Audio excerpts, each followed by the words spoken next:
Hello and welcome everyone to the Boise State Esports Arena. We're here to cover the Idaho High School Esports Championship, and we're getting started with some Valorant in just a moment. My name is Eric Desrex Patron. I'm joined by Bryce Jensen, and Bryce, I know maybe not your biggest cup of tea. I know you like your Marvel Rivals, your Overwatch. We'll get to Overwatch tomorrow, but today we gotta get some Valorant, brother. Yeah, some Valorant gameplay. I'll tell you what, it's a nice change of pace. You know, Overwatch, it's great, it's got its moments, but you know, it's a little too fast. Sometimes slowing things down allows you to appreciate the real fast things as well. And I feel like Valorant is the best place to go to. And I mean, you want good games, we're better than the grand finals. Yeah, and this is where things are going to go rather fast. We're going to have 3 rounds. It's basically a Swiss-style bracket that we'll be doing. So teams with the same win-loss will be facing off against each other. By the end of 3 rounds, we will have our 1st through 8th place decided. So every match is going to count. If you lose one game, that doesn't mean you're out right away. It means you can still get a higher placing. Yeah, it means, you know what you need to do differently for next time, and I feel like these best out of 3 brackets is where we really get to see the skill of these players shine. Yeah. Because it's not a one and done deal. You can go in, you can make a few mistakes, you can play a team comp that maybe doesn't work and be like, okay, we know what these guys like to play, we know what they like to run, how are we going to change gears and how are we going to fix what we've been up to? That's where things get interesting as well. It is best of 3 throughout the entirety of the bracket. And that 3rd game is swift play, which means you only got to make it to 5. It's going to be a very fast game, but that puts a lot of stakes and a lot of weight on those first 2 games. Yeah, because you're playing 2 regular-sized games, and if you manage to win those, that's great, but going to that 3rd one, sometimes speeding up the pace a little bit, especially in a game like Valorant, where you're managing your money so often, it really makes every round count, and there's not really any gimme rounds. So this is where we got to talk about the bracket. Our teams have been seeded in. They've come from both the mountain region and the Pacific region of Idaho. So these teams now showing up today, over representing the mountain region, it's going to be Bora, Bishop Cali, Meridian Tech, and Timberline. And then representing the Pacific region from 1st to 4th would be Wood River, Compass Academy, Wilder, and Rigby. So lots of teams. We've got all 8 coming through, and of course 2 different regions to show down. Those regions have not faced each other, so now this is where things definitely get very interesting. Yeah, they've had to battle each other within their own regions. We're going to see the top of each region and see how they stack up to each other. Super Smash Bros. Recently just finished their placement, and I'll tell you what, that was a really good time to see how different teams played against one another from the different regions, and I bet you it's just going to be as entertaining with this one as well. But here's a quick look at our current bracket. You got Bora and Rigby, Meridian Technical and Compass, Wilder, Bishop Kelly, and finally Wood River Timberline. And that's one of the nice things about taking the 1st seed for your region. Bora will be facing off against the 4th seed of the Pacific region, and you know, definitely going to be one of the favorites there.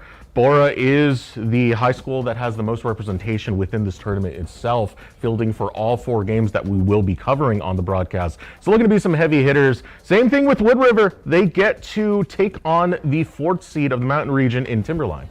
Yeah, and honestly, I do like how this is all, how these first rounds are stacked up to one another. We get to see different players from different teams who haven't played each other before, so this is all fresh. Yeah. We're seeing never before seen content before because these teams never played each other, except for maybe last year, but obviously teams get a little different between school years, people graduate and people coming in. But it's a really interesting way to put it, and it's a really good way to really start the day rolling and get these events pushing forward. And it makes for an interesting test as well for a lot of these squads. You have to think about it, right? When you're playing in the regular season, you're usually playing on remote play. Remote play, LAN, they're very different things. Sometimes playing with your enemies right there, and even playing on the main stage like a lot of the teams will be playing as we go throughout this tournament, it can shake you up a little bit. I feel like we saw that in Super Smash Bros. Rigby, team that was 1st seeded, ended up finishing 3rd by the end of it, falling to, it was, I believe, Idaho Falls? Idaho Falls, yeah, and it was very, very, very close game. One of the few games that actually went to 3 games. It was a very impressive game. Yeah, but that shows you sometimes those stage nerves can really get to you. Plus, it's just a different environment. I mean, the stage environment in and of itself is really different. We're all used to playing in our rooms, on our desks, and without anybody around. Maybe some people on a voice call. And if you're lucky, you play in an actual studio or some sort of room with all your teammates. But then again, that's just you and your teammates. You have a crowd. You have the other team. You have the crowd cheering for the other team. It's like, why are they cheering for you guys? Why aren't they cheering Cheer for for us? me! I am the important one. But it's a very different sort of thing. And speaking from personal experience, it does change a whole lot about your mental and how you go into a lot of things. And overall, it's an incredible experience that, honestly, I'm so glad that we get to experience with these guys. Some people get the crowd buff, though. You know? Yeah. Sometimes it's not the nerves. You hear the crowd cheering. I know for, this is taking place in the Boise State Esports Arena, home to the Broncos who play in the arena on the regular. They have the cowbells. Sometimes hearing that, the claps, the cheers, sometimes that fuels you up. And you're definitely going to need it going into this first match. It's going to be Meridian Tech versus Compass Academy. Again, Meridian Tech is the team coming into the 3rd seed of the Mountain region. Compass Academy, 2nd seed for the Pacific region. And even though it's one of those cases where it's like, hey, 3rd versus 2nd, usually 2nd should be favored. Again, these two regions haven't faced off until now.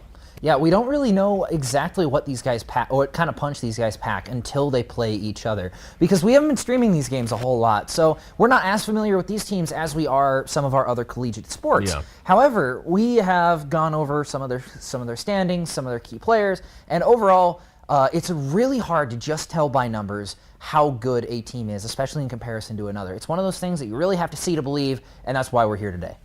Yeah, and you really have to stress the importance of playing in tournaments like this and what it really does mean for the long haul. I am one of those who's a big proponent for esports within educational spaces, whether it be collegiate or high school like we have today, because it allows you to build skills that you get adjacent to athletics. It allows you to work on your teamwork, your camaraderie, your communication. It works on your discipline. There's so many good things about esports in this space that makes it amazing to really have. And for a lot of these players, this might be the start of their esports career where they're looking to move forward, take it into collegiate, see what the journey leads there. For a lot of these players, it might be the end. This might be the final touch for their academics where they just focus on esports one more time and move on to other pastures.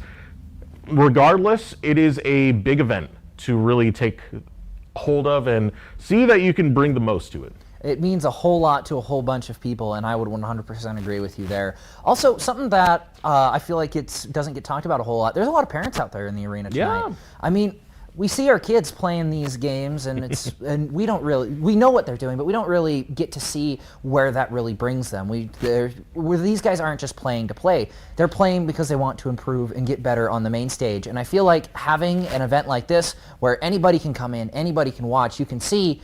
So that's what my kid's been doing after school. So that's why my kid's up at 12 o'clock with his buddies screaming about a win at 2 o'clock in the morning or so. I mean, don't be up at 2 in the morning screaming, because otherwise you might incur some wrath. But it's a good opportunity to really show your skills. Yeah, I know Daydream, Jenny, she's one of the staff here who recently graduated from the Boise State program, played in the Overwatch team, right? And had a fantastic time doing it. I'm also part of someone who helped start up Meridian Tech.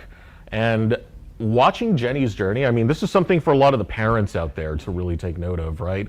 Going from high school, Meridian Tech, making that a very solid program, then coming into Boise State, and the Broncos, what they bring through their esports program, getting your degree, getting a scholarship, all this, there's so many benefits that really you can take advantage of when it comes to esports. 100%, I would agree, and no better spot to show it than right here. I mean, we're going to start off with 2 and 3 seeds. Honestly, that's the best place to start off. In my opinion, if you're going to start off with any game on the main stage, it's the 2 and 3 seeds. The 1-4 seed game, that can be interesting, but a lot of the time we know how that one's going to end. But 2-3, that's pretty close to each other, especially in an 8-man bracket.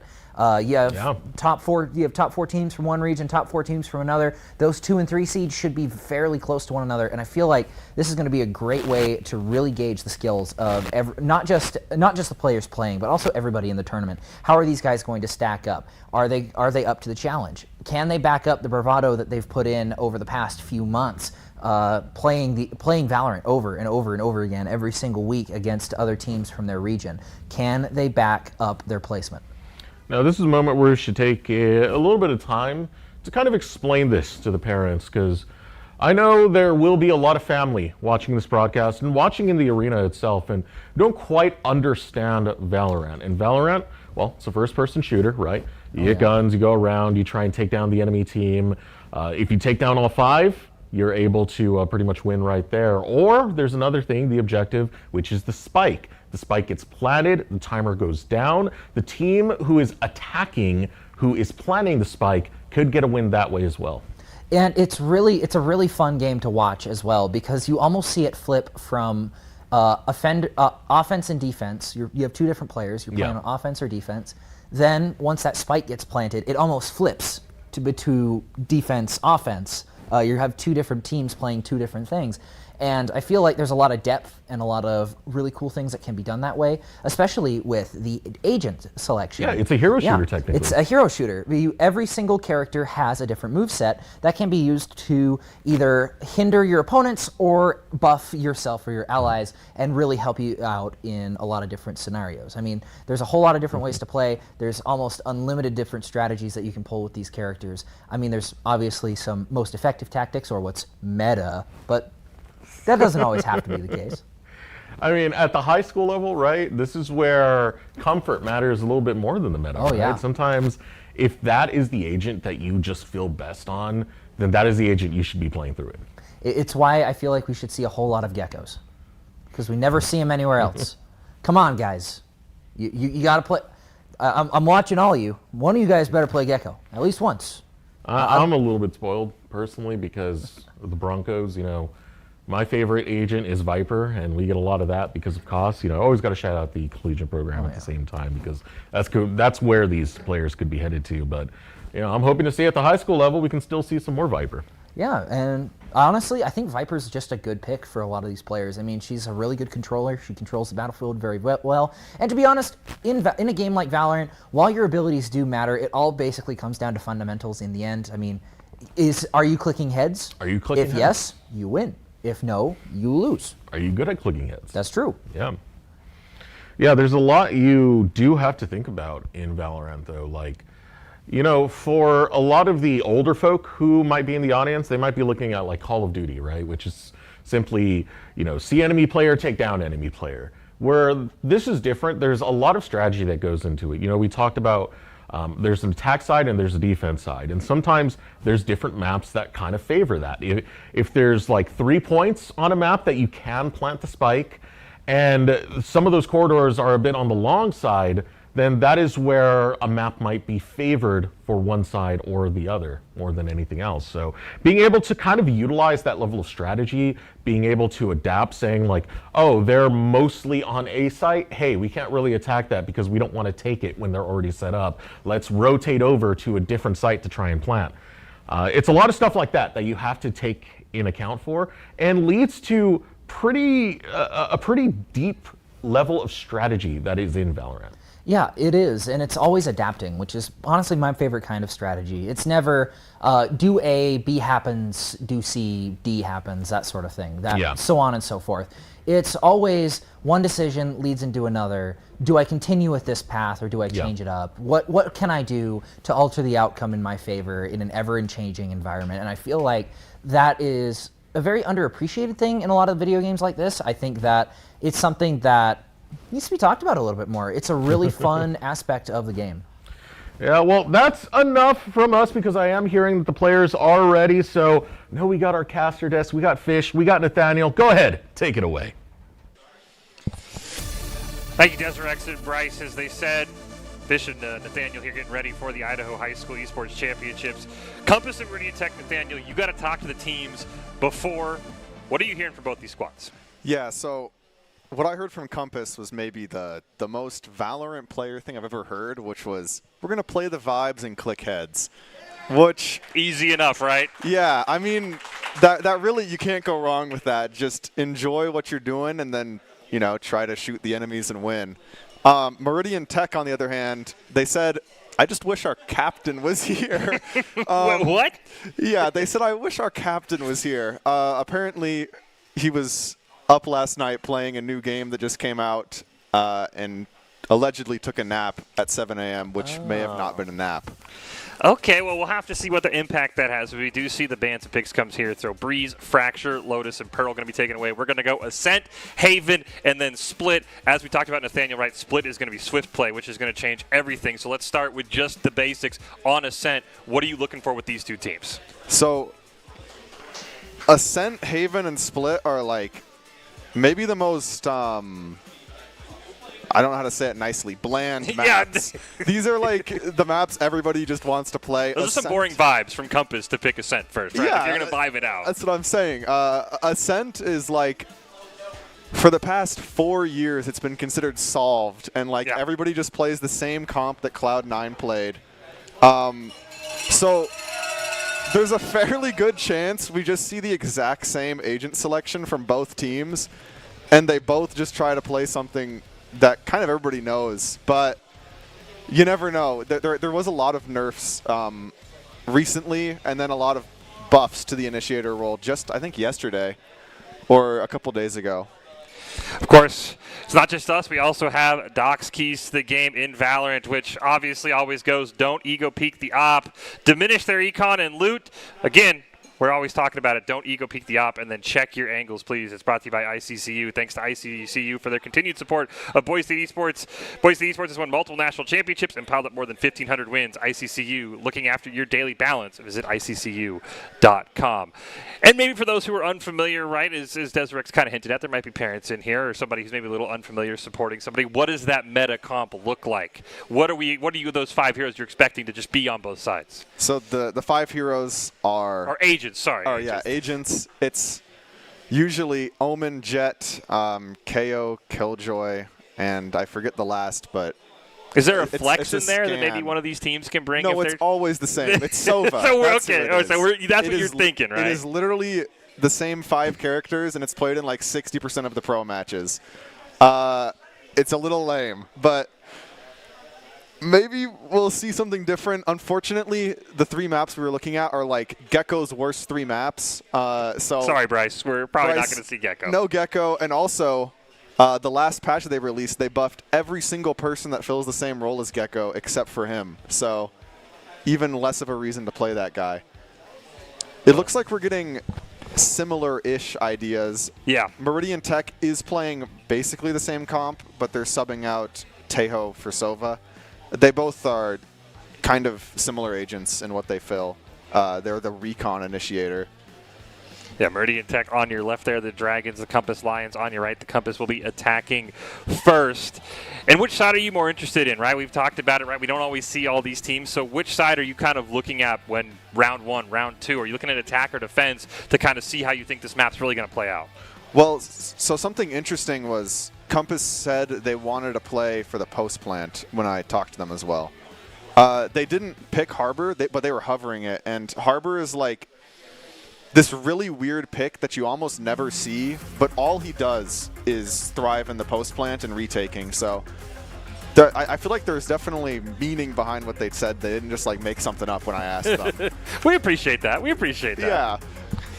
Well, game 1 here is about to get going between Compass and Meridian Tech here. And again, very bland map choices, but maybe the gameplay will make up for it, Nathaniel. Maybe we'll get a little bit more exciting. Maybe not on the pistol round here, as everybody's going to start out on a pretty level playing field. But again, getting that first map ahead of you, as Destrix and Bryce talked about, right, when you're on land, it's so important. You get the vibes. You heard the crowd cheering when we were talking about these teams. You get the crowd behind you. You can kind of snowball that a little bit more than if you're just playing from your house. Yeah, exactly. And for those who maybe don't know the most about Valorant, it's first to win 13 rounds for either side. Yep. And typically, if somebody wins one round, if a team's winning one round, they win the next one. They're favored to win in pairs. So the pistol round almost always decides the next, and we are going straight into it with the Tejo drone coming out. I think he saw, he saw 5 with that, so they know it's a hard B push from Compass.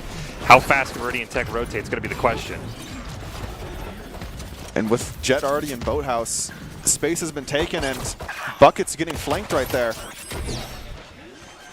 Plant's already going to get put down here. It's a 4v4. You see Spike goes down. A couple of them walled off from Compass there. Smoke's going to get taken down. You see the door shot through as well. So they're on the site. They've just got to find these angles here, Nathaniel. Yeah, Kono walking up, taking this fight, and just trying to get space. It's a great use of the Cloud Burst right there. They trade. It's a 3v2 in favor of Meridian Tech. Oh, had to go for the reload. King Aura gets another one. Now it's all up to Proper. Going to peek the corner. Gets one. Got to reload. Has enough time, but he's got to go quick. And this is a pretty difficult crossfire to get through. Ooh. Oh, Proper almost able to clutch that round, but Wizards just able to shut that down. So close to coming from clutch. And as you mentioned here, right, this basically, you win that first round, you're going to get that econ. Now it's going to be very, very hard. Those thrifty rounds, though, that we see from time to time, those are important if you want to win a match. You've got to be able to win when you're disadvantaged. Yeah, exactly. So I do think Meridian Tech definitely has the advantage here. But last round, we saw Compass do a set play where they were attacking A main, and it looks like they're trying to set up for a similar idea. So maybe Meridian Tech is going to fall for that. This time looks like Meridian Tech going to go more towards mid. King Aura is going to get spotted out there. So the rest of the team is going to push forward. Boo Boo trying, but is going to get taken out. That's 2 already down for Compass. And it's already down to a 2v5. Compass isn't really looking to win this round, more just taking weapons away from Meridian Tech. 2 or 3 kills is considered a win typically for the team on the anti-eco here. Hold. 1 pick here for Gatu, looking for a second one. As you said, just trying to get 1 elimination here if Compass can. But unfortunately, it's not going to happen. It is a flawless, and Meridian Tech picks up the second round. And that matters quite a bit because now Meridian Tech is carrying those not rifles, but Spectres and a couple of rifles into the next round, which means they have a pretty decent chance against Compass's fall by. And it's Valorant, as you talk about, it's very momentum-based, right? Yes. Because as you said, when you keep your guns, you maintain everything you had as long as you live to the next round. You don't have to spend currency. You don't have to spend anything on those next guns. And so, as you said, it comes in pairs. Yes, Compass is going to have the better guns. As you can see there, they're going to go full ARs. But look at the cash difference, the credit difference there on your screen. Meridian Tech, even if they lose this, they can fully rebuy. Yeah, if Compass loses this round, odds are they lose the next. They're going to get the recon bolt. See, Conho did see a couple of them before dashing away. Is Nico going to throw the drone in? I don't think he spotted anybody, though. Out comes the shock dart, trying to see if he can get any sentinel util. And the blinding light comes as well. One of the first times we've seen Meridian Tech maybe try for more of a split attack. As you can see, a couple over towards B, a couple on A. Nothing really moved either way. Great defense here by Compass. Yeah, you can definitely notice the change in tempo here. And I believe Meridian Tech is waiting for that initiator util to refresh so that they can execute the site. As you can see here, that Sova has just a few seconds before that recon dart comes back up. And I would say the same as for the Sky's blinding light. They're going to get a bit of a mid push here from 3 members of Meridian Tech. Going to try and sneak over to the B site through market. Nobody spotted quiet yet. Cloudburst's going to go down and teleport here for Gatu, but he's not going to be able to pick one up. His bucket gets one. 30 seconds left. Bucket's unfortunately traded back. And it's now an even matchup here, 3v3 in the post plant. Never mind, Proper taking down Nico. Proper might have a nice rotation here from market as the other 2 members of Compass are going to come from spawn. But the time is ticking. And Compass needs to start maybe picking up the pace here as they execute the site. They still have 2 KO flashes, so things are looking rather good for them. There's the first. As you said, though, you can hear that spike ticking down. They've got to get somebody. They're going to lose one. They're going to lose a second. And there it is. Meridian Tech picks up a great defense on the spike, and they win the attacking round. Not ready yet. And that is unfortunate if you're Compass. If we're looking at kind of what went wrong, this KO flash doesn't really hit anything, as you can see. It was just in the air, which is something that you can kind of expect when you're watching the high school level. Is maybe they won't have lineups and stuff, but I mean, it was still the right idea, yeah. And they still had a very good chance of winning that round. See, if you said Meridian Tech can pick up this one, they had a full buy, and you can see Compass. The Odin. I think we had to scout a couple pistols here for Compass. They're going to be outgunned as they're just going to run right in. Proper does get one, but it's traded out immediately as 2 are picked up here for Meridian Tech. Yeah, and so much space has already been conceded that it's going to be hard for Compass to retake this, especially with weaker guns. Bucket only a stinger in hand. It's going to be hard to fight those 3 people. And if Kono can find this pick, that could swing the round. Player standing. Ooh. But nothing is able to connect there. Void gets Gaku's able to one, get but 4. unfortunately that's not going to do much because they have the credits to spare for Meridian Tech. Yeah, Meridian Tech can still buy. And now, once again, we're at a round that is fair, or like a round that matters. Compass, if they win this, they have a great shot at the next one. If they lose this, odds are they lose the next one. And that's just going to be a continuing pattern in this game. Something to note, though, is that they have the KO null command. That ultimate, what it does is it shuts down every other agent from using their skills. So it's a very strong ability for trying to stall a push out. Well, good news is if you are a Compass fan, right, they are going to trade after 12 rounds. You cannot win if Meridian Tech keeps snowballing. They do kind of get that reset eventually. So not all hope is lost yet. Meridian Tech with a great start. You see Proper there trying to get some damage, but not quite able to find it. And looks like we're going to get a bit of a mid lurk here from Meridian Technical. They've done a great job of just staying grouped as a team. And that alarm bot tells exactly where they are to Compass. But I think it might be too little too late on the information. Nico is going to get a pick over towards A, immediately rotate over. Another one goes down as well, and then Meridian Tech going to plant this spike, and they've got a 5-on-3.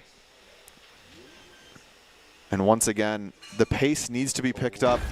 But Nico's in such a good spot. Boo Boo, that's a splendid kill. That gives him a great shot at the round now. Looks like Compass's jet kind of got caught lagging at A, though, so they're going to be late on this rotation over. And that paranoia is going to stall for another few seconds. That Compass really doesn't have to spare. A great off angle from Gatu there. And now they're going to push up. Meridian Tech pushing on to this last jet. You're seeing if they can finish the round out now.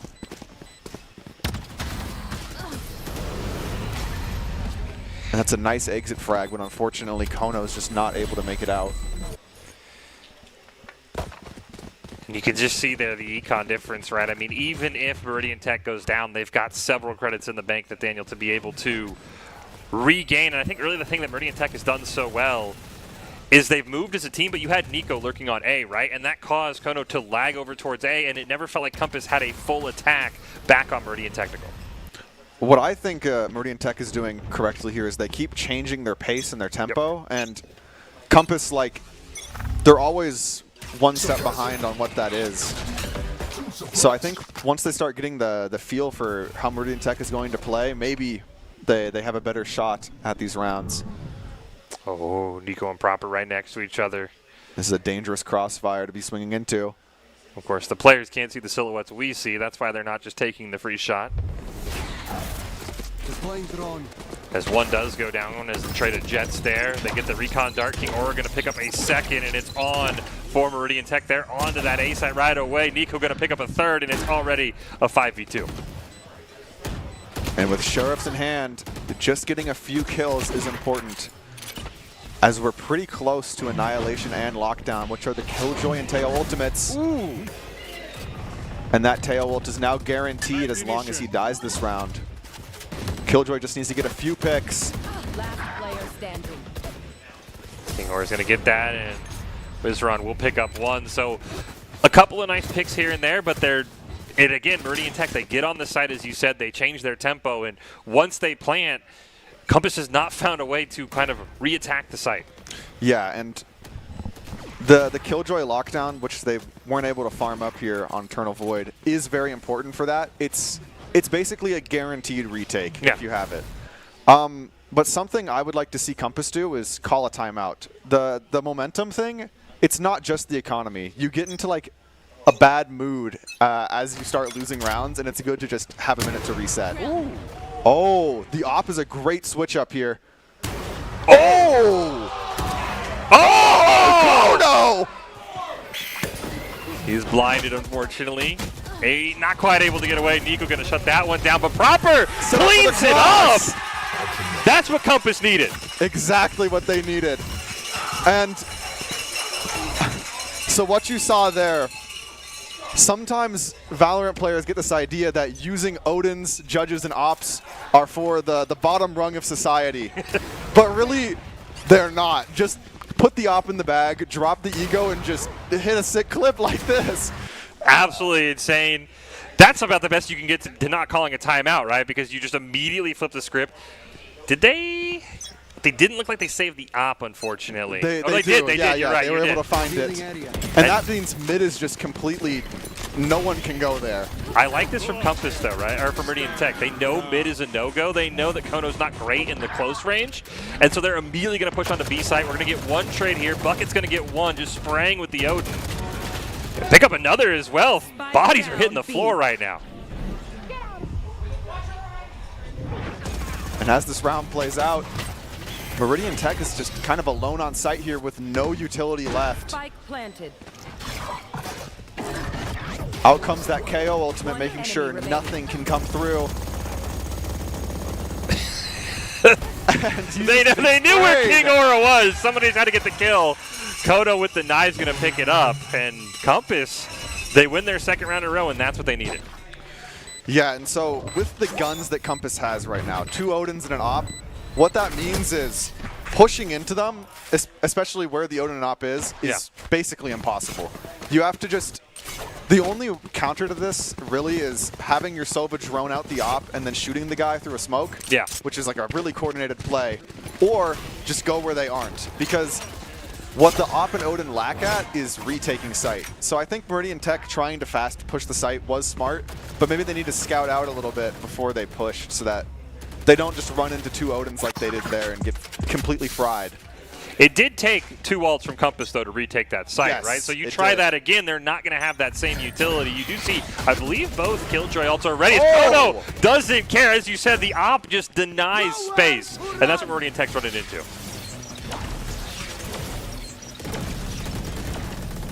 And after that, Hunter's Fury comes through. There's really not much to do. Sure, the Skydog can come out, but Kono just has this angle locked down, and until a Pop Flash comes through, nothing can really stop him. You do see Killjoy from Meridian Tech is all alone on B. There is a slight rotation coming from Compass. There maybe was a moment there. They're going to force the Omen teleport, actually. I'm curious what the rest of Meridian Tech wants to do. I thought they had a good bait, but you can see the Spike is all alone on B. So the rest of the team is Kono. Gets another one. The only problem, Meridian Tech's not on that site. No, they are not. And retaking with the Op is once again a little difficult. King Aura just coming in and shutting down Boogle. And all of a sudden, this round looks the way of Meridian Tech. Spike planted. It's 2-6. Do you just eco and hold the op here if you're Compass? I think saving the Op is the wise play, but we're watching a high school game, and the fun play is to go in and kill everybody. They did say they were playing off vibes, so yeah. I'm not sure what's going to happen here, but it looks like trying to push might be the call here. don't have a good angle, unfortunately. You can see Wizron holding down Marcus. Proper going to spray through the wall, pick up one. He's going to push out, immediately get taken down, so it's all up to Kono. Gets blinded. Can't quite hit the first op. Smoke going to go down. And I think you just got to get out of here, unfortunately. Maybe pick one out on an exit frag. Yeah, make sure that they die to the bomb and can't keep their weapons. Ooh. Oh, that is an unfortunate death for Compass. Because now they have the op, which means they can contest it. And for people who don't know what this operator is, rifles, they take 4 shots to the chest or 1 to the head to down somebody. The operator, you just shoot them anywhere and they die. It's less accurate when you move and you move less fast, but on these long angles, there's really not much to do against it. And we might have the there's a timeout called. So, but we also have the curse, right? As we talked about, ego comes into a big part of this, right? You know, Meridian Tech has the op. If Kono has the funds, it wouldn't shock me if he kind of tries to force an op off in the mid. Yeah, just it's buy like the op and see, you know, who's better, the real opper around here. That's something that happens a lot, I feel. So especially, you know, at any level, really, right? There's that ego of like, okay, I'm better as we pop in. Timeout is done. So we see Wizron going to pick up one, and immediately a plant going down here from Meridian Tech. We see Kono got the op again, but he's got to retake with it once more. Luckily, Compass does have the Killjoy ult, and if they're able to walk into Tree, which is where the Killjoy is located right now, that's player 5 on the map, they can retake the entire site. What this does is basically all of Meridian Tech's players, they need to leave this circle or else they'll be stunned and unable to use abilities or weapons for a couple of seconds.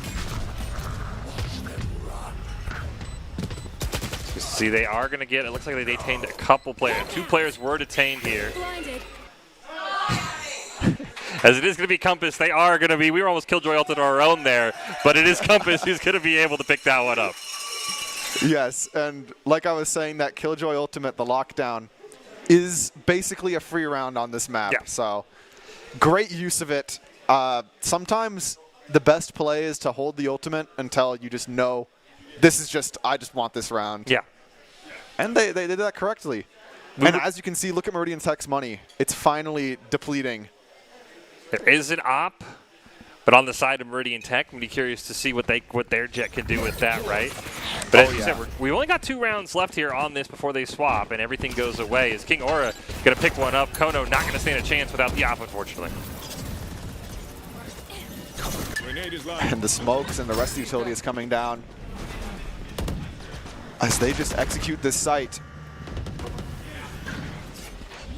Bucket, not really much to do there alone on site, and got hit by, I think, every piece of utility they have to offer, Meridian Tech, that is. Ooh, King Oregon. Oh. Great peek by King Oregon. Proper, going to deny it, but it's all up to Proper, unfortunately, and this is going to be a very tough 1v4. Not sure what Proper can do, but I'm not sure if saving is... No, saving is the correct call. He has 250 credits. He won't be able to buy next round, but I think he wants to go in and see what he can do, what business he can get up to. They might push him here through market. Yeah, Nico's actually going to be able to get the pick. I think he flanked around. So, unfortunately, as you said, not able to save. And now, last round before you swap, and the credits, it's not looking good for Compass. Yeah, no, it is not. And I just want to give my condolences to Bucket last round. I don't know if you saw what happened, but he got skydogged, shock dart, blind, and then he got teleported on and died.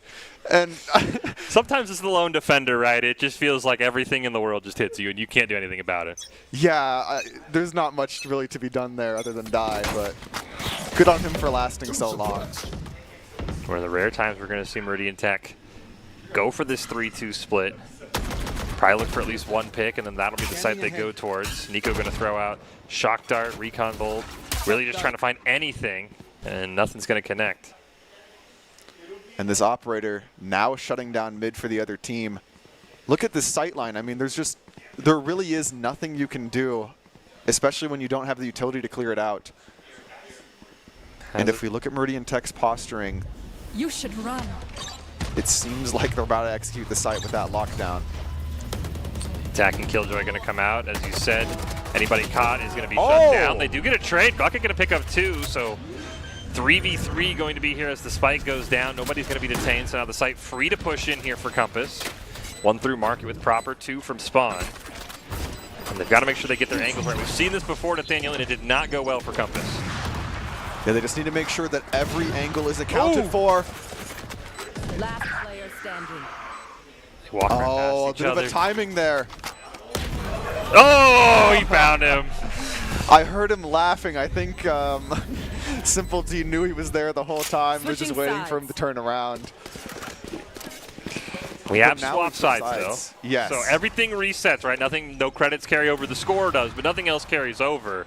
So now's your best chance if you're Compass to kind of, as you mentioned, win that first round. That'll snowball. All of a sudden, now you have 9-5. It's very easy, even though this gap looks large, to make this go away quickly. Yeah. In Valorant, people actually call it the 9-3 curse because this looks like a good lead, but a lot of games have been thrown from 9-3. And this map is attack-sided. Typically, it's 5-7 at the half here, so it's nothing crazy is what I'm getting at. Compass just needs to win this pistol round, and we can see what will happen. I mean, yeah, really, as you mentioned, it's kind of if you're Meridian Tech, you're looking to get King Aura to get that Killjoy ult as fast as possible. As you mentioned, that's almost like a free round on this map, and you only need a few more. Shots are going to be traded in mid. Doesn't look like Gatu took a little bit of damage, but nothing too crazy. Out comes the KO flash into market, and I think this is a bit of a mid-B split. I'm not certain, though. I'm trying to talk quiet so the players can't hear. Drone coming out, and that's going to find 1, and I think the execute is just about to begin. do think Nico's Dart got a couple, though. They are going to trade. It's got to picks up one, and now Boo Boo. We're just, bodies are flying. It's 2v2 right now, Nathaniel. It is indeed 2v2, and the spike is just now in the hands of Compass. Oh, maybe we But they know where everybody is, and so rotating is maybe a good might get call here. Oh, you got to hit that shot, unfortunately. And we are going to see a nice rotate here, though, from Boo Boo. So they're going to at least get the spike down. Of course, very important, because even if you plant it, you do get an ult credit, and that's at least something for Compass. And it gives the team $1,500. A rifle costs $3,000, so a good amount of money to have spread across your team.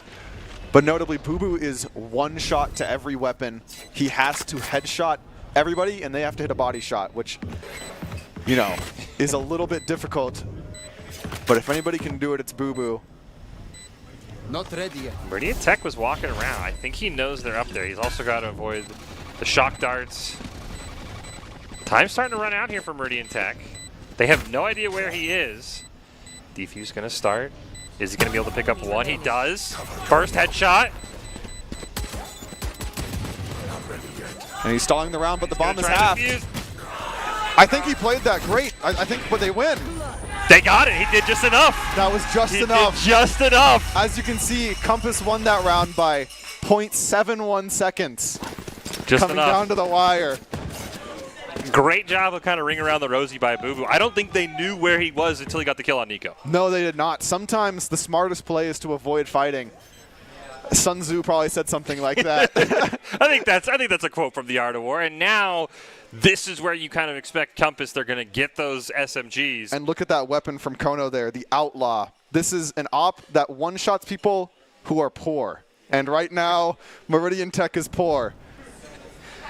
Well, he was good with the normal op. We'll see how he does with this one.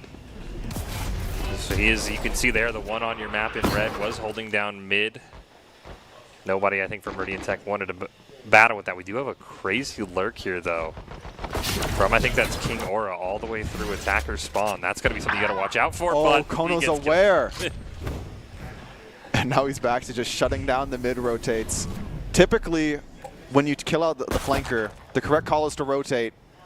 And Kono knows that and is holding for Meridian Tech to then rotate. There's a bunch of mind games going on. Right now, Compass does not want to give it up. They're going to trade kills here. Nico Oh, that gonna push shorty is through. dangerous. He's in the smoke right now. It looks like they want the fight. They maybe caught him. The proper immediately picks up two. And this is what Compass needed now. They've got a 3v1. But it looks like they are going to be the smart play. They're just going to rotate here. And notably, because they're rotating, they didn't grab the weapons that their allies dropped. So now the Meridian Tech player should be able to grab a Spectre and have a decent chance at maybe getting a couple kills this round. But sometimes they don't go for that. No. It depends on how, because right now you can see he's stuck on, he still thinks they're going A. So he's going to have to make a full rotation. He is going to end up going into the L, so he's going to know, he's going to have a weapon of choice. He's just got to move quickly now because he's got a lot of distance to cover. Yeah, by the time he actually gets to the bomb, he's going to have about 20 seconds or so to defuse, and it takes 7, which means really he needs to be running in and just killing everybody in 2 shots. This is definitely not an easy round to win, but I mean, I've seen crazier things. He's playing tactical for right now. He did get a stinger. And he's smoked himself off to maybe trick them. Might just be an eco here from Gatu. Maybe get an exit frag. The correct play is for him to die to the spike here. And I think he will. Yep. Dying to the bomb gives Gatu $1,900 more than he would, but it doesn't give Compass players ult orbs, which is important because the 3 players they had alive were like the best ults on their team. So don't want to give those over. And now this is the important round. This is the round, right? The third round of the half, where Meridian Tech kind of snowballed, right? Because you are outgunned if you're Compass, and it's finding a way to win this round. Then Meridian Tech has no eco. You basically, if you win this, you kind of win the next round guaranteed. Yes, and then all of a sudden we're looking at a 7-9, which that's a very winnable spot. Exactly. Well, it's going to be up to Kono with the Outlaw. Can he get a pick? We're all on the B right now for Compass. Oh, King Aura with a nice shot through the smoke. Always great to just shoot the smoke and see what happens. Compass doesn't want to rotate that. You can see Kono going to go down here as well in mid. And now all of a sudden, Deploy you're kind of drone. blocked off. Oh, that drone just showed all three. And look at how fast this flank is running up after they know that they're there. King Aura's going to spray one through the box. remaining. Nico's going to get second on that Spike rotation. down, B. Turtle Boy does pick up 2. Which is very good. But That's Radiant 2 Tech, rifles gone away.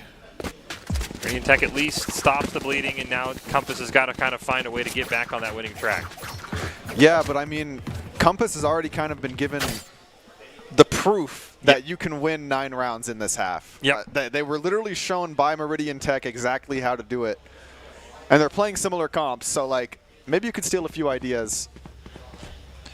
The But- big thing for Compass, right, is you've got to be tracking King Aura's ult, because as you brought up, as we saw, that Killjoy ult is basically a guaranteed win, and Meridian Tech only needs 3 more rounds. So if you're Compass, you're realizing, okay, we're very close to basically auto losing a round. Yeah, you can obviously just flank the Killjoy and then break it. There's a but way to beat it, yeah, but you have to be mindful of it or else you lose.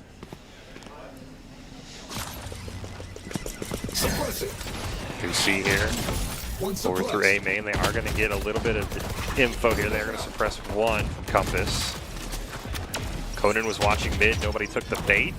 And King Aura once again through the smoke, going to absolutely get an insane pick. Boo Boo tried for the flank, not going to pick it up, and Compass's attack once again is just shut down. That flash hitting pretty much everybody, but the shots just aren't able to connect, and it's another round going the way of Meridian Tech. Compass now on the downswing of economy. Yeah. They're going to need to pull out a thrifty round here, or maybe just full save and play for overtime, which is something you never really want to say. Well, they're hovering 2 rifles now. We'll see if Void wants to stick with that, or I if they think do. the correct call is to force. Because if you let yourself play for overtime, Meridian Tech can do this thing where they do nothing, get 5 ults, Yep. and then just win the round. That makes it pretty easy to win a round in Valorant, doesn't it? Yes. Well, King Aura, the smoke god, going to get gunned down by Boo Boo this time, and that might open things up. Oh, that paranoia. Spike down B. Oh, but the spike does get taken out. Gatsu going to push forward now. We might have a little bit of a mid battle here. Kono is going to pick up 1. He's got another in market. Oh, He picks up Kono. a second. Blocking sight. And that's so much space for Compass. If they're able to get Nico out here, they're able to take the site. So it's going to be a 2-on-2 as the spike goes down here. But the bomb kind of counts as half a player because it puts a lot of pressure on Meridian Tech here. Covering your angles, you're going to see the smokes. Last player standing. Nico is going to pick up 1. He's been a force for Meridian Tech, and he's going to do it a 4K in the round. And Nico kind of willing Meridian Tech to get to game point. Yeah, no, Nico definitely MVP'd that round. I mean, you saw it right there. A lot of those kills Match were point. kind of just like, I don't know how he's getting them, but good on him, you know? Yeah. And it looks like, oh, he disconnected there, but now he's back. You can see King Aura is 1 ult orb away from having that Killjoy ult. Yeah, you could just grab one of the ult orbs in main and There is 4 ults for Compass, though, right? So obviously they're not in the luxury of being able to just jam all 4 win a round because they need more than that. But if they play it strategically, they can kind of match everything, at least ult-wise, that Meridian Tech throws at them. yes, Compass has the Annihilation, or Armageddon, I think is what it's called. Oh, well now they don't. He's dead. Spike down That A. ultimate counters Killjoy ult. Well, there's no counter anymore. The Seekers are going to come out here as well for Meridian Tech. And the Hunter's Fury, plus the Paranoia. That's a dangerous combo. And they're just throwing everything here down on A long. Gatsu going to get another, but he is going to get taken out. That was the KO ult, though. And being able to revive that KO means it's now even keel again. The big thing is that you can see on the map, they're just trapped in their own spawn. Aura, oh, he had them all walk right into him, but just couldn't quite get it, and that was what Compass needed. They're now able to rotate for free, and a great teleport here from Boo Boo means Spike is already down. And this is a very difficult retake here. But I wouldn't like take your hand off the keyboard and count it as a win yet. But I'm just saying there is a lot that needs to be done in a short amount of time here. And breaking that door is going to give away your position to the entire team. See what Wizorn can do here. He's going to get the blind on the Boo Boo, going to push into the site. Does see the Jet. Picks up one, but Eternal Void and their minions there are going to be too much. Yeah, just kind of put into the microwave right there. Yeah. Not much to be done when you're mullied off and slowed in a corner.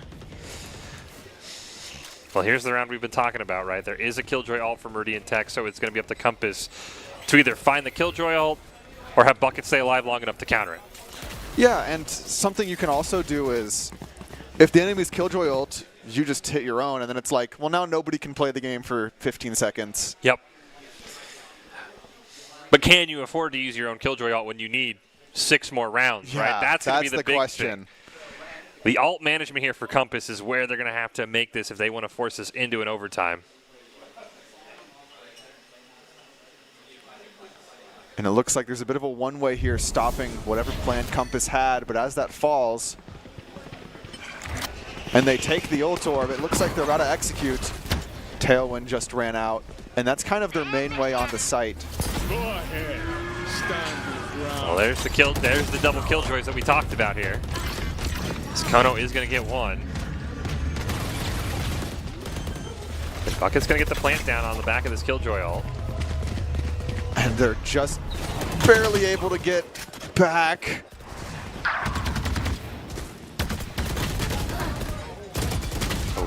They weren't even able to get the spike down. They were forced off. It's a 2v2, but Compass has got to win this round to keep this game 1 going. And they don't have anything left ult-wise in the tank here.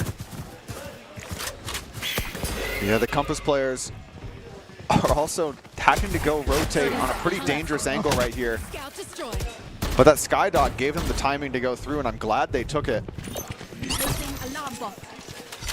Killjoy, Eternal Void, going to try and use whatever utility they have left. Turret out. Spike planted. With the site being set up, they're going to have to go through all this Killjoy util, which will stall for a little bit. They are pushing together as well, but it feels like every time we've been in this situation on B's site, Meridian Tech has found a way to win this in the 2v2, the 3v3. And Compass isn't exactly in a tricky spot for Meridian Tech. They only really have to find one angle, and that they did. And they're going to get it, and that is going to be game number 1 in favor of Meridian Tech. Started out strong. Compass, great job attacking, but unfortunately just Nico in particular had a couple of clutch rounds from Meridian Tech that kind of pushed them over. Yeah, I think if I'm the Compass team, the one thing I learned was to use the op. Well, thanks to ICCU for their continued support of Boise State Esports. Boise Esports has won multiple national championships, piled up more than 1,500 wins. ICCU, looking after your daily balance. Visit ICCU.com. Game 1 goes the way of Meridian Tech. Again, a best-of-3 Nathaniel, so still a chance here for Compass to regain. What did you see from that series? Let's start with Compass, who needs to find a way to force us to a Game 3. What did you like about what they did despite the loss you think they can keep doing? I think they should buy the op as early as possible. Maybe even just pick Chamber because his ultimate is an op. There you go. Because it seemed like Meridian Tech didn't really know how to deal with it too well. Something else that could be nice is running like characters that stop fast pushes. So that's like a raise, a KO, a deadlock. Someone who can just give us 7 seconds or so to rotate over and make sure that the round just isn't completely lost. Like immediately, or the site isn't lost, I guess. Yeah, no, and for Meridian Tech, I think that's an excellent point that you kind of brought up, right? They really excelled, especially attacking on 5-man push, we're on B right away. 5-man push on A. So for Meridian Tech, finish out this series, right? Do you want them to stick to that, or do you think they can now maybe play some mind games, split up a little bit more, and maybe force Compass to overcommit to one side? I think you only really want to split up a little bit more when it stops working, right? Yeah. Because the 5-man push is like the easiest thing ever to do. It's like that's why everybody goes for that play, because it's just like, we just 5-man push in and see what happens. But once it stops working, because what that does is it makes sure that your team only has like such little space to work, right? So if you don't get into A, now you have to clear the entire map to go anywhere else. So if we start to see Compass like creep up through main, like C main or B main on Haven and take control of space early, then it's going to be more of a game of maybe we've got to step back and play mind games. And for Haven, right, I mean, as we talked about when this series started, not the most exciting map choices, but for Haven, based off what you saw, do you have a lean? Is there a team between Compass and Meridian Tech that you think, based on what we saw in Ascent, maybe plays better on Haven? Well, so on Haven, there's two like main ideas to how to play it. There's we're going to play slow and controlled and bait out their util and then finally execute a site with 3 seconds left and bore everybody to death. And then there's I'm going to pick Neon and run it down. I'm going to pick Waylay and run it down strategy. And if I saw what I was seeing there, I think I'm going to see Neon and Waylay and Yoru and running it down, which is the more entertaining way to play the map. Yeah. But yeah, so and the team that was 5-man pushing, I think is going to have the better chance. So Meridian Tech probably is favored for this map. It was also their pick, I believe. Yeah, Compass did pick Ascent. So, yeah, I believe this is going to be Haven for Meridian Tech, right? It's second in the Pacific for Compass, third in the Mountain for Meridian Tech. But the Dragons of Meridian Tech, they pick up the first game there, 13-6. And, yeah, I think you kind of nailed it there, Nathaniel. I don't think either of these teams wanted to play that slow, methodical. The spike was basically tried to be put down as fast as possible. Like, they did not want it in their hands. So, yeah, I think that Neon, how fast can you get on site, is going to be very, very key. And I think, as you said, the operator, but besides Kono, right, who else do you think for Compass really stood out to you that can maybe make some plays? Right, Kono made the highlight reel, but you can't 1v5 every single round. Yeah, I think the Tejo was playing really well because it's kind of underappreciated, but if you're the guy sitting on site getting hit by every single spell, every round on repeat, it means that the team has nothing for the rest of your team. So even though you're dying and it looks terrible, you're still doing a lot. And it sounds kind of like I'm coping, but like this is an important role to anchor.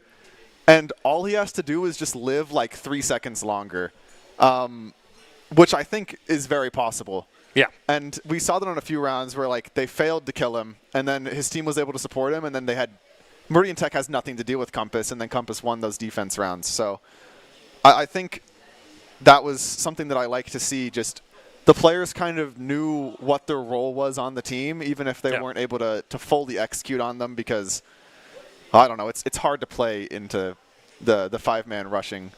Yeah, whenever you're the anchor on the side, as you said, where the 5 members show up, you're just kind of like, all right, guys, get here as fast as you can. I think the other thing, you mentioned it in the game that I would love to see either team really do, right? Compass maybe one of the team in that game would pick it. Take your timeouts, right? We only saw one called the entire round. You get one per half. They're key in kind of just killing that momentum, right? Because things inside a snowball, and we've seen plenty of teams, right? You take a timeout, all of a sudden you get a thrifty, right? So I think that is something that either team's really got to keep in mind when you're down. Maybe just call a timeout, right? Like, don't just keep saying, "Oh, we'll get them next time. We'll get them next round." Just take a timeout. Take that 60-second breather. Yeah, and also something about the timeouts is, I would say they're like the attackers like them more because when you're on the attack, you're the one setting the pace of the round. So if you get a full minute to decide what the pace of the round's going to be, it's like you got a full minute to plan stuff, and the defense still just has to react in the moment. We'll have to see what either team has in store here. Again, Idaho High School Esports Championships of Valorant. It's only round 1 here. We've got 8 talented teams. As we saw, Ascent went the way of Meridian Tech, 13-6. We are now on to Haven. And if you are just joining us, if we get to split, it will be Swift Play, which will change the entire dynamic of the series. Nathaniel, you're only playing to 5. We'll get to that when we do get to a Game 3. So if you're Meridian Tech and you feel you're better in that sort of standard Valorant, you want to make sure you do not let Haven get out of control because Split is not going to be even comparable to what we see.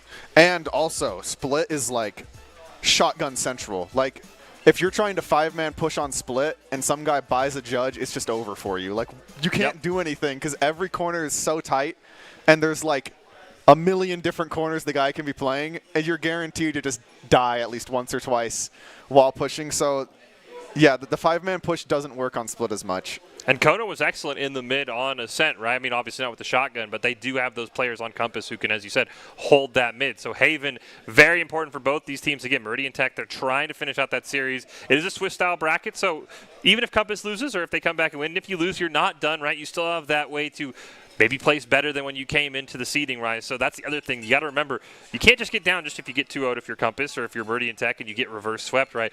There's still more games to be played. There's still that final standings that can be determined by the rest of the day. So you can't let this first series of the day get you 2 down. Yeah, and also something to note is they're playing their first game on the stage. Yeah, they have to set the stage for everybody. Yes, and that's like playing on the stage is a little nerve-wracking for your first time. And I don't know if you noticed, but the Compass players, once they got that first round and they heard like their parents and friends and family cheering, then they got the next 2 rounds. Yeah. And it wasn't just the economy. It was also like you become less nervous once you realize that you're just playing the game and there's people who are enjoying it too. Yeah, we're trying to be partial here up on the desk, but I think we can both say the crowd, at least in that first game, was definitely Compass favored, right? So if you're Compass and you start winning those rounds, as you mentioned, the crowd's going to get louder, right? Imagine if Compass is on match point all of a sudden. This crowd is going to be deafening, and that's sort of something else Meridian Tech has to battle with, right? Is you have to realize if you start trailing, now you're playing almost like a 5v, I'll say 5v30 based off what I see in the crowd. Like, it's not just 5v5 because the crowd is going to get pumped every time you make a mistake. Yeah, and like in Valorant, the mental matters like way more than you would think. Yeah. So, yeah, that's very much something that you need to be checking out. Like the win condition might be the crowd, which is, that's something to think about. I mean, we saw the mental right when Kono picked up the 3K on the up. I mean, Compass just ran off 3 in a row because they were on that level. So again, I think as you said, get the op to Kono's hands as fast as possible.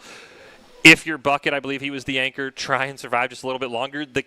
The way to win is there, right? It's just get another pick in mid. Survive just a few more seconds if you're the anchor on the site, and Compass easily could make this a little bit closer because even though it looked like it was 9-3, every round, we very rarely had a stomp of a round.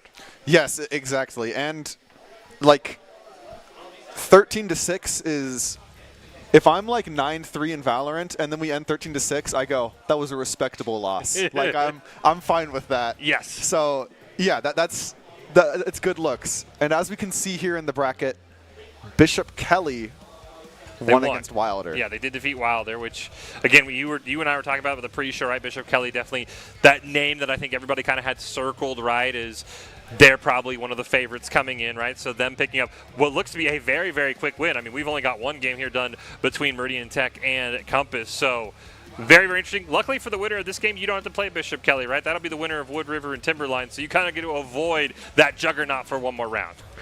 Yeah, and Bishop Kelly has definitely won a lot of times, and they've been here a lot. They're a familiar face to probably everybody. Yeah.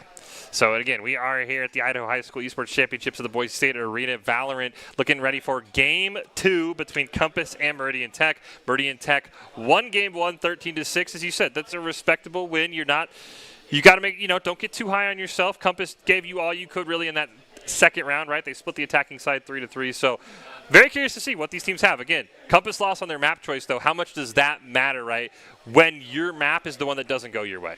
I would say, like,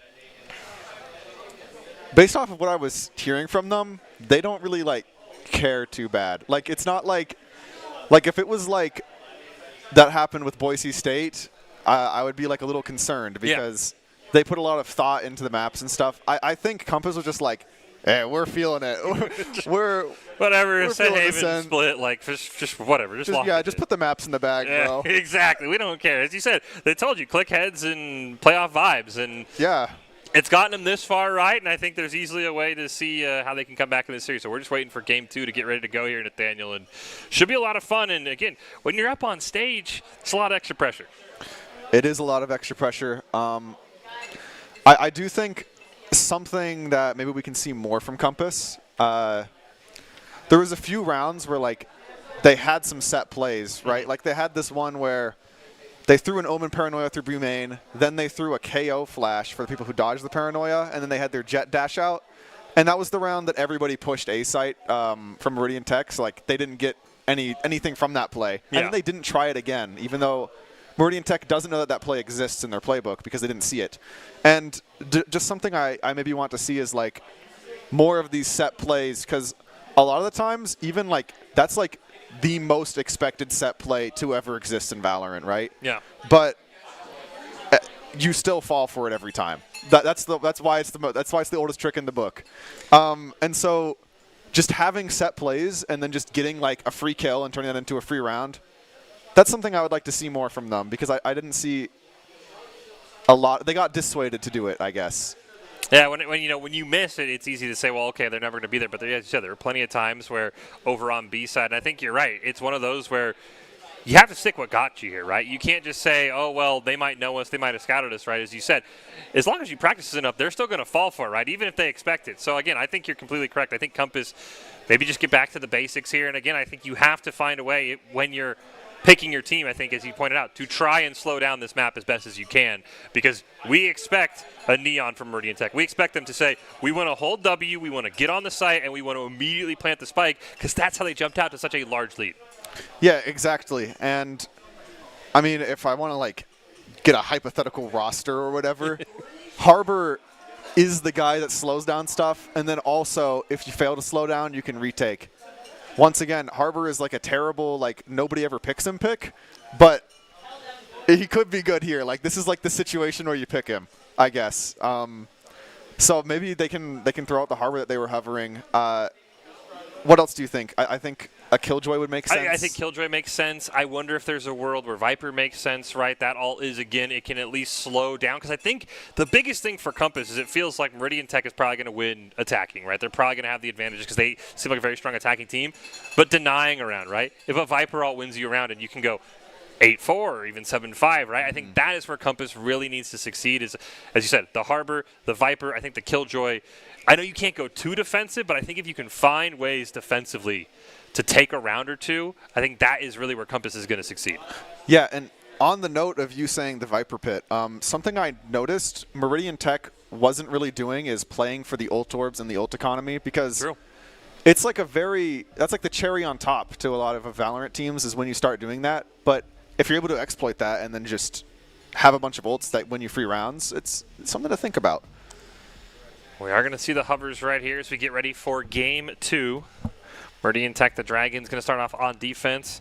Compass, the Lion's going to start out attacking. It looks like we have got Boo Boo going to back on that Omen. Was very strong in the last game, but everybody else still kind of thinking about their choices. Now the lock-in's going to come through, Nathaniel. And we are seeing from Meridian Tech kind of what I was expecting. Neon Waylay Breach. That's like we are in that field. We are just going in and seeing what happens. And then on the other side here, this is a stall kind of retake comp. We have Phoenix ult, which is we're going to farm, like maybe they're playing for Phoenix ult, farm at Phoenix ult. We have an extra life every round, you know? Well, Game 2 is here. Meridian Tech looking to wrap up the series. Join Bishop Kelly as those winning in the first round. Compass, meanwhile, they're looking to take us to a Game 3 on Split, where everything is going to be just a little bit different here. As we get set for Haven, of course, there is going to be those 3 sites to attack. It'll be a little bit more interesting to see how Meridian Tech wants to split it up when they attack, but it is Compass who is attacking first, and we didn't get to see much of them attacking, right? Ascent, they ended up losing pretty quickly. I think we only saw about 6 or 7 rounds of attack, so curious to see what Compass does. Yeah, it is definitely going to be interesting what they do, because their main way onto the site here is a Jet, except usually when you are playing Jet, do you want your Jet to like have a flash so that she can get out of her smoke? But the only flash they have is Phoenix. So it's going to be a little bit awkward, but I trust that they know what they're doing when they picked this team. Back in a flash. Well, pistol round, always the most important here. As we see, immediately Simplety is going to pick up 1, and that's not how you wanted Game 2 to start. And as you said, they just want to run forward. But they are going to end up trading out 1 for 1. Ooh. One more, Nico. Do you have it? Nico on a bit of a tricky angle here, but notably no support. Oh, getting another one is crazy there. 1 enemy remaining. And Wizorn's able to trade it out. putting Bucket here solo with just a sheriff in his hands and a bit of a dream. He has that tripwire watching his back, so all he has to do is walk in and click heads. There's the first. He knows Breach is somewhere on this site. Got to, though. But Gatu was able to teleport past the tripwire and get him. I think what you had just mentioned right before we started this game, right? It's so important. I don't know if a single all orb got taken that entire round, right? And that is, especially as you mentioned with Proper on the Phoenix, find ways to get to that, right? Of course, they didn't. I don't know if they expected Nico and Simple D to just run up and gang on him, right? But run over to C, grab the alt orb, then make your rotation, right? Those add up if you're not able to charge your ult nearly as fast. Yeah, because if I'm playing Phoenix and I go C main and grab the free ult orb for the attackers every round and then die, I get an extra life every 3 rounds. Yep. That's very, very impactful. Wizorn, it just looks like Meridian Tech is going to challenge them here on A long and say, you are not going to push through. Does take a little bit of a damage back, and he gets the kill onto Cohorn. And once again, Nico is just playing so aggressive, walking up with that judge. It's one, at least a little bit of damage, finishes the kill off. One enemy remaining, and a flawless here for Meridian Tech. And you talked about it, Nathaniel. You pick Neon, you play fast. Yeah, exactly. And Neon Judge, I believe this just got nerfed because everybody was upset about how strong it was, but Nico's still showing that it works. And once again, I don't know if you noticed, ult orb not grabbed. Something that's interesting is both teams are fighting for the space of A long, which is what you're supposed to do. That's what everybody says to do on this map, right? Yep. A long is important, but I don't think they understand why. It's because you get that ult orb and you have the space. And so maybe they'll change things up here. Going into Garage, this is a great spot for the curveball, but it misses Nico. And he's able to find one with that judge, looking for more. Oh, he's going to survive everything. He's going to pick up one more at least. Swap out for the Vandal here. See if he can push forward and finish off Compass. They do have 2 members alive, but you can see the Sova barely hanging on. Pretty much one shot to even a light breeze at this point. Yeah, just walking up, getting that tricky angle though. Nice flank from Eternal Void. And now this round looks pretty good for Compass as long as they're able to keep Simple T from running up. Click heads, it's just that easy. Yeah, it is. I mean, when you're playing like that, it is. And again though, we talked about it, right? C Altorp just left there, right? I think we spent a lot of time talking about how Compass needs to slow down Meridian Tech defensively. I think offensively, I want to see Compass slow the pace down. Smoke out C, grab the Altorp. Smoke out A long, grab the Altorp. Then let's plan where we want our attack to go. Yeah, and something also is Meridian Tech is sprinting it down every round, right? Yeah. They're just running at you. Just stand still, look at head level, click heads. It's their strategy that they were talking about, and if you know the enemies are just going to run into you, sometimes literally just put 2 guys playing a high-low and just shoot them. It does look like, got to assume this is a timeout here from Compass, right? You can see them trying to rally the troops, right? And we talked about this. These are important, right? They're attacking. Not only do they kind of get to set the vibe, but they also just kind of have to mentally reset after those first 2 rounds. Basically, Nico on the Neon was like, I'm going to basically pretend like I'm an attacker, right? Because that's how deep he was in their spawn. Yes. And he's just going to pick you off before you round those corners. That's the other thing, right? You can't just assume the defenders are going to play back, right? You have to check every single corner. Even if it would be a place an attacker wouldn't be, it feels like Nico has been there. Yeah, something like the way Nico is playing reminds me a lot of how Skies plays on Boise State on this map. Yep. He runs up, takes the A-long space for the first 2 rounds, then he sits Garage with the judge. And that's exactly what we saw there. So the next part of the recipe is to sit Garage for 2 more rounds and then start running up A main again.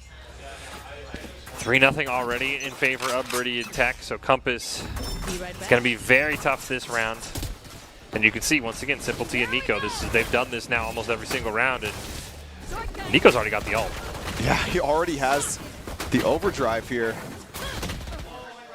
but he's only able to find 1. Simple T does back him up. He takes down Proper, so they end up getting 2. Now it's Simple T all alone and nearly attacker spawn, but unfortunately, Compass just can't get any space right now. Last player standing. And Meridian Tech is able to just beat Compass without them even leaving their spawn. Yeah. Which is a bit of a difficult thing to be seeing here. I just think Compass needs to play for one spot of the map and then just kind of watch for the other guy. I understand that the fast lane kind of disrupted that, because that's what they were doing. They were trying to play a crossfire. But there's a way. There's a way to do this. This will be the first time since the pistol round that we're really on even footing, though, right? And this might give Compass maybe a bit more of an edge. Like last round, right? We've talked about it. You kind of win in pairs. So this is a great chance here for Compass to turn things around, play a little bit slow. But Nico has no business playing slow. Nico is already way up here. Look, he's drawing the attention of 4 players for Simplety to then fight them. Convergent paths thought about, but not coming out as he just clicks another head. There's that ult that you talked about. And yeah, just Meridian Tech. They're just going to simply put more bodies than Compass can shoot at one time.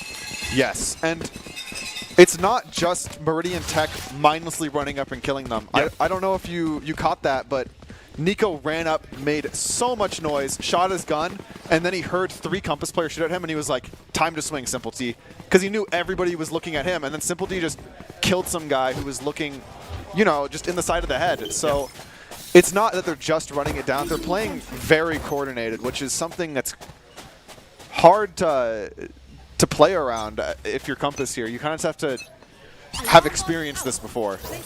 This might be the best attempt here, right, though? Try and get away from where we've seen Nico and company push, which is just going to go straight down C long. They're going to be able to at least get onto the site, but a quick rotation here through Garage. Basically, all 10 bodies going to be here very quickly. Boo Boo going to get the plant down right about now as Kono picks up the first, but Gatu in the back picks up 1. Out comes that Aftershock, stunning pretty much everybody, but I don't know if it's enough. And there's that Phoenix ult, making sure we secure the round with this extra life. There it is. Great job from Proper, showing us exactly why the Phoenix ult is so strong. Even though he didn't like get killed and use it, it still gave him the confidence to run at 2 people and just win the round for them. And they did exactly what they really needed to do, right? We've seen Nico every single round, except for the one where they sat in Garage, but it's push up A long, B at A. The best counter to that right now is, okay, we're just going to push C long, we're going to smoke out the site. At least if we get all 5 bodies there, Nico can't flank us. Exactly. Just don't run towards the nuclear bomb. Just go the other way. It looks like we might be trying that here again. We do see Kono is going to have the knives ready. If Simplety peeks this, this could be a huge pick for either side, and it's Simplety who gets it. Crazy flick from Simplety there. Placing swarm grenade. Swarm grenade out. And now you can kind of see Compass a little bit lost. Gatu going to pick up 1. They're trapped right now. Indeed they are, but they don't even know it yet. Curveball does tell him a little bit of information, but King Orin now going to push up on the other side, and there's not a lot of space here left. Now they're just slowly getting pinched here. Tripwire gets taken out, which means it's free game here, and Meridian Tech does it again. They just simply overwhelm the remaining bodies of Compass. Yeah, and that right there is the one downside of 5 stacking, because they weren't able to get into C, as we could see. Yeah. And then they have no space. They're just 5 people just waiting to get shot from every angle. Yeah, it really felt like they were relying on Kono to win that battle with knives in mid, and that was going to maybe open things up to a rotation. And then once Kono got taken out, they kind of just didn't really know what to do. Yeah, and to be fair, Simplety hit a crazy shot. You couldn't really see because it wasn't his perspective, but he was looking down and then flicked up to the guy jumping and one-tapped him. Well, Nico, once again, hey long, a familiar spot for them. Oh, This wait. time, Compass is ready. They're going to pick up 3 right away. That is very, very good by them.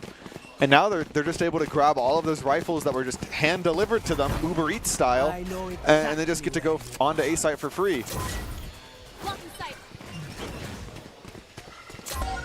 Looked like we got the Cypher ult there. In a 5v2, it's an interesting call. Spike planted. Yeah, just making sure there's no tricky angles to be concerned about. I understand it as you talked about it for the mental, right? If you lose a 2v5, you're not going to be in a great spot. So I like it for Compass there. Two members of Meridian Tech, they're both going to push from the same spot. Gatsu going to pick up one. Kono and Eternal Void, though, finish the round, and Compass picks up their second of the half. Yeah, I get what you were saying about the Cypher ult being weird. It's definitely not what I would have done, but there's plenty of examples of where, like, even pro players are in a 1v4 and they just solo breach ult the last guy because they're just like, I really want to win this round. Yeah, I mean, it's that, and it's putting it on cooldown, right? Because now maybe you get a Cypher ult maybe later in the half, potentially, right? There's still 4 rounds left. Assuming you get a kill every round, that's a Cypher ult by the end of the game. So. And that can maybe make the difference in that final round. So yeah, I don't hate it. It looks weird, but I don't hate it. Again, it's one of those things you just want to make sure you finish off the round, as you said. And speaking of being finished off, you could see immediately Meridian Tech, they're all 5 grouped up, and Kono with a huge pick onto Nico, but Wizhorn is there as well, so it's down to a 4v4 very fast. But with Nico out of the way, I bet you Compass is feeling pretty good, because that's like the Thanos of their team, you know? Truly, it has been. He snaps and half the team disappears. You're not wrong. So maybe they're feeling a little bit better knowing that they're against just the normal Avengers here. Take flight. Still hanging out over here in A Garden. You can see very, very cautious here from Compass with how aggressive Meridian Tech has been on the defense. But you look at your map and they're all clear right now. Yeah, there's not a whole lot of space. Yeah, you've got some space to move. There's that alt orb. Maybe you play for that. You've got the Hunter's Fury for Eternal Void. That can maybe clear out A site if you I want. think they're waiting for the recon bolt to come up and see what's on site. As that comes through, it sees nothing, which tells them, hey, just walk on, it's a free site. But it's a little bit of a trick. They are going to get the spike down here. Meridian Tech has the Killjoy ult if things go wrong, and right on cue, there it is. The That's gonna Hunter's be hard. Fury can kill it, though. Is he going to get it? He does get it, but it's going to cost him, unfortunately. And this is not exactly an easy 1v4. So, something Compass did there that I find interesting is they chose to plant default. They had full control of the site and they planted the safest spot. Typically in Valorant, when you have full control of the site, you want to plant in the most open spot because then you can play from the most angles. But what happened was they were all forced to play like the same spot, and then they got hit by one piece of reach util, and then all died. Yep. Which is just something to think about as you set up what the post flange is going to look like. Especially on Haven, this is a map that where you plant the bomb matters a lot. Yeah, I mean, you talked about it, right, where defense, sometimes you feel like you have to react, but for attack, you have to have that two-step plan. It's not just, okay, we plant C or we plant B and we're happy, right? You have to think about the 40 seconds you have to defend the spike. And that's maybe what Compass needs to work on here is immediately we see they've had success with this before. They all want to get on C. They smoke out Garage, and they're onto the site. But everybody's still alive for now.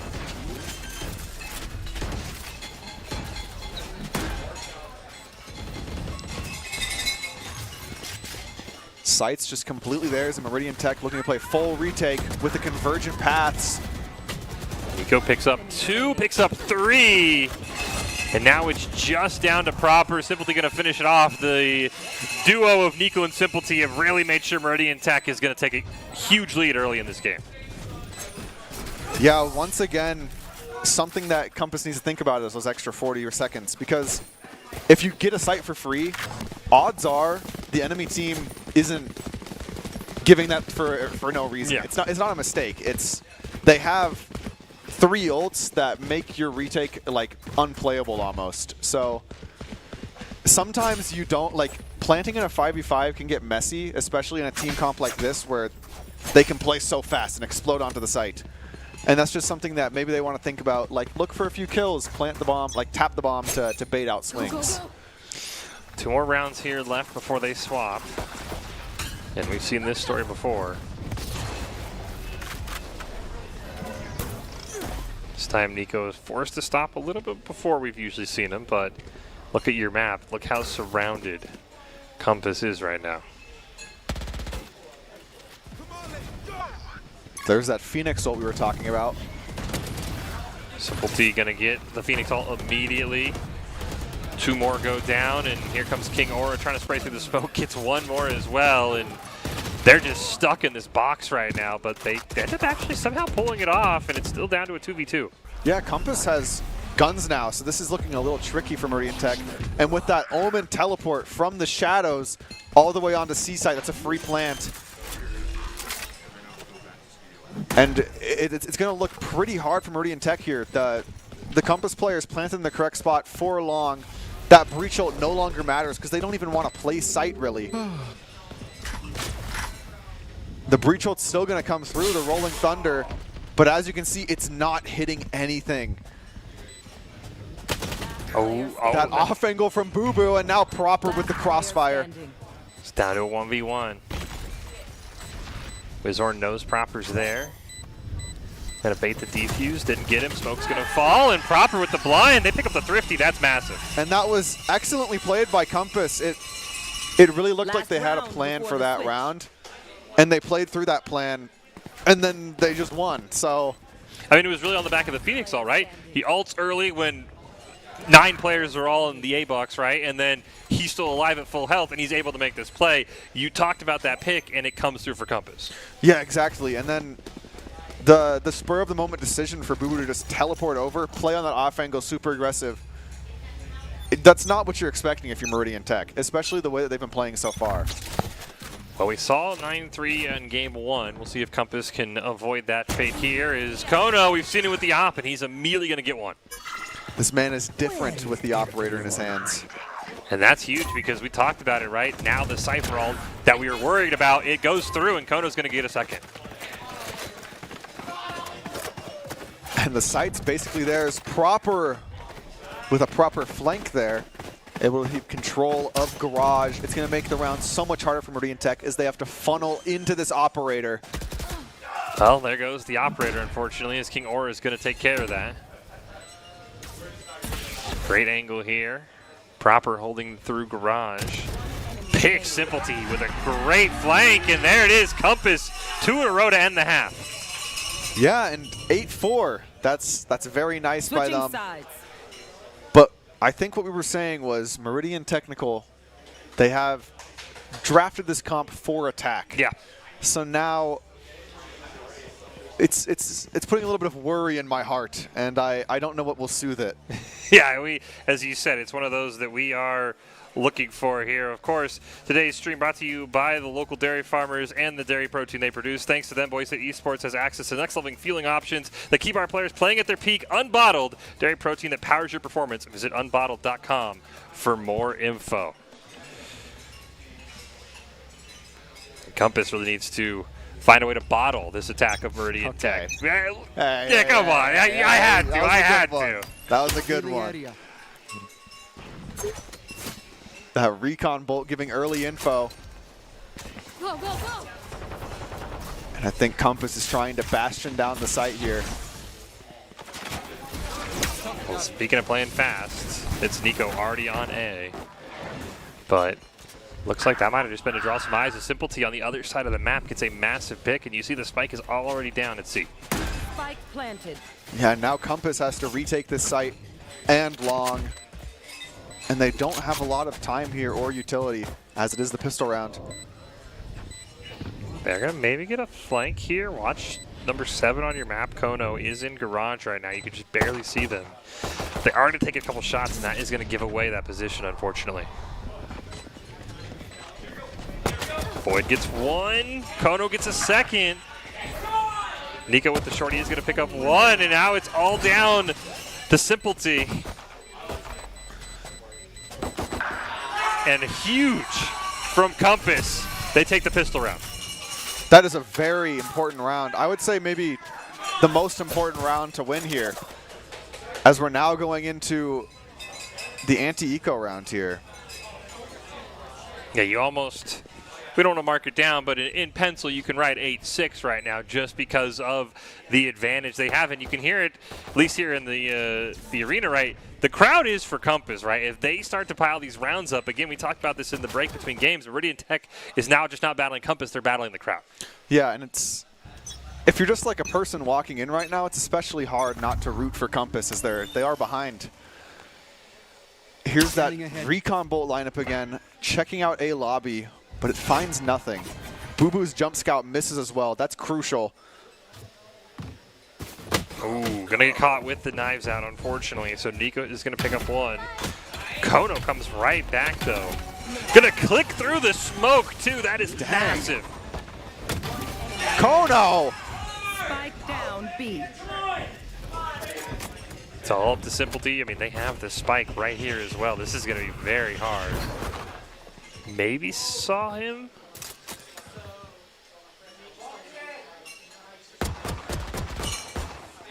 Oh, Simplety not getting that kill. That almost puts the stamp on the round, saying it's 8-6 here because there is just not much for him to do now. No, even a pick doesn't really help you because his Compass can full buy next round. And it's Eternal Void who gets it, and now all of a sudden 8-6. Compass gets their full buys if they want, and Meridian Tech will have one as well. And now this is where we've talked about a lot, that third round when you win. Can you win with the guns you had? Because I think you only lost that one member. Well, something that, I don't know, that we didn't see because the tab button wasn't pressed. Kono bought a Bucky and a Ghost. Bucket had a Stinger, another Bucky. That's a bunch of cheap weapons because they're looking to buy ops and rifles. See, there they have enough money for rifles as well. Compass is looking to win this round and tie up the game. As you mentioned it, get the op in the hands of Kono as fast as possible, and there it is! There it is! We talk about it, Doc's Keys. Don't ego peek the op. You don't have to do it. You don't have to do it! Zorn.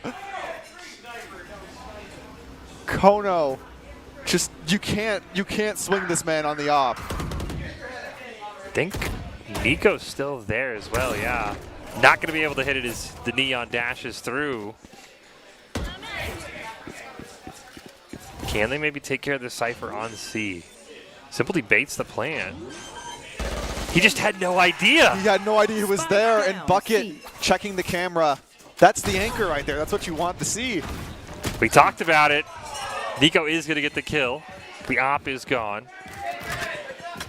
And all of a sudden, after that fast start, we're down to a 2-on-2. But nobody knows where anybody is the thing. It's a bit of a tricky situation where all players have to clear everything, and King Aura has just been spotted. The only advantage that Compass has is they know where the spike is, but it's already picked up. King Aura takes out Bucket. That's a crazy swing. It's all up to Eternal Void.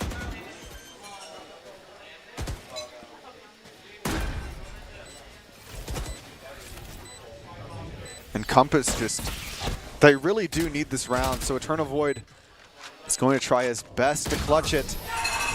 Nico had the angle, unfortunately. Unfortunately, he did. Nico was just a little bit faster there on the click. But, I mean, I saw Eternal's Void crosshair directly on his head. He was milliseconds away from having a chance at that round. Yeah, really, I will say, as much as the op plays are hype, and a big shout out to Kono, right? It was a great job by Meridian Tech. I think they were down 2-4 at one point, and they were able to find their way to get those picks. Didn't really even think King Aura or Nico lose any health. So a great job stabilizing, and now this A long is probably going to be a lot more open than it was last round. Oh, most definitely. I don't think the op can be afforded. Well, there's Kono's one. taken out early. Oh, he ran right past him. Proper and Eternal Void, they're holding on to A. They're going to just push through the smoke. Proper going to pick up another. Crossfire.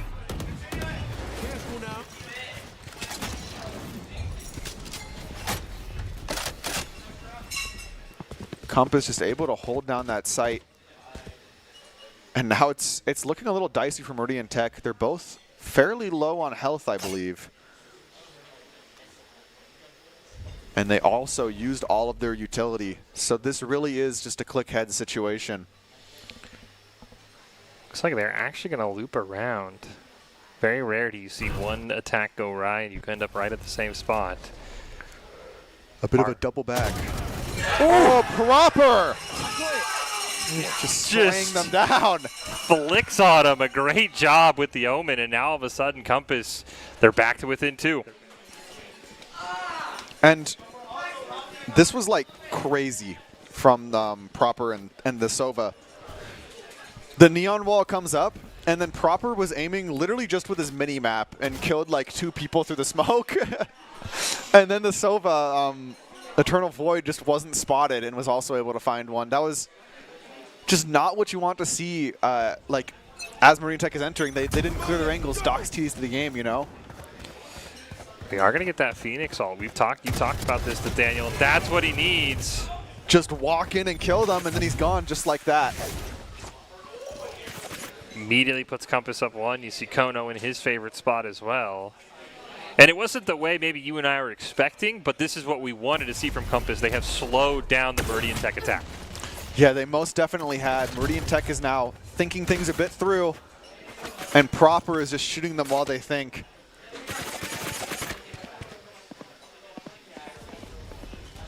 Looks like Garage has just been entered, and Bucket's chilling here. Oh, he gets one. Oh. One enemy remaining. The trade just keep going the way of Compass. It's up to Simple T. Takes a bit of damage. And that's going to be Void with the wall bang in. Compass now 1 round away. You can hear it, Nathaniel, from tying up this game. Yeah, and tying up the game would be massive here. Meridian Tech, they're not playing into their strength. They're not playing fast, you know, and I have a feeling that the Killjoy lockdown is going to dissuade them once again away from playing fast. They're going to want to play slow, wait for that Killjoy ult, and that might send them down the wrong path, but not this round. This is the Deagle round. This is the... You're hoping for just something. Let's just see what happens type of round. They might use the Neon ult here. I was going to say, if there's one thing they can do, it's we saw it on defense, right? Nico, get in there as quick as possible. As Kono, yeah, you're not going to win that battle. And I think that pretty much declares, yeah, we're holding everything for next round. Yeah, no, Meridian Tech would not, probably, it's just not wise to use the ultimates here. This round is a little dead in the water, but if they're able to get just 1 pick, that puts a rifle in their hands and is something that can flip the round. So the Compass players, I don't like them being this close to the angles. That's a good way to give a gun and then give the round. Out comes that Sova drone. That tells them where he is, though. But they It don't doesn't know matter. where Proper Eternal Void. Oh, maybe they pick Eternal Void here. They do. Wizorn able to get 1, but Kono with the op answers right back. The op's not going to be great here in close range, but he's got backup. And 9-9. Huge comeback here for Compass. And you can hear the crowd absolutely just present in the moment here. Eternal Void hit such a just like ballsy play.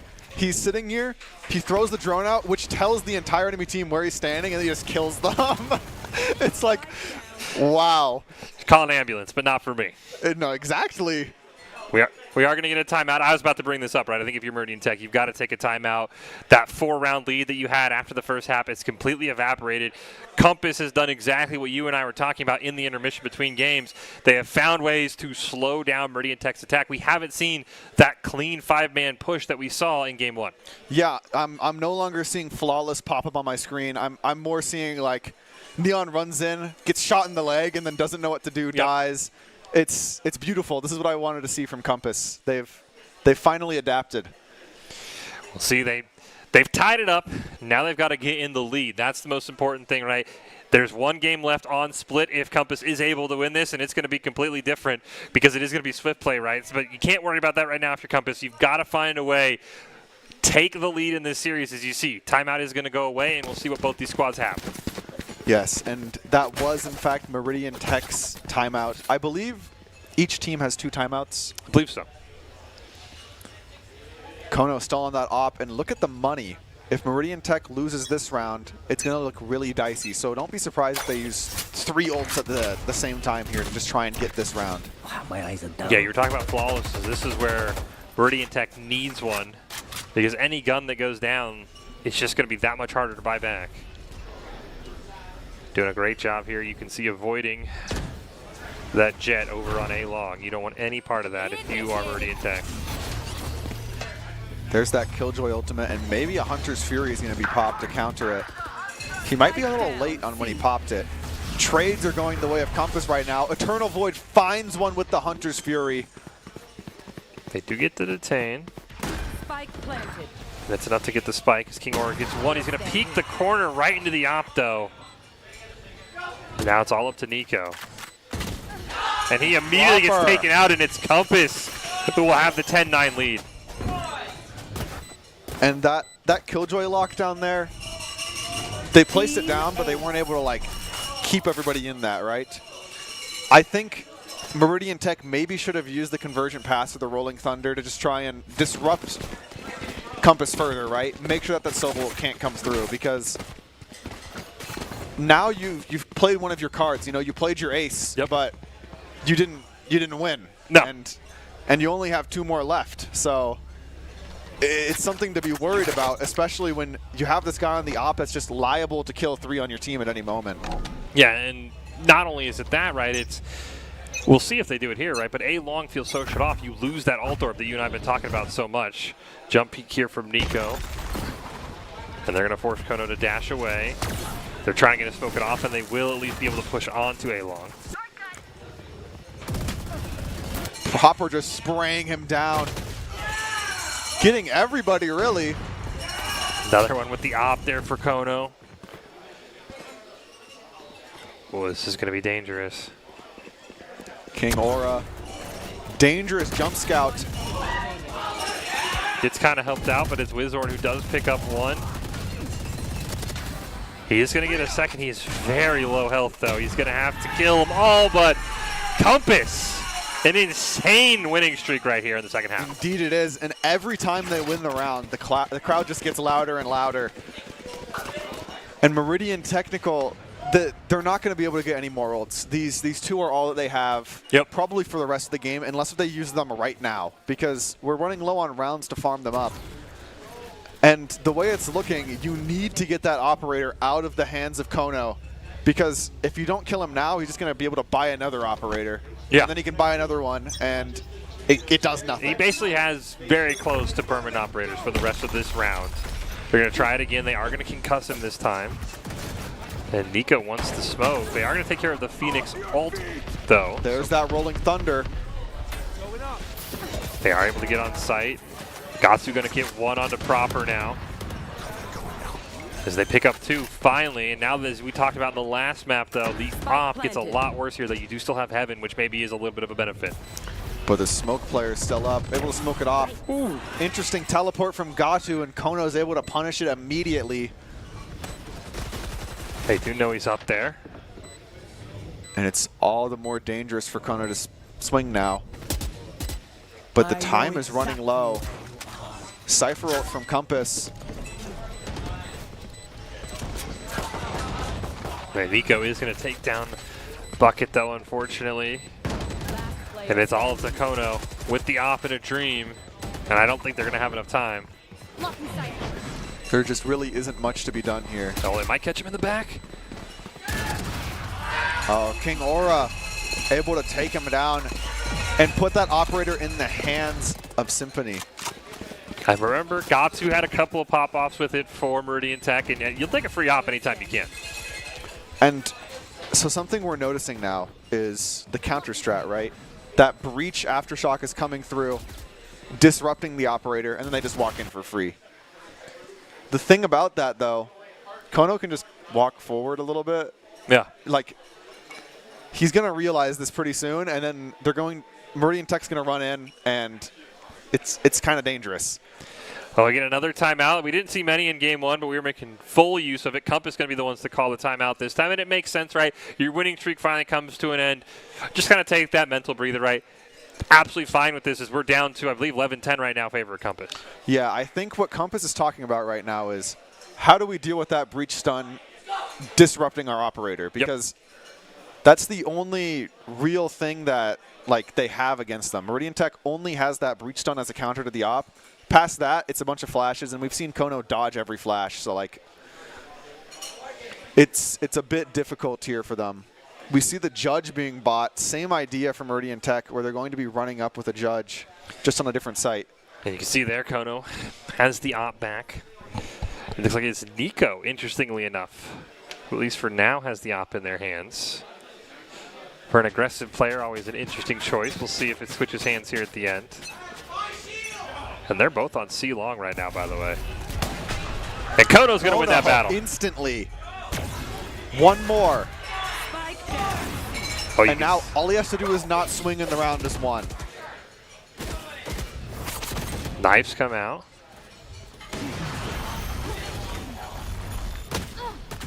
Does a great job dodging that. Does take a little bit of damage. Has to be careful as he knows there's still an op there. He picks up a third. Finds a third. Oh, you can see Nico wants to. The ego is there. It definitely is. The wise play is just to do nothing and win, but he wants There to it get is. the ace. Kono clip farming a little bit, You can hear the crowd. They're chanting for it. and he still has that blade storm up if he wants to. Scottu gonna peek. Oh, they. Looking just to hunt down Gatu here. Bit of a fake smoke to maybe feign what exactly he's thinking. And this teleport should be heard. And I think it was by Proper. 30 seconds And left. Kono looking gonna for that go up. final kill. Oh, Gato He's is not going able to to at least find deny the ace. Moral victory, I guess. I think even though it's 4, that might be the play of the game. Oh, there's no doubt in my mind unless we see an ace, right? Okay, you want to call it? I think I'm calling it. I think this is play of the game. Okay, well that was your unbottled This- play of the game.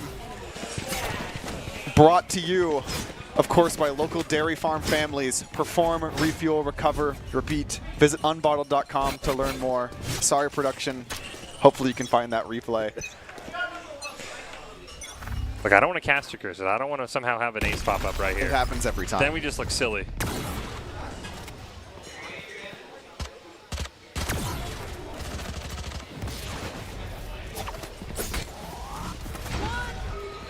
We've seen this. Virgin before. paths.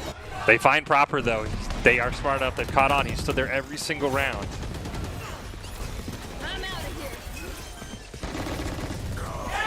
Boo Boo gonna get one back. The spike will go down though.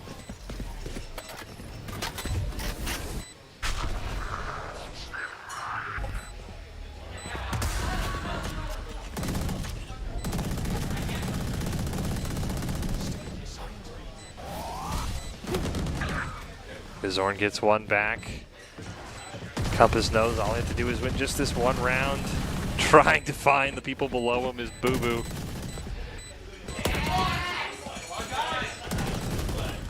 Nico gets one. Does everyone in this game have an Omen right now? I think everybody has an Odin, yeah. Like, I feel like there's just Odin's all I hear. And it will unfortunately be Kono retreating, and this will be one more round. They have to survive. A very like Valorant culture thing is if someone buys an Odin, you get upset at him and then buy an Odin yourself, and then everybody has Odins but nobody knows how to use the gun, so everybody just plays bad. What do you mean? We have 100 bullets in the chamber and I just hold down the trigger. It seems very easy. Yeah, I don't know. It's just, it makes for a really silly situation because the only gun that like can't beat an operator is the Odin. It can't one-shot to the head, so you can never diff the op. Well, do we go to overtime or does Compass go to a game 3? That's what's at stake right here. As it's Kono not able to hit anything on A long. Jump peek there from Nico. And Able to you're find not that going to peek shot. that one. That's a great opening pick from Kono.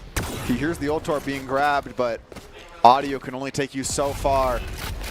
As if you don't know, you don't see the silhouettes as the player. Man, wouldn't that be nice? Oh boy, would it. They want to stick on A, it looks like. Rotation through sewer. You have Kono still there, and that Nice might shot be the from worst Kono. idea. Oh!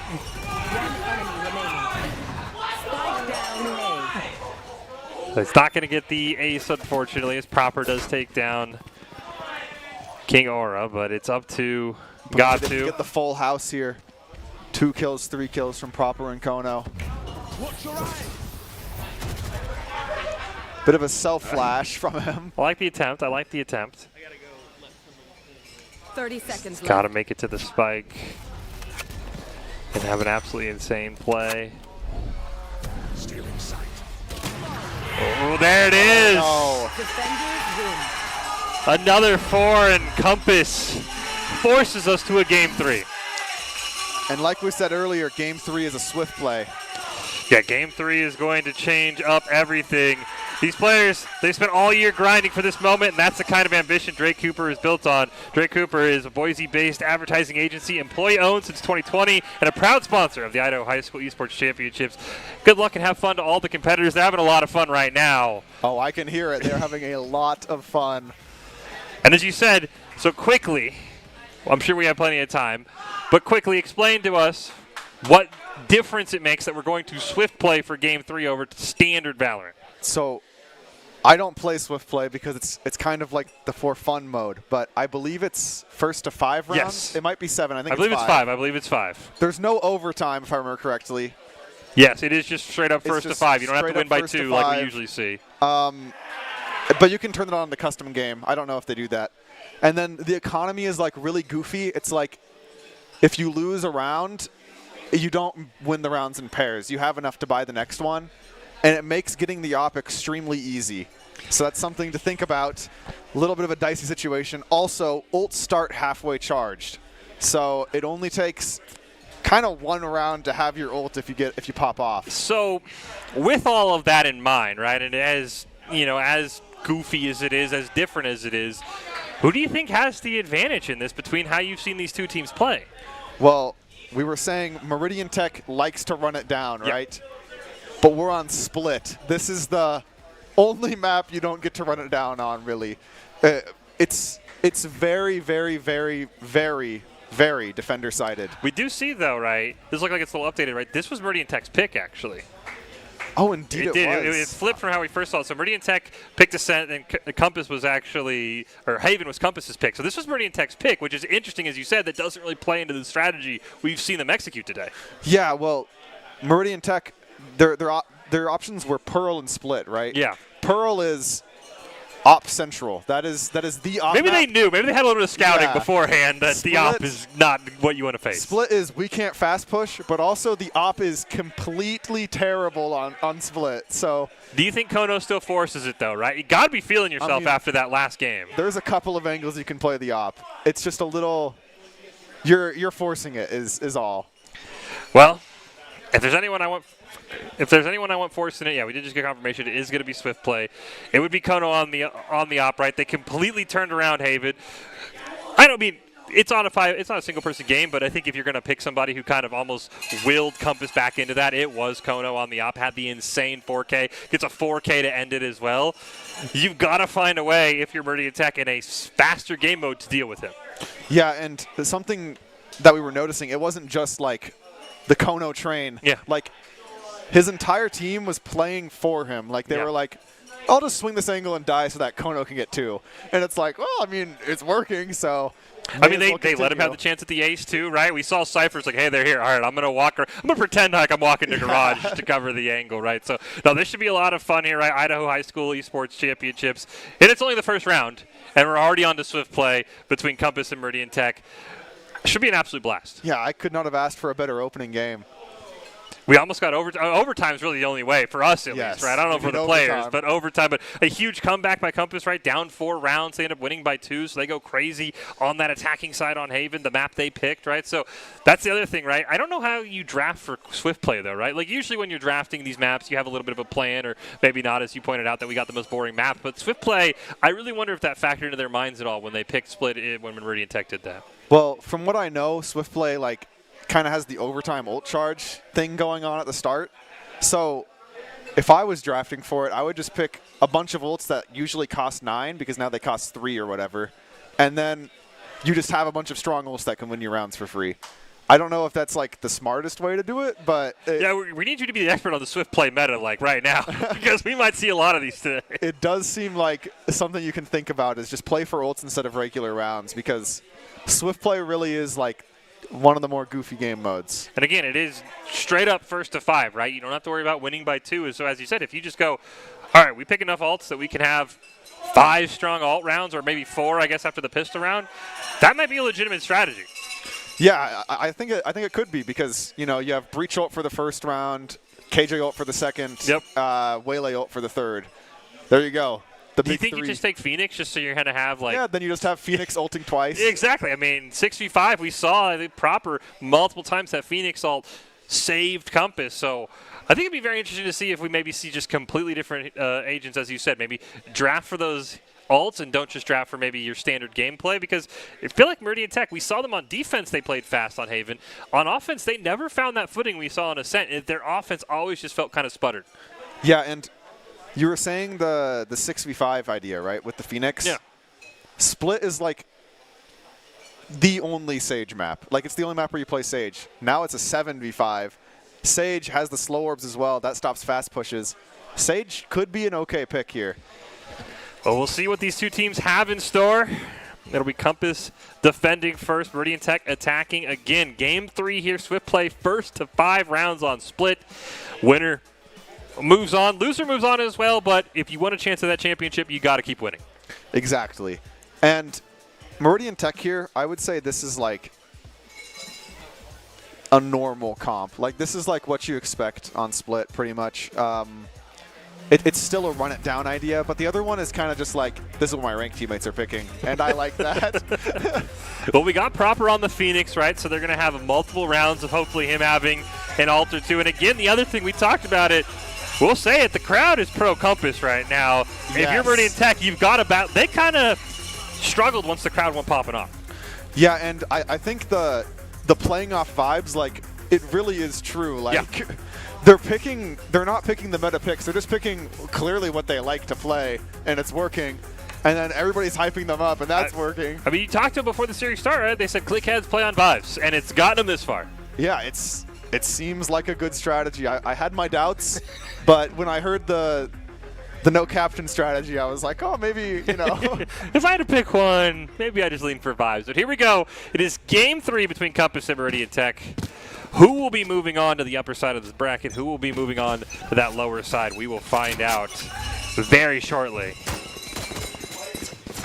And notably, Kono's on the Reyna, which is not a normal pick.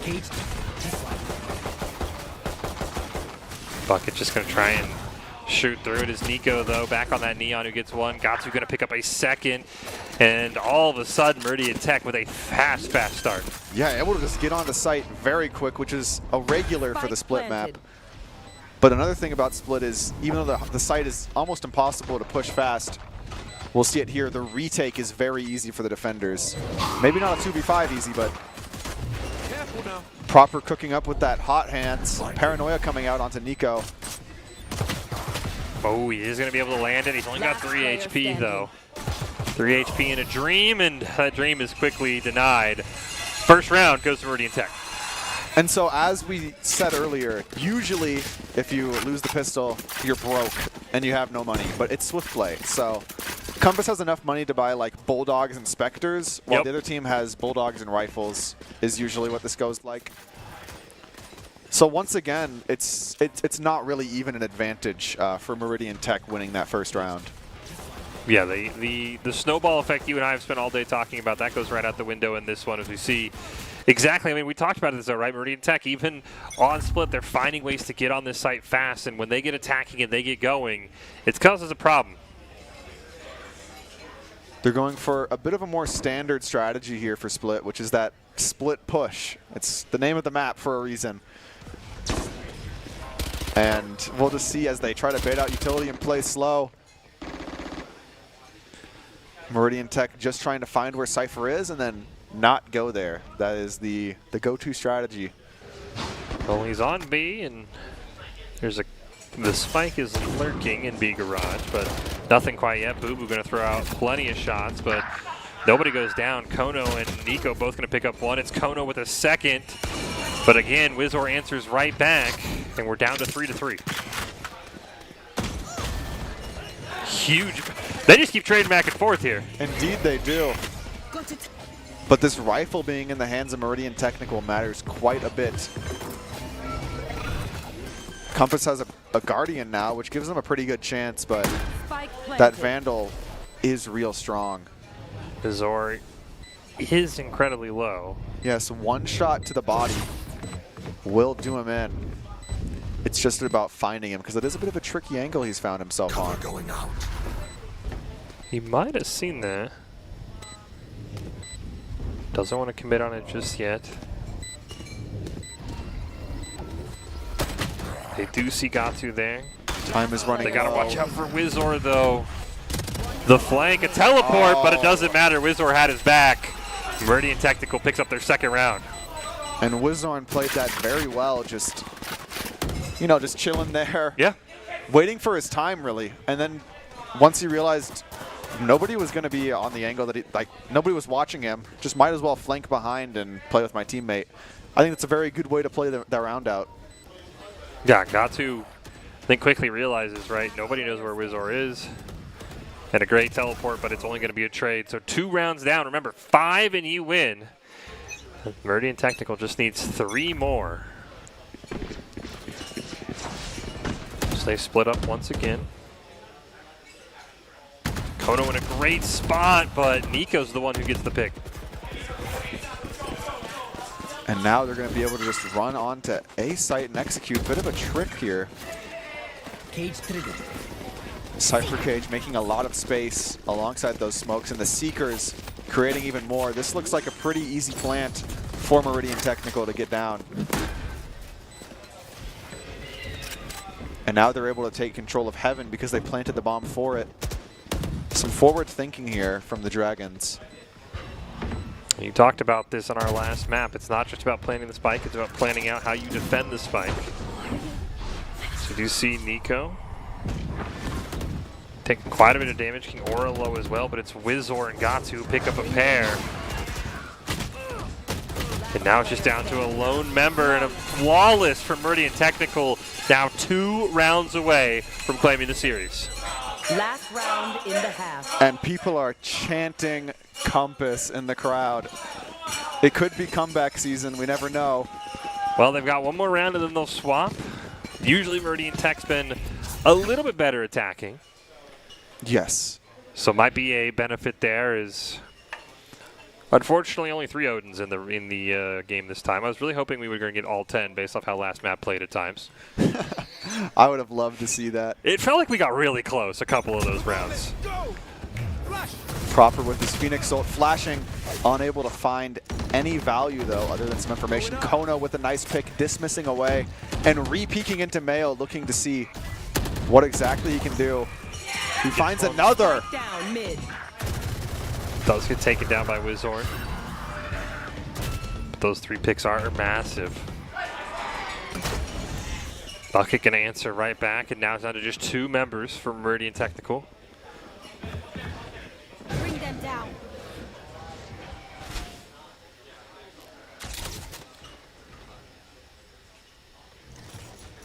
East side heavily defended. You're going to have to try and make this rotation.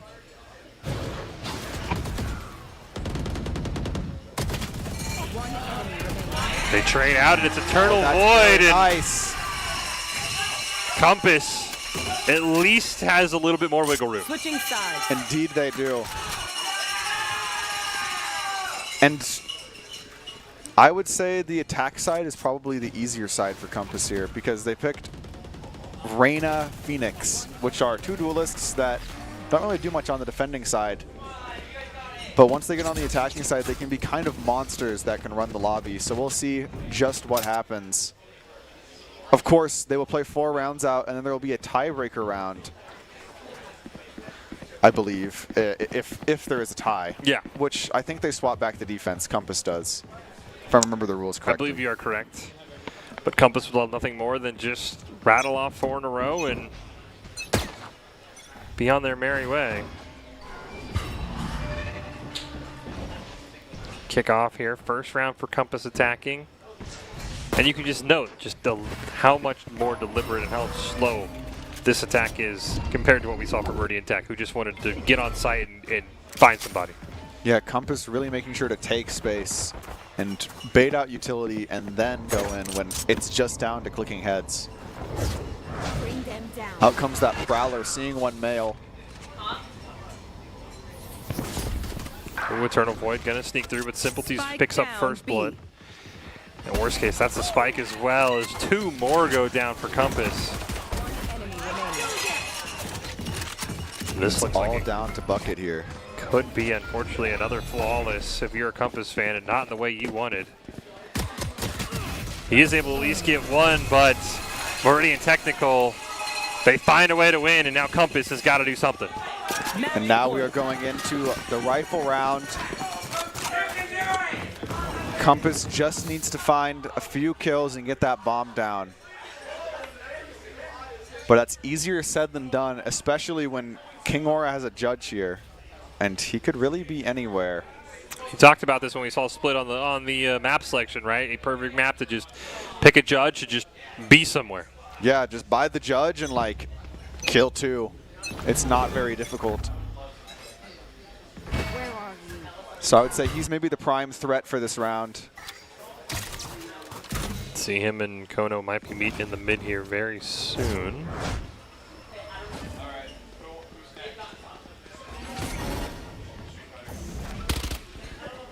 Kono might have saw him. He has a little bit of damage, but has to be careful. Reinforcements are on their way. And he knows the judge is there now. Kono has been informed by the sound. And the time is just ticking away as space keeps being given by Compass, I feel. Out comes a smoke. Wizorn is smoked off. Nobody's close according to that Prowler. Oh, Nico's in a great spot here. Wizorn maybe. Compass just gets the sight. Oh, They are going to lose one, though. and that's the spike. The round can't be won without that spike being retrieved, and there's 3 defenders on top of it. Compass now has to run up into a judge and kill everybody and then plant the bomb in 30 seconds. They're going to try. Boo Boo's going to be the first one. He finds King Aura. That's one judge down. Gatsu's going to answer right back. And as you mentioned, time is running out. 15 seconds. And Nico's right behind him. One more for good measure with the pistol. And Meridian Technical and Nico, they win 5-1 on game 3, and they take the series. And that will put them up into the winner's bracket. With Compass going into the loser's bracket. Yep. Still able to play some more rounds out and have fun. But you can still place, right? You're not done. Still place up to 4th, I believe, or is it a Swiss? It's Swiss, Oh, so you can place up to 3rd if you're Compass and things go your way. But Meridian Technical, I mean, holds on. And it was Nico, we talked about him almost every single game, found ways to make plays, especially on that final clip there, to be able to maybe push them in to that next round. A big thank you to Esports Supply for sponsoring today's broadcast. Esports Supply partners with schools and institutions to design and outfit world-class esports facilities. If you're looking to build or upgrade your program space, Esports Supply is the team to call. Big shout out to Meridian Tech. They're the team that moves on into this next round, Nathaniel. And before we go to break, what are your thoughts on this series? I mean, I thought it was a very fun series to watch. I think the adaptations made by Compass were it's what you like to see in a 3-game series, right? They get just like kind of run over, and then the next game they get to play and they realize, oh, we can just not get run over. We can play around that and draft around it. And I think if it wasn't a swift play, maybe they would have had a better chance at. The swift play does change the dynamics. It changes everything, and all of the adaptations that they made were all of a sudden kind of thrown out the window. Yeah, and I mean, we did see that, right? I believe every team that picked their map, they won, right? That's something that's going to come in more and more as this tournament goes on, as these esports high school championships go on, right? Is you have to find ways not to just win on the maps you pick. It's about winning on the maps that your opponents picked. Yes, that is very much true. Well, again, we are not close to being done. A big shout out to Meridian Tech. They move on into that winner's side. Compass, they'll keep playing, as we talked about, could maybe finish as high as 3rd. But we're going to take a quick break. We come back. We've got more from the Idaho High School Esports Championships in Valorant. It's all coming up right after this. Since you guys have been in here, some things have changed. We've updated this place to be in its final form. New cabinets, new counters, all sorts of new stuff in here. This has turned into a place that wouldn't look out of place at an SEC or Big Ten football facility, and Dairy West has allowed us to have it here. We've taken a holistic approach to our player nutrition, and we're really thankful that Dairy West has made sure that our fueling station is the best in college esports and really at industry standard for any college athletic department. My friends know me as Derek, but I'm also Master Sergeant Raxter.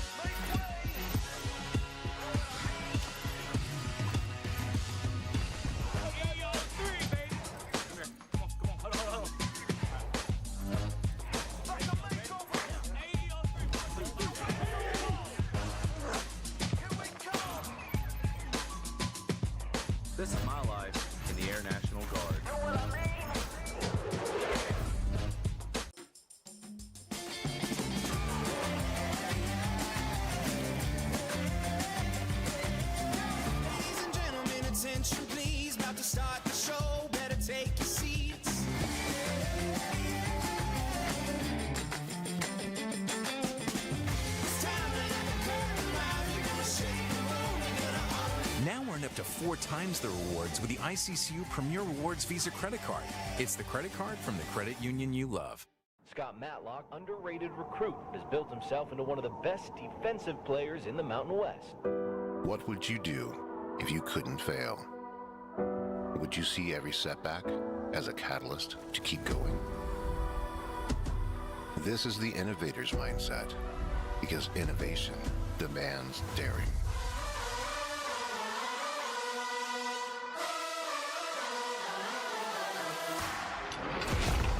It's finding thousands of ways that don't work, and the one that changes everything. It's when your unrelenting spirit sees the world's needs and says, I will create something better. So, what will you do? Will you let your genius run wild? Give yourself the space to be great. Set your sights on something even bigger, because we know changing the world doesn't happen by chance. It comes out of the blue.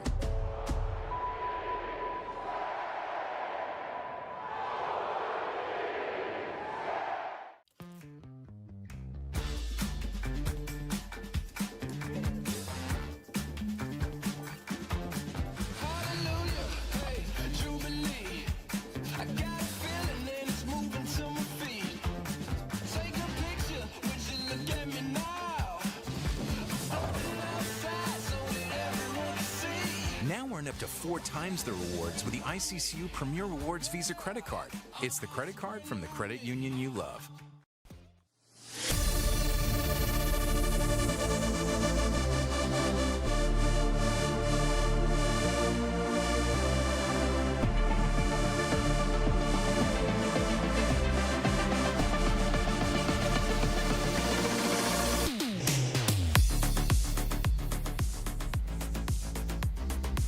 Hello everyone, and welcome back to the Boise State Esports Arena. We're joined with a special guest to tell us a bit about the Idaho Education Savings Program. My name is Eric Beltran, but you are Don Hall, and how are you liking things out here, seeing all the festivities going on? It is such an amazing facility you have here, and the games are just great to watch. It's so much fun. So, why don't you tell us a little bit more about Ideal? What is Ideal? So Ideal, we are Idaho's 529 Education Savings Program. We are the official 529 for the state of Idaho. Any money you put in, you can get a state tax deduction for, and it grows both state and federal tax-free.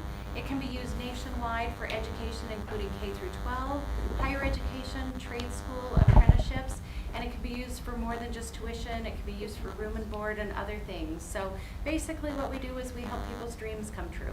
So it's a really secure safety net to really throw out there. It's a great way, and the earlier you get started, the more you have time to save. Okay, just to restate that real quick, because I believe we had an issue with the mic. Is that working now? Or do we got audio? Do not leave. It's working? Leave her hanging. Okay. Okay. Sorry about that. You know, that was my fault. I played with the mics earlier, messed it up. It happens. They just look so fun. Absolutely, it's easy to do. Sorry about that. So let's start off over again. What is Ideal, if you don't mind repeating yourself? Thank you. Ideal, we're Idaho's official 529 Education Savings Program. You get a tax deduction for any money you put in, and it grows both state and federal tax-free. It can be used nationwide for trade schools, apprenticeship, K through 12, higher education, and for room and board and books, not just tuition. All right, awesome. And who is eligible for such a program? Anyone can open an account. They just have to be 18 years of age, and they can save for anyone. They can save for themselves, grandchildren, whatever the case may be. Well, say anyone can open an account, but how do you open an account? You go to our website, which is idsaves.org. It's very simple. It takes $25 in about 10 minutes.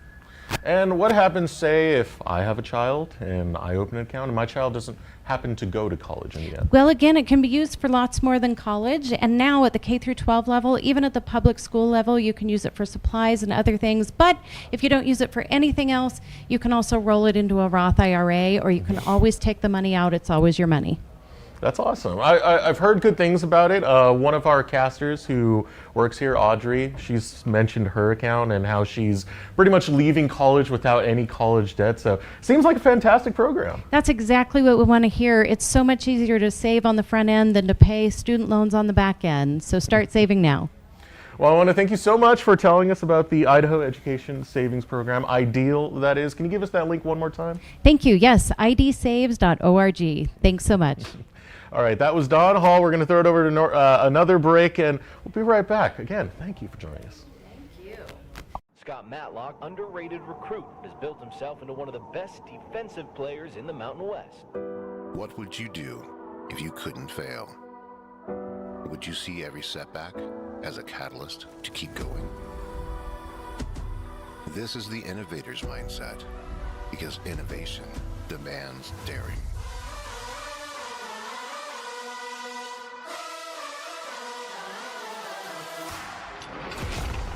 Is finding thousands of ways that don't work, and the one that changes everything.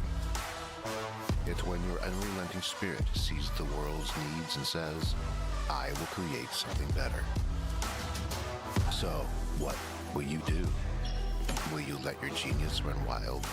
Give yourself the space to be great. Set your sights on something even bigger, because we know changing the world doesn't happen by chance. It comes out of the blue.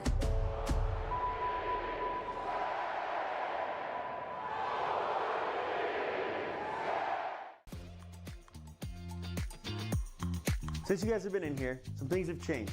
We've updated this place to be in its final form. New cabinets, new counters, all sorts of new stuff in here. This has turned into a place that wouldn't look out of place at an SEC or Big Ten football facility, and Dairy West has allowed us to have it here.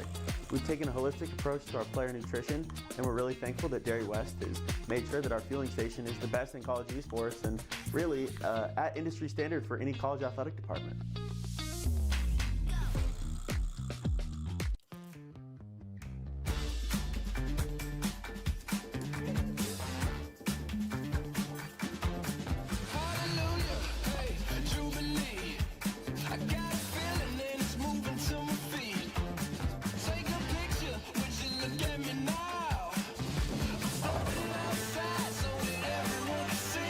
Now earn up to 4 times the rewards with the ICCU Premier Rewards Visa credit card. It's the credit card from the credit union you love.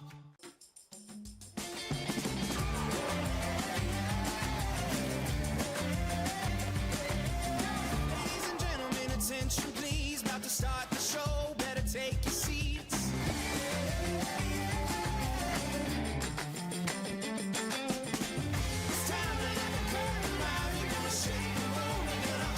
Now earn up to 4 times the rewards with the ICCU Premier Rewards Visa credit card. It's the credit card from the credit union you love. My friends know me as Derek, but I'm also Master Sergeant Raxter.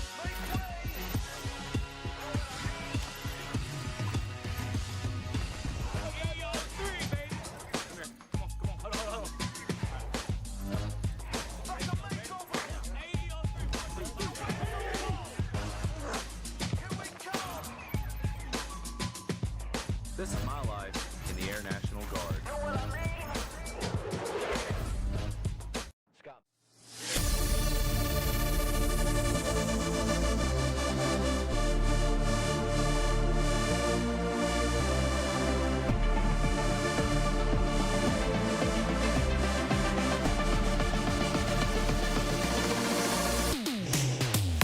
Welcome back, everyone, to the Boise State Esports Arena, where we have our victorious champions when it comes to State of Idaho high schools playing Super Smash Brothers Ultimate.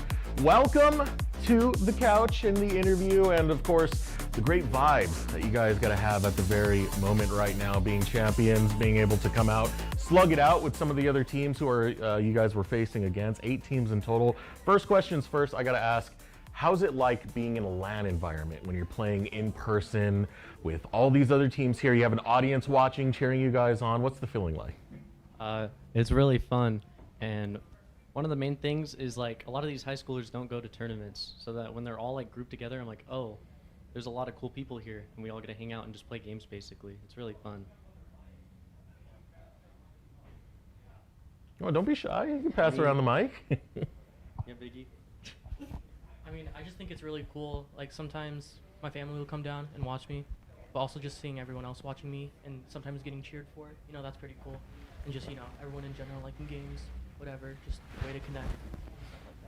I get booed at, but yeah, other than that, that's pretty good. So in the finals, Twin Falls, right before that, had beat Rigby, which was one of the 1 seeds coming out of their region, then proceeded to take a game off you guys. Now, I want to know, what was the feeling like knowing backs are kind of against the wall there? Okay, so it's actually completely my fault. I switched to a different character, and I definitely shouldn't have. So we kind of just made our own stress. We were actually expecting Twin in Grands. They go to our tournaments all the time. So we play them like every single week, basically. So like we knew those guys hand to hand. So it was a good like grand finals. A lot of their players were feeling really good today. Hypershot was doing really good today. Better than he usually does. I'm really glad he went back to Falco because he's really good on that Falco. And JR and Tucker, they all played really well. And I saw that Tucker was clutching up a lot of their games against Rigby. Rigby. Yeah. And they were really good. And as soon as Kinley got 3-stocked, I got a little scared. Got a little, a little shaky. So, Coach, question to you. When you do end up in that situation where your team is going to a series, what do you do to kind of talk to the squad and make sure, hey, we're all going to be level and we're all going to show our best for this final game? I just remind them you got to take it slow and forget about what happened last game. I mean, it can be scary because you can lose momentum, but yeah. I think they're really good at just saying, you know what, this is a new game and we got to start over. And then it was a little scary because Jaden Kinley kind of went out first, and then they're kind of our stars. But Doopy clutched it up first there at the end, and we left it to him, and that was a nice feeling. I was stressed, though. Yeah, I feel like you can't help it when you're in a grand finals, right? So talk to me a little bit about the overall journey, because you have to play through the regular season, you have the play-ins that you do as well before you make it to state championships. So what was that like, whether it be like bonding as teammates or just playing against opponents? All right, pretty much. We play a game. I either sweep them or I let these guys play a little bit. And then what we do is we go over to our friend's house and we play Smash for like 6 hours, and then we call it a day. A lot of Smash, a lot of practice. And then the season games, they're online, so I don't like value them as much, I would say. I think we were joking around a lot during a lot of those games. Like, we had a lot of fun until obviously we had to do it in person. Things got a little more serious. All right, so what does it mean at the end of this road now that you've pretty much beat every other school in the state of Idaho? Now you're champions. So what does this mean to you, reflecting back on your journey and now looking at the trophies that you guys have just claimed? For me personally, I don't really care about the trophies. I still have a long way to go. I'm an okay player. I want to keep playing the game. I want to be the best in the world, actually. So wow, that's where I'm headed towards. And hopefully our journey through CSI, both of us, can get us there, because we'll be playing for them starting school next year. All right, so is that the future kind of for all of you? Or are you looking towards like the next level of play, whether it be collegiate or even pro play for that matter? Probably just going to more majors and going to more tournaments and driving these guys to other tournaments in Idaho and Utah. Our main tournaments that we go to.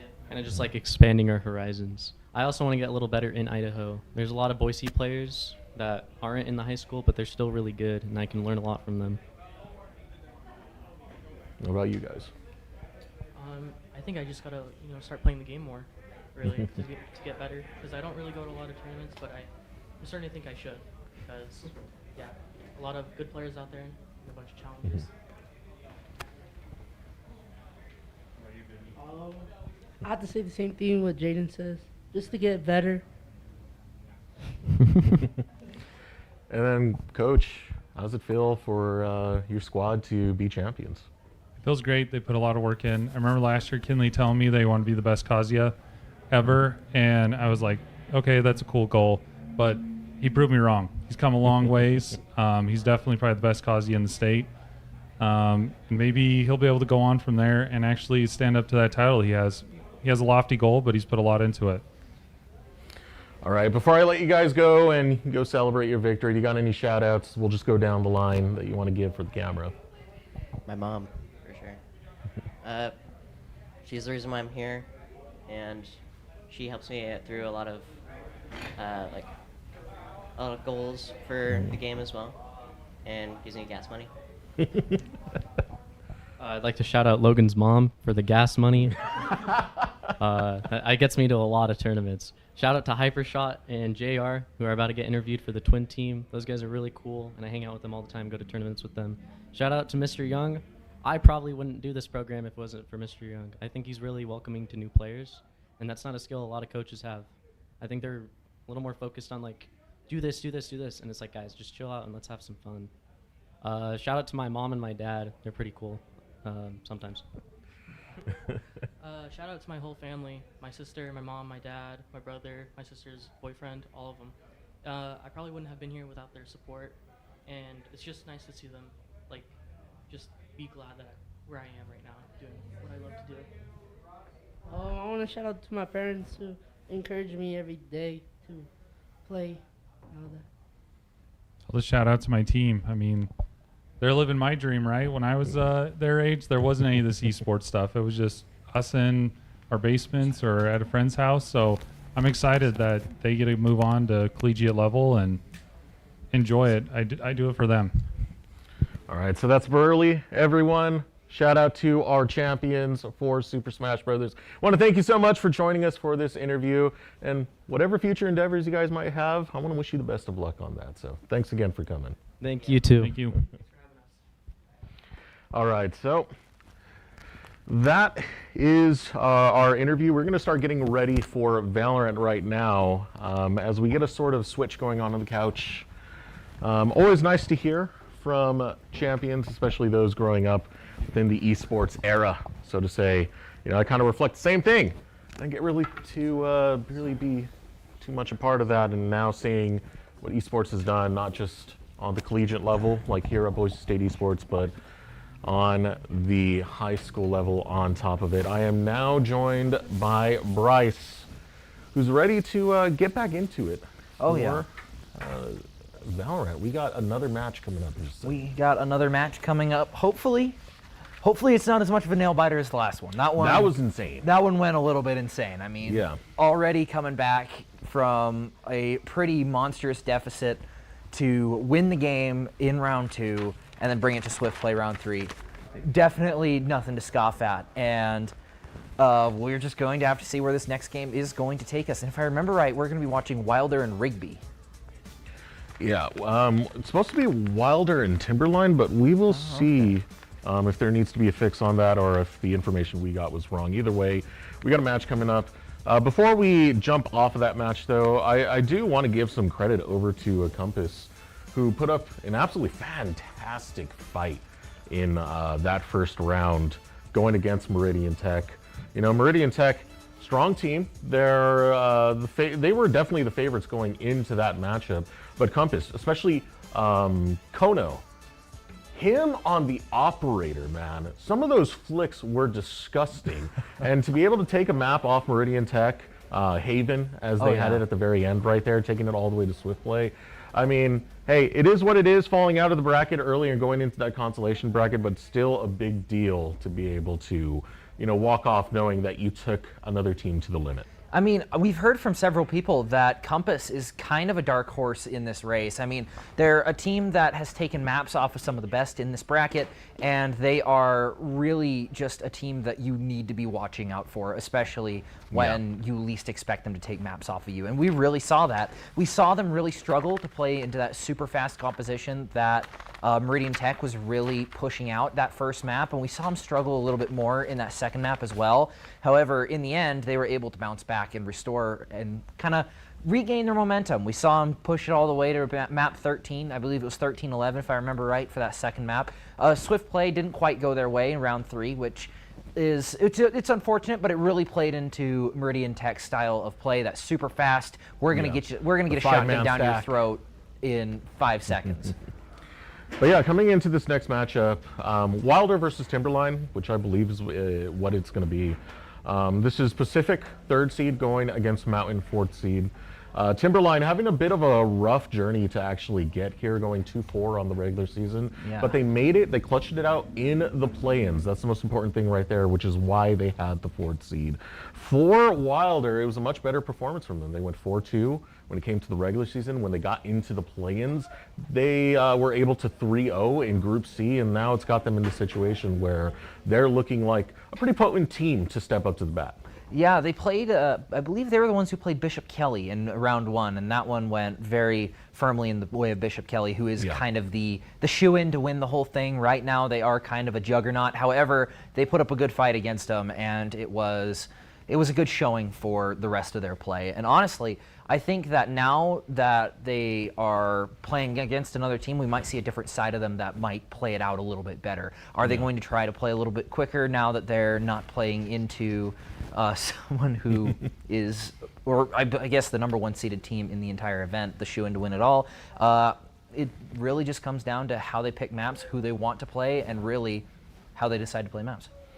Yeah, I mean, in this game as it is, right, you always have to keep in mind that you do learn a little bit more from losing than you do from winning. So even if you take a devastating loss, and, you know, Bishop Kelly does get the better of you, it's a good team you're falling against, and it's not the end of the road just yet. You are going to be playing, hopefully, for contention of that 3rd, 4th seed, that 3rd, 4th place, I should say. That does, you know, reap its own glory to that regard, but first you actually have to win this game. You know, if you do lose out here, you fall into that 5th, 6th area where you'll be fighting for that. It's better to just get the glory outright and try and take it to the highest limit that you possibly can. Yeah, and especially playing against a team like Bishop Kelly, they're going to point out the weaknesses in your strategy super, super fast. Yeah. And we saw that almost every single round, whether it was engaging a little bit too fast, misuse of funds, misuse of abilities. We saw them punish it incredibly fast. And really, it's kind of a blessing and a curse, because obviously it feels bad to lose, especially in such a dominant fashion. But also you learned what parts of your strategy might work, what parts of your strategy won't. The rounds that you win, why did you win? You can look back on those and say, here's how we won these rounds. Let's continue to try and do this. Let's evolve this strategy a little bit further. We've played what should be the hardest game of the tournament right now. Yeah. And we should be able to refine our strategy moving forward. Yeah, I don't know. It's a very interesting bracket, to say the least, that is being played right now. I know I had called it a Swiss bracket a little bit earlier. It's somewhat Swiss style, because if you lose one and then you win one, you don't go against a team that won one and lost one. It's getting straight into the placing right away. So it does hurt a lot to lose rather early, but it's still something where you have 3 rounds of play. There's still upward trajectory that you can find. It's not quite as forgiving as the double elimination brackets or anything else. However, I will say it does streamline the process a lot. It makes it very simple for teams to get into it and really figuring out your placing. And also it puts a lot more emphasis on winning all of your games, because you don't really have that secondary elimination bracket to really fall into. I mean, some great games have been played in the losers bracket. Some great runs have been made through it. However, I feel like it makes players play at an even higher level, knowing that we only have one shot if we want that podium placement. We really need to win every single game, make every single play count. And when every person is thinking on the same wavelength, it really goes to make amazing games. And I do got to correct myself right now. They are playing, if they win this, they head into the 5th, 6th placement match. Oh, okay. So that is still something you're really fighting for. I like the fact that you brought up how unforgiving that can really be right there, because just losing one game already puts you kind of in that lower half of the tier. So it is a kind of rough situation, but it's one you got to make the best of. Still win those back-to-back games. It's going to be a good one. Wilder versus Timberline. We're hearing now that the casters are ready. So Nathaniel, Fish, go ahead and take it away.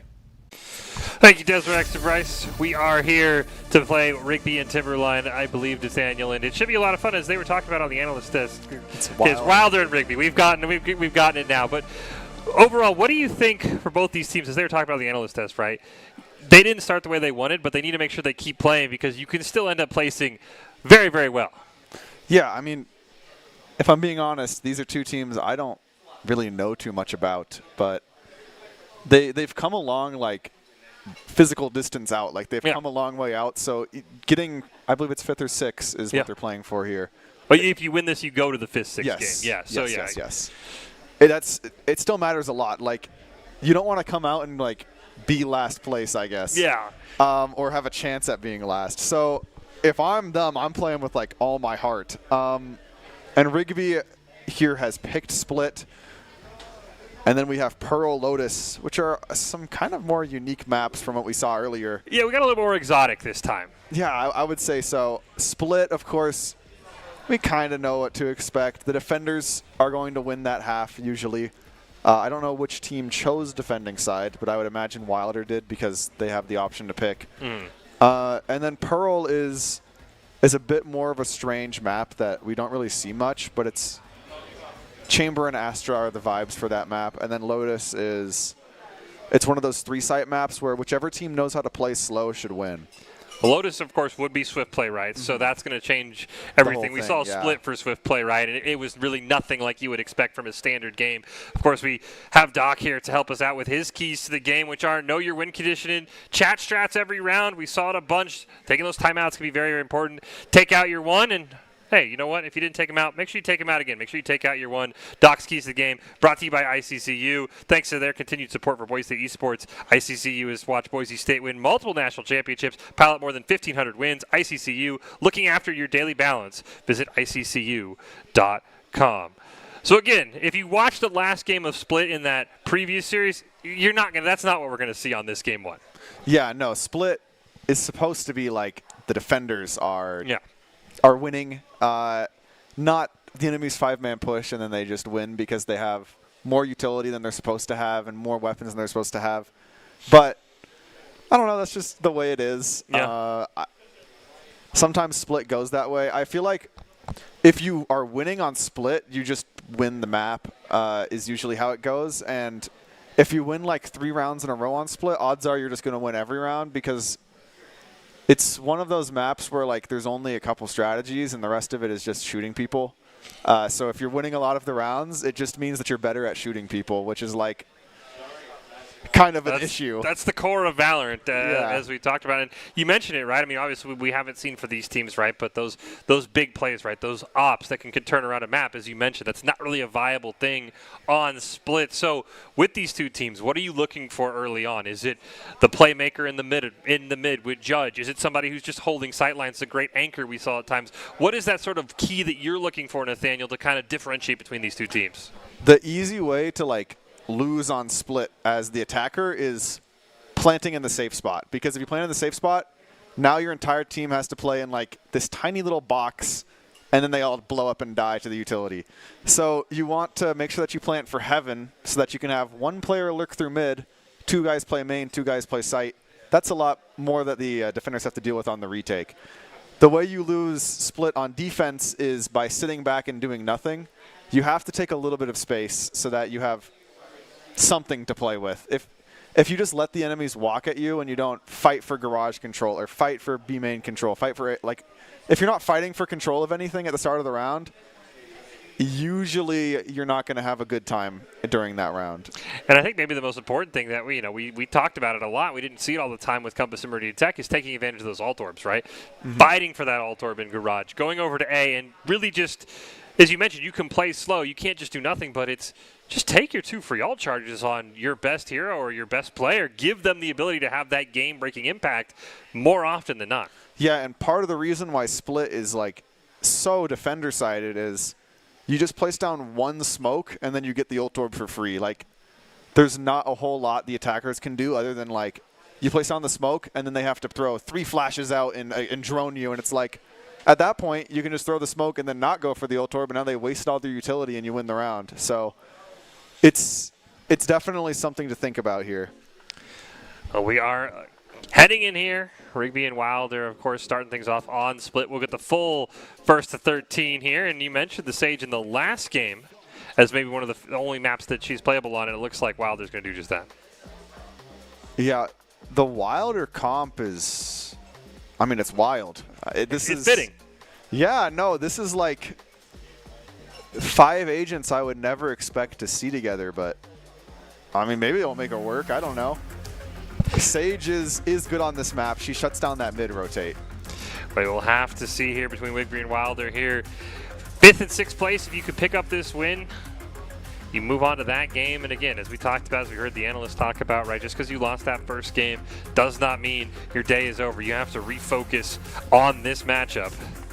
And we'll see exactly what happens here on Split. So overall, before we hop into the game, more excited about the boring map choices or the exotic map choices from the 2 series you've seen? I'm more excited to like get Split out of the way and see what's actually going on, you know, because Pearl is an interesting map. There's a lot of shenanigans that can happen there. It's good for the Judge, the Odin, the Op, the Vandal. It's good for it's an all-rounder map, and like everybody dislikes it, but I think it's fun to watch. Well, that's all we care about is our own personal enjoyment here up on the desk. Is these two teams get ready to go here. Choosing to set up the Cypher here on A, which is a bit of an interesting idea. You usually see that on C. Yeah, usually the B player, the B site has the Cypher. B, excuse me. We are going to see Demon Killer. They're going to immediately trade off as B was the choice. Demon Killer gets a second. It's them and Mayo both picking up several kills. Demon with their 3rd of the round so far, and Mayo going to get the 3rd of their own. And it's all down to Mayo and Dragon here. Who is going to... They both land a headshot, but just one does more damage here. Bit of a gun diff for Dragon Tamer as he's able to defuse the bomb. I guess it worked out that the Cypher wasn't on A or on B, able to rotate all the way over. But I wonder now that you see that aggressive B push, you're like, all right, Dragon, you're gonna go hang out in the garage now. I think the way you want to play this is... Look at their team. They have KO and ISO, both characters who can turn off Cypher Trip if they hit him with their spell, right? So an idea is throw down all the Cypher util and then have the Cypher just play like some random angle in mid just so that he can't get his stuff turned off and then his team can play off his tripwires. Well, for now, it looks like he's still... sticking to A, just cooling. You can't hit him if he's over there. Yeah, no, you can't. But of course, all of his utility will be over there as well. And there's those Altorbs. Great job here. Denying by Demon Killer. Just trying to deny that Altorb. Sage going to push forward. And now Garage is going to be taken, but immediately 2 kills picked up. Demon Killer just running through them here. All right, a flawless. I mean, yeah. It really has felt like we've just seen Jets today just kind of go crazy. Yeah, no, a lot of players like to just lock in Jet and just aim. It's a very common thing to see, especially at the less like super coordinated levels of play. Well, I don't need to put smokes anywhere. I don't have to plan on the map if I just jet around. Yeah, that's not my problem anymore. And also, Demon Killer, like, he clearly trusts his team to like throw the utility and do everything else for him. He's just like, I'm just gonna kill them. You guys support me. This will work. And 6 kills already. I mean, almost. He has his ult almost. And he's just going to go full rifle, it looks like. He had that from last round. He forced the rifle second round. When it works, it works. And when it doesn't, it really doesn't. But we are going to see complete change of strategy here. Oh, this fast flank. Oh, here's the Judge. Oh, the Bucky finding a couple of shots. But here comes the man of the hour. Demon Killer's not even going to make it there. It's actually going to be Wraith who picks up 2, and there's Demon Killer. Get a little bit of value, and Rigby off to a very, very quick 3-0 lead. I feel like the Trojans have, like, evil names, like Demon Killer, Destroyer, Wraith, Nexus, and then the other team is like Giraffe and Mayo. Like, I don't know. This just feels strange. Doom God's a little out of place. Yeah, we do have Doom God at least. Yeah, but no, I'm with you, and at least they're living up to their names, right? Especially Demon Killer. Ult on round 4. Ult on round 4, which is the Jet ult is like just a rifle for free, basically. Yeah. Usually they don't buy when they have the ult. He's like, do I hold it? Do I need to? Like, do I just toss this to somebody? And now it does seem like Wilder, maybe they've learned their lesson a little bit. They've scattered them out right. They're playing a lot slower here in round 4. And it's working. That it is. Just don't 5-man run into Demon Killer. Might be a bit of a rotation here through ropes. Are they going to have the flank? You can see Nexus. I don't know if he caught them. But there's Demon Killer. There he is. He's a problem. Not a problem for Doom God, just and now you finds get that shot. rifle. Yes. Dragon Tamer is going to be able to pick that one up. Spike planted. The spike is going to go down here. First time Wilder's been able to get the spike down, and Lil Sway gets another one. Huge pick from Dragon Tamer. That is a very important kill, and he knows where both are on the site because he's heard utility come from both players, so Dragon Tamer just has to wait for the slow orb, walk through and shoot them, I suppose. He's going to go up to heaven. See if he has an angle, but... Giraffe just ready, locked in on heaven there, able to just take him out. Wilder already with the Gecko ult. And, I mean, Gecko ult is a lot stronger than Jet ult, I would say. That, yeah. For those who don't know, Gecko ult is a drone that stuns the enemy if you hit them with it, so. Very easy to hit a stun target. Yes. And I really do like, we've talked about this a lot. I mean, we talked about, you know, using your timeouts, and yes, Wilder didn't call a timeout, but they figured out in between rounds they changed what the we're pace. doing isn't working, correct? We do, by the way, see Demon Killer has found a way to upgrade from the rifle. Oh, indeed. Is it an operator in his hands that I see? Yes, it is. Oh, no. This may spell disaster here. But if there's one man who can counter this op here, it's Doom God with his flash. He just has to know that the op is there. Lurking in mid for now, though. No shots fired. Oh, and there's a little hole in the smoke just for Demon Killer to find someone. And he narrowly misses that shot. He's just going to whip the knives immediately as well. One, looking for a second. Destroyer's there to back him up as well.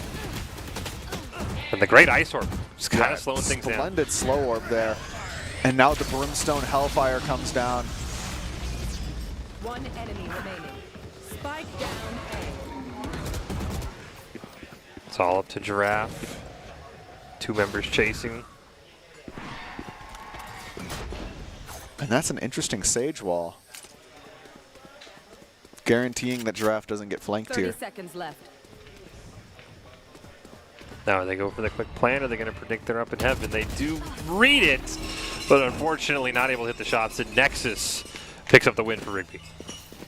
Yeah, I definitely think Giraffe had the correct read there. Yeah. Because let's say they do plant the bomb, then there's nothing you can really do after because it's a 1v2 and you are stuck in this one spot. And the timeout is a great call here, I think. Yeah, no, I really like this timeout.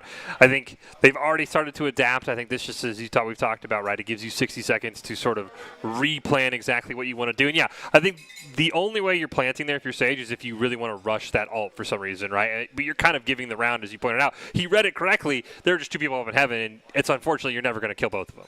Yeah, no, it's just sometimes the round is just a hard one, and it's like you either shoot them both and are just like that, or, you know, you just lose. It happens, yeah. I mean, you're not in a favorable position. No one on the team's going to be upset if you don't hit the 1v2 clutch. But from what you've seen so far, Rigby popped off early, right? They very quickly caught on that Wilder's just going to try and 5-push sites. Wilder started to slow down a little bit. That mid-play got kind of crazy. We saw the Sage utility slowing down the Jet. What have you seen, though, from these two teams so far? What do you want to see maybe from Wilder to kind of get back in this out of this early hole? Well, knowing that there's an op in the game, well, I guess the op's not in the game anymore, but Demon Killer keeps pushing up. We have a few things to deal with that, right? You can throw a slow orb. You can have someone jump scout to see if he's there. Throw a slow orb behind him. Flash him. Now you have an isolated kill. They just need... Wilder's team has just like so much utility, and they keep ending the round with the utility, so I think just make sure you use it all. We'll see what they've got here in store for us. Round number 6 here of game 1 between these two squads. And this time, this is where we expect the Cypher to be. Look at that one way, able to just find 2 kills, pretty much uncontested. That's the strength of Cypher on this map. And it's something you always got to look out for, and I think Wilder is feeling a bit deterred from there. As the Neural Theft comes through, it's going to snitch that they are all market. Neon Concuss comes through, and Rigby's pushing up. but Doom God is able to find a kill. We do have Demon Killer who lurked all the way into Garage, so if they end up pushing them out of mid, they have a lurk there. Wraith gonna pick up one. Cage goes down, Dragon Tamer picks up the last, and then now there's just all of the final member, and there's Demon Killer on the lurk. Yeah, and that's just like a case of you ran into the Cypher setup, weren't expecting it because he's been on the other site, and there's not a whole lot to be done there other than just, I guess, know. And now they know, so it's not going to happen again. It's one of those tricky plays that just wins you a free round. It's the power of Cypher, right? And then on top of that, you just pop the ult. We've talked about this, right? Just get that thing recharging already. I mean, Dragon Tamer's got the 6 kills. We don't know how fast. Maybe you get one more charge with that. And that's not a round winner ult, but it definitely puts you in a very favorable position. Yeah, that ult can turn the tide of a round or make an even one in your favor. We have Drizzy here with the Bandit. Recently got buffed, I believe. We are going to see a couple players mid. So far, just a couple of smokes gone out. Lots of spray going through that smoke here in heaven, and Wraith is able to find one. Demon Killer finding 2 in mid. And Wilder once again finding themselves in a very tricky spot. Weapon disadvantage, player disadvantage. And unable to find any trades here. Giraffe. Great kill, but it's just not enough. No, it does get that ult already for this round, so you get that revive, right? We've talked about this a lot in the previous game, right? It's just, if you can find ways to create number advantages, that can help win a round. Indeed, and the Sage ult just gives you an extra number for free. Something to note here is the score says 6-1, and when you look at that, it's like, oh my gosh, like Rigby's going to win this. But in reality, there's no reason why Wilder can't just win 5 rounds. They have the same economy, right? Yep. And there's no correlation between it, so it's still a tie game possible here. We're going to get that KO ult. And Doomcott on the op will trade quickly. Mayo going to pick up one more, and just like that, Wilder in business on this B site. Taking control of the site with pretty much just one ultimate, and they still have so much for post-plant. They have Brim Molly, Gecko Molly, Thrash as well, KO Molly. They have so much to play just to stall the round out. Rigby has to play this very fast. You do see, it looks like we're going to have Dragon Tamer maybe coming in on a flank, so can they keep their eyes on Garage? As Wraith picks up one, Dragon Tamer though on that flank does go down. Wraith going to get a second, however. Now it's just Wraith and Demon Killer. Wraith with a third. And Brimstone maybe got caught thinking they were in Garage, and I think the defuse here for Wraith is just going to stick. And that right there is what I was talking about, where the easiest way to win a free round on attack is planting in the wrong spot. You'll notice, I mean, the HUD is covering it, but they planted in that corner. Usually people plant so that the player who's sitting Garage here, this Gecko, can see the bomb. Because that he can't see the bomb, it forces the team to play on site, which is unfavorable angles for them, and then that caused them to lose. So, yeah, Mayo got pulled to Garage when he killed Dragon Tamer, and as you said, we saw it there in the final kill, right? Couldn't see the spike. Yeah, he just couldn't do anything about it. His Molly missed because he thought the bomb was planted there, so that's where he threw the Molly, and it's just how it is. Let's see what Wilder now has in store here. What a crazy shot. I think it was just through the smoke, easy headshot, and send them back. The Cease comes through, getting that ult orb. This is what we like to see. Yep. And now the Fade ult's online, and it's looking a little bit dicey here. Be trying to follow that Prowler, get one. Unfortunately, Mayo's there. Doom God gonna get a second. He's got to be careful that he's got somebody behind him, and it's Demon Killer. He's always on such tricky angles. There's that Sage revive. They're not. I believe it is. Well, Destroyer taking care of business. They are at least going to maybe get the plant down here for Wilder. This is a very tough spot, nearly impossible. Destroyer with the 4K and the defuse. Yeah, he already is going to have his ult back up. in 2 rounds, which is kind of crazy if you ask me. I think we saw an example of Doc's keys to the game right there where he said, get your one, get your one. I think what he meant was go for one and only one, because Nexus killed somebody and then he kept going and died. And sometimes it's better just to take the small win instead of risk the round, you know? Yeah. We really, you know, in a game like Valorant is, you know, is maybe as insulting as is make it sound that easy, right? If you kill one person on the enemy team and then don't die, you cannot lose. Yeah, the round is won, basically. Yeah. Did sound like we got the ult there. Yeah, nothing was seen there by the Nightmare.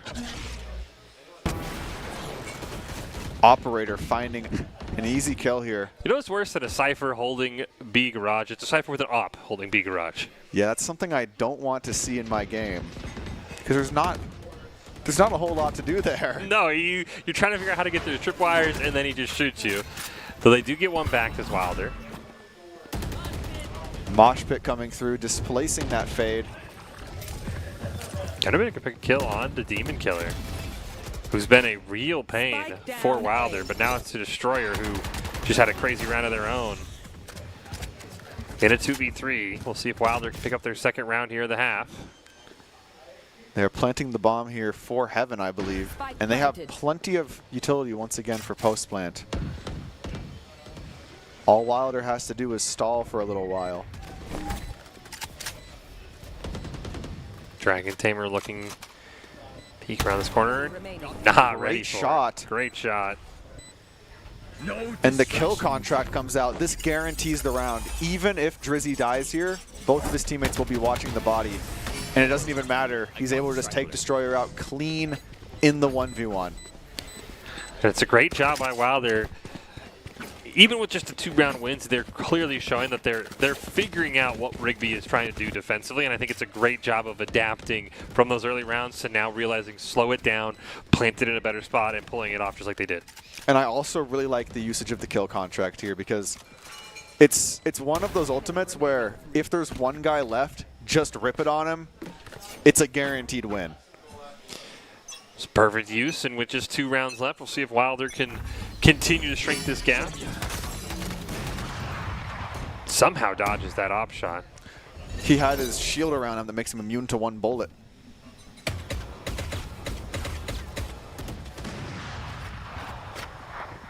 Nothing here for Demon Killer again as you hear the op ringing out.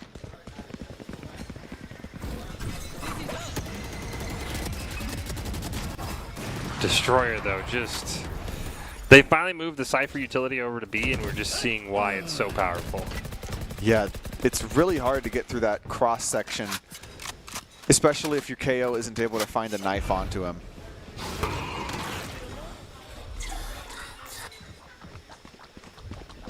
Do have the spike, though, and have enough time if they want to move, but for right now it feels like these 2 members of Wilder are stuck in the garage. Doomgod, though, with his own op, gonna pick up a kill. And as the round slows down, 1 enemy remaining. Demon Killer's flank is going to be more valuable. That's another round just the way of Rigby. Last round before the switch. It seems very difficult for Wilder to really get onto site here, which is a split classic. Like, this map is very defender-sided, so not too much of a surprise, but you never really do see 10-2 on split. It's a bit of an uncommon thing. Usually you're able to get more rounds. But I think this round matters quite a bit for Wilder. The difference between 10-2 and 9-3 is like kind of crazy in how recoverable the game is. I mean, there's a reason we talked about earlier in the day, right? The 9-3 curse. It exists for a reason. It looks like Wilder going to go back to what we saw at the very start. Unfortunately, Nexus with the op up in Heaven able to get a 1 before they go Drizzy, though, just diffing that operator. And now Wilder here, once again, they find themselves in a lovely post-plant position. Oh. They do get 1. As you said, doing a great job planning for this one. Yeah, and they're also just playing together here. Oh, the problem is Demon Killer is on a roll here. Wraith gonna get. You need to get that Brimstone ult off, and he's not able to. It was a good attempt by Wilder, but it really feels like Wraith and Demon Killer are just... They've been making plays anywhere Rigby needs them to make plays, and that is a big reason why, after the first half, it is 10-2 favor of Rigby. Yeah, there's been a lot of like miracle plays from these two players, Wraith and Demon Killer, just kind of taking rounds that I would consider to be completely lost and just magically turning them into wins. So, yep. Big commendments to them. I feel like they've been kind of pulling a lot of weight here and doing a lot for the team. We'll see exactly how the attacking half goes, but if I had to guess, if you're in a state where it's 10-2, you're just going to go, let's just run in. Let's just 5-man run in and see what happens. Because once you get the 10-2, the people who are up start to get a little, I guess, disrespectful in how they play, and they'll just run in because they feel like they can. So that's something that Wilder can look to play towards. Maybe play around that aggression. We'll see just how aggressive Rigby wants to be, and Demon Killer immediately going to push forward, pick up one.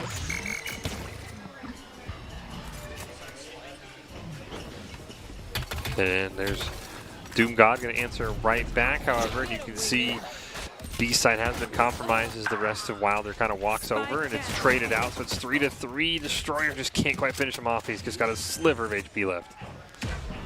Destroyer is going to go into that corner. Sage Heal getting a lot of value here. One enemy remaining. But that crossfire is just a little bit too much. It's up to Doom God. 1 versus 2 situation, and the reload. Wraith hears it and immediately pounces on the Doom God, just taking him out. Putting us to an 11-2 situation here with Rigby leading. What went wrong here was, at the start, Wilder had this set play where they were like, let's have ISO put his shield on, get rid of everybody's utility with his undercut, throw the Gecko Dizzy out, and see what happens, right? That seems like a pretty good idea. Yeah. Unfortunately, Rigby is 10-2, so they're going to go really fast because they don't care. Like, they have rounds to play with. In a usual world, they would have been half a second later, and maybe the play would have worked. Well, nice shot there from Drizzy, punishing the early swing. And look at that mid-control from Rigby, though. Destroyer on ropes. Is he going to be able to get a flank one? Oh, and then he's out just like that. He gets his one, and that's all he wants. That's what you've been talking about. You just get your one, you run away. Next is going to pick up one, and all of a sudden, despite the early pick, Rigby has the numbers advantage. Destroyer push forward. Quick double tap there from Destroyer, taking Drizzy out despite the gun disadvantage. And now it's all down to Mayo, as well as Sage here. And we'll see what exactly they're able to do, but they need to drop down from heaven and then clear 3 angles at the same time. It's just not exactly a favorable spot to be in. Well, they're going to walk right into Wraith at the same time. And Rigby going to put themselves on a quick match point at 12-2, though Wilder is going to have their opportunity for a full buy here, so they should have slight weapons advantage. But look at Rigby. They also have full rifles. Yeah, they didn't want to save. They're just like, we'll just... Yeah, they didn't buy last round. They made sure that they would have enough for this one. It's a bit of a risky strategy, but sometimes, I mean, when you're this close to winning, you just do whatever because you have so many rounds to throw away that you can go for the gambles. We'll see if the gamble does pay off for Rigby. So all 5 members immediately over to A. Drizzy going to pick up one. Gets the reload off, but Wraith right there. Great knife by Doom God. Going to give him all the info he knows, but I think he already knew how many people were over here, unfortunately. And look at this round 3 Odin. Not a buy you see often, but it definitely is a strong gun, especially when people have light shields.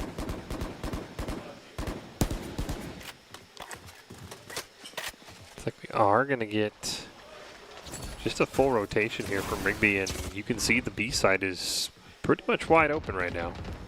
And it looks like the Rigby players are discovering this, walking into the empty B site and just taking what is theirs. Couldn't find the shot exactly there in heaven. And Destroyer takes out Doom God there in Vent, and now it's a 3v4 retake with the game on the line. Will Sway, first one on the side here for Wilder. Going to be able to pick up one.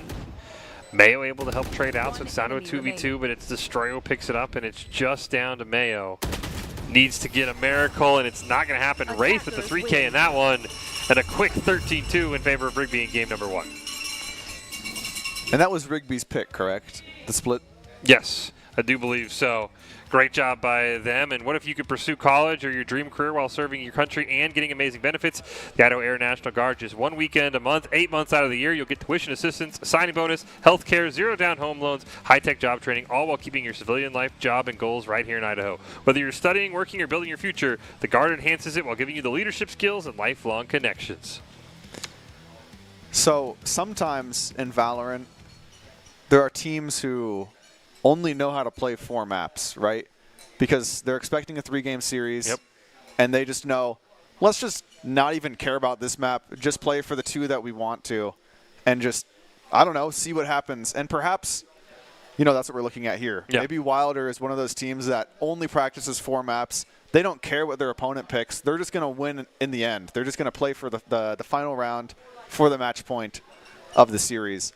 I'm not sure, but I've seen it before, and it's a viable strategy. It's a viable strategy, right? yes. I do think, obviously, the swift play sort of throws a bit of a hook in that, right? That last map, more of maybe a coin toss than if you're used to, because the game, as we saw, it just doesn't play the same. But I do think Wilder at times showed they were adaptable, right? They didn't just keep doing the same things that they maybe started off doing. Really, it came down to, I mean, you see there, Wraith, Destroyer, and Demon Killer just kind of really just toggled on and said, we're going to have absolutely insane games. I mean, 22/5, 18/8, 19/7. It's hard to beat when somebody does that. Yeah, and also a lot of these these rounds they weren't like flawlesses, you know. No. Like they were getting close, and I think the difference was just in who practiced the map, because when it came down to those fair 50-50 fights, I would say it's about 50-50 like we expect. But when it came down to like the actual plan for the round, it was clear that Rigby just had less of a plan for what was going to happen, and Wilder like knew what each member of the team was supposed to be doing at that point. So maybe as we go into Pearl and eventually Lotus, this is just what Wilder wants. Like these are just the maps they like to play. Well, yeah, we will see. We get our first new map of the day after we just saw a full game of Split after seeing it on Split Play earlier. And yeah, I think, again, it really does feel like you mentioned it, right? That one time with Wilder, they had that plant on B, and it's like you planted it in a way where the guy holding Garage can't see the spike. So you might be onto something, right, where Wilder's like, look, we're going to try our best on Split. We're going to really take Split to learn what you want to do, Rigby. Then we're going to apply it to our map, and we play for that 3-game series. Yeah, exactly. It could be a case of they know that they're going to lose the map that they don't want to play. Yeah. So might as well just not even show any strategies and just try and just, learn what the other team wants to do, right? I think we've got a good idea what Demon Killer, how Wraith and them want to play. They want to be aggressive, especially defending. They want to push up into you. I think you're right. I think that might be a great play. We'll have to see. Of course, you do run the risk that you can't make any mistakes here on Pearl, right? If Rigby maybe finds out a strategy and this game gets a little closer, you did kind of throw that map away. But as you said, it is a valid strategy to say, we're not going to show you anything. We're going to learn every single thing you showed us, and we're going to have it for the maps we want to play. Exactly. And what we've been seeing is they like to just run in one guy, kind of alone with the utility, and he just goes and kills, right? Yeah.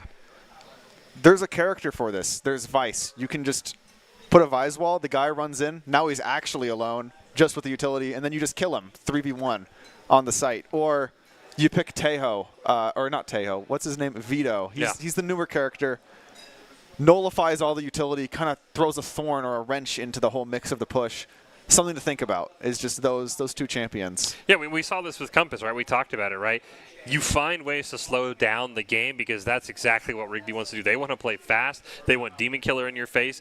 Wraith didn't use the Neon for as much speed as maybe we saw from Meridian Tech earlier, right? But it's still that mobility. You pointed out, right? There was one where I think, Mayo got caught reloading. Boom, instantly going to sprint at you, right? So you find ways to slow down here on Pearl, and I think for Wilder, you've got a great chance to get us to another 3-game series. Yeah, and also a note on the Neon. I think the reason why he may have been a bit slower is I think 2 days ago they made Neon have like a weird mechanic with how she jumps, and now she's slower when you jump. So it's something that everybody still is getting used to. And we're seeing a very similar comp here. Wilder, maybe these are just the agents they like to play, because especially at the high school level, the correct call isn't pick what's meta, it's pick what you're good at. Yeah. Yeah, that's something I think a lot of times to keep in mind, right? You can watch, we talked about it, right? You can watch C9 play Ascent and Haven multiple times. You can pick their agents. You're not going to be able to execute like them, right? If you play on something you're comfortable on, you know the angles on, you know the utility of, maybe that's the better play. So we will have to see here again. It's up to Wilder to force us to a game 3. Rigby, they came out early, and if they can do it again, they'll be well on their way to that 5th, 6th place matchup. Yeah, exactly. And Pearl is one of the more kind of crazy maps in my opinion. There's a lot of spots where you can get wall banged. There's a lot of spots where you can be in a ratty corner that no one expects. There's a bunch of op angles. Like, this map is a lot more like a Counter-Strike map than a Valorant map. And it really means that maybe the strategy matters a little bit less and you can just aim. But we'll see exactly how it is that Wilder approaches this, because this is their pick. Yeah, Wilder, again, maybe planning for this moment. We'll see what Drizzy and company can do. Again, you were talking about those angles. Had one, but unfortunately just not quite able to nail that shot. Yeah, and already just disabling 3 of their abilities. That's going to put a halt into the push, but the Sage Giraffe thought Mayo was holding the angle for him, but it just wasn't quite the case, and Destroyer is able to punish that and find 2 there. Drizzy able to get one back. Been a bright spot here for Wilder in a couple of the rounds they won last game. Demon Killer fully trapped off. Is Sway going to pick up another one? Walking up. They still have all of their initiator util for this retake, so that's definitely a good look for them. Dizzy's going to tell us where Demon Killer is playing, and now they just have to play off that information. Great angles here. Drizzy going to get one. Try for the defuse, but it's Nexus who's able to take down Drizzy, and they're just maybe going to run out of time. And I think that's exactly going to be the case. Just barely out of time. Would have been about a 1/10 of a second or so with the bomb still exploding, but interestingly, Doomgod chooses to live here, which maybe isn't the best decision. Because now, even if he full saves, he won't really have enough money to buy for the next round. So sometimes dying to the bomb is the correct call, but maybe he thinks, I'm just like that with the Sheriff on this map. I'm going to just get 4, and, you know, honestly, it's a valid thought. I mean, we saw it from Demon Killer on the last map, right? Just who needs a pistol, who needs a gun if you can get your jet ult by round 4? Interestingly, though, he's holding an angle that typically the enemies will use snipers on. So something he's got to be careful of, and there's that sniper coming in to one-shot him with the Marshall.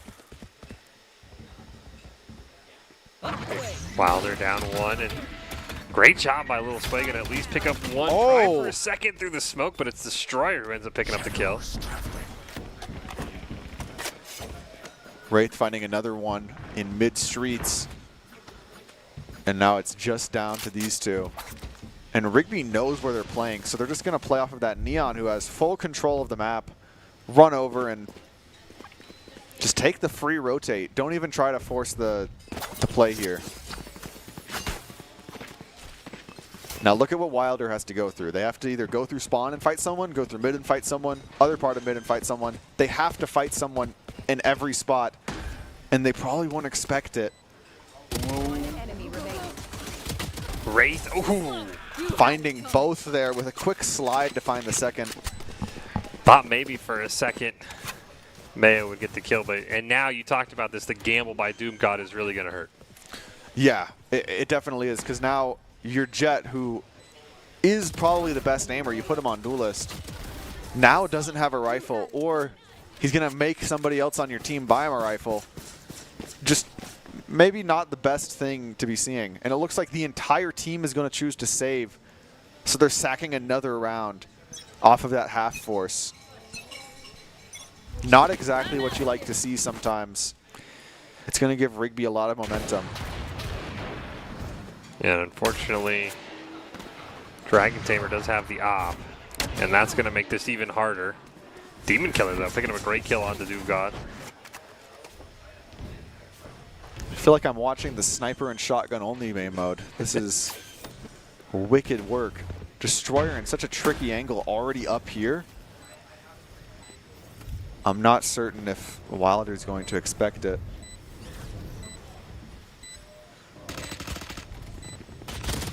And it looks like no as they clear into sight, trading even.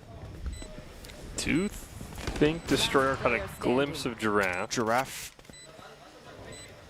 Interesting. I don't think Giraffe realized that they had a Spectre there in their hands that they picked up off of a dead body because they went to grab another one, which maybe gave away their position. But now we're going into the fair round, or it should be fair, but there's an op on one side, and Doomgod doesn't have shields. There's still a disadvantage. Well, at least, you know, you even out the ops to start. I mean, you don't even need shields on the op, right? Everybody's one shot to you anyways. Exactly. Why does it matter? They're not going to hit you. Yeah, you're just going to one shot them. Curious to keep an eye on Dragon Tamer and Doomgod, see if we get a little op somewhere. I hear that they're coming A call out, so seems like everybody on the team is very aware of what's going on. You should run. Bit of a missed KO flash there, and the Killjoy lockdown is going to secure all of A site here. But they're going too early. The cart is before the horse, and the Giraffe is going to find the kill. Wraith will get it back. So they do all make it out, but as you said, now this site fully in the hands of Rigby. But they have taken a lot of damage here. Rigby has one player is one shot and two who are full. Wraith in a great little spot. But he's one shot to the grenade. See if Demon Killer and Dragon Tamer can do it. Demon Killer gets the first. There's two ops here, by the way, which in close quarters is never going to feel very comfortable. Last player standing. And here's the last one, getting opt out. And that's exactly the win that Wilder needed here. Able to just defuse that bomb, put it on your Gecko, who's going to have Thrash up any minute now. And it seems like Mayo's a little excited to have won that round. Well, you get two ops now. Two ops is a lot of ops. I mean, you know how much control you have over every single long angle on the map, though? Where do you even go? You have to go mid. There's somebody on both of the long angles on the map. I think it just feels good to get a free op. Giraffe with the ghost is maybe a little crazy here. But perhaps they just expect somebody to die and grab their gun, which is an idea. Be able to buy the next round. Looks like it's ended up being Drizzy who the op got passed over to. And it works out. Great shot from Drizzy there. And that's that kill that we were expecting. So now our Sage, oh! That's why you're going to get that one as well. And now Doomgod can actually push up. Dragon Tamer gets a great pick there. I think they both were pushing up with knives out in their hand. Nobody was there to cover the timing.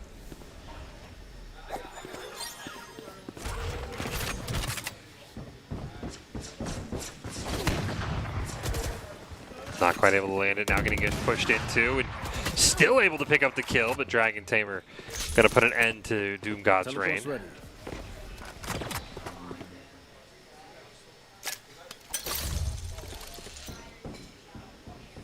Here's that teleport. Just misses. Plant the spike and maybe rendezvous out. Doesn't expect Drizzy to be up there. Last player standing. Mayo ends up grabbing the op. Does get taken out to 1v1. Do wonder if Drizzy swapped off. They are on an op last we saw. They did swap. They get the kill, they get the defuse. Yeah, it's always best to use your secondary if you're not on a long angle like that. And now Wilder's kind of bringing it back, I think. That op really did help them. I don't know about the double op. It's a little risky of a maneuver. Looks like we've gone down to just one, though. You take advantage of the free one when you give it to you, I guess. Mm-hmm. That was a great kill there by Doomgod. Yeah, Doomgod, that was maybe the most impactful kill of the round. I think if he dies there, the round's kind of over, but... They'll pass the Very op. good on him. Giraffe the Great not going for shields. You want to play? Let's play. Can't use that. I think he's pressed at least 3 or 4 there, so great job there by the KO.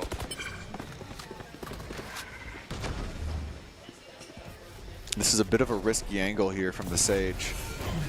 Expecting Mayo to play off of him. Ooh, Demon But it Killer. just can't be found. Demon Killer finds that out of position player and just instantly picks up the kill and the weapon.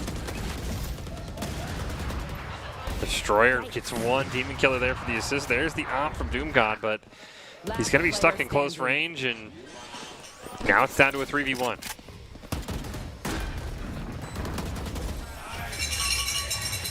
Nexus with some nice shots there to close the round out. This operator, this one's just been kind of been passed and forth, pretty much.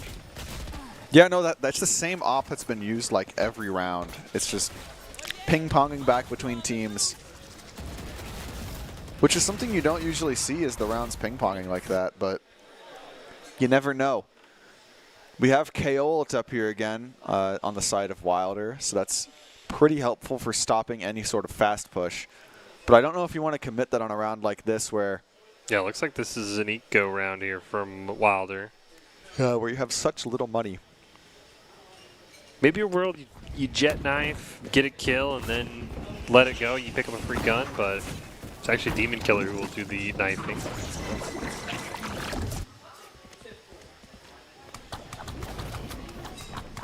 Looking here with this mid-aggression from Wilder, but they don't find anything. Little Sway just very precariously around the corner. And we might get a bit of a change of plan here. Look at that Omen's position, number 7.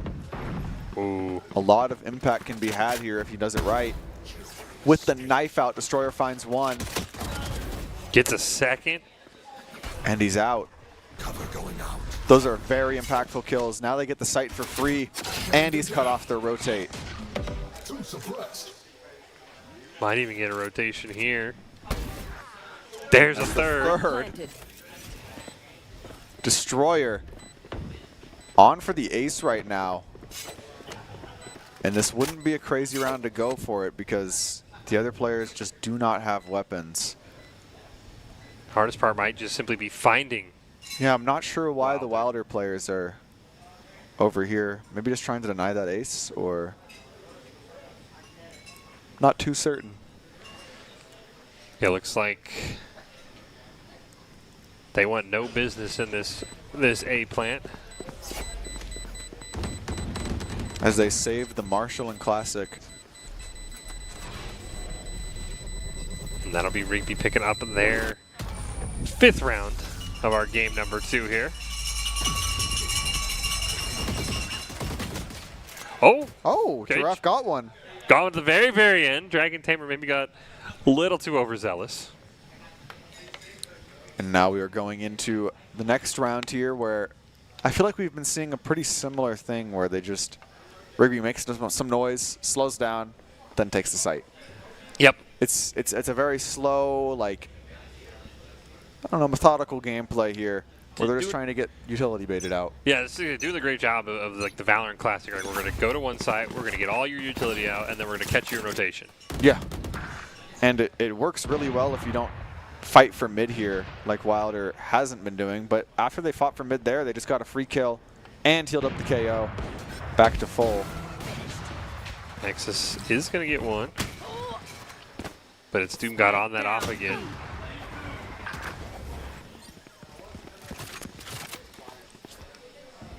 And it is a 3v3 though.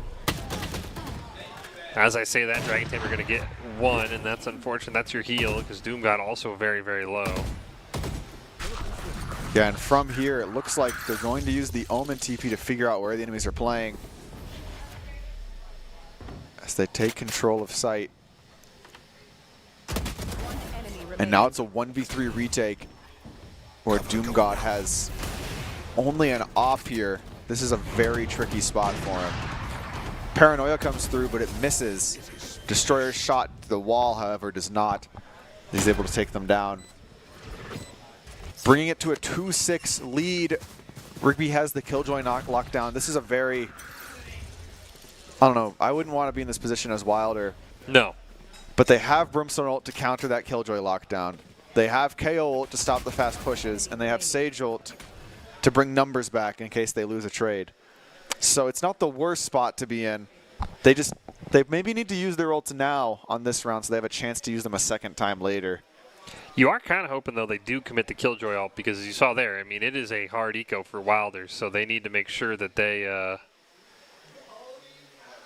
if they take a Killjoy out here, that's almost kind of a win. Yeah, if Killjoy uses her ult here, I would consider it to be a win if I'm the Wilder players. I would be jumping for joy. That pop flash there to retrieve the rifle. Very nice idea. Sometimes the utility doesn't matter for kills, and Little Sway finds one, but is quickly traded out by Wraith. Wraith doing an excellent job this series for Rigby. Big reason why they have the lead. Destroyer just missed, I think, a pair of Wilder members. Walking up here, maybe find the pick on the bomb planter, and that they do.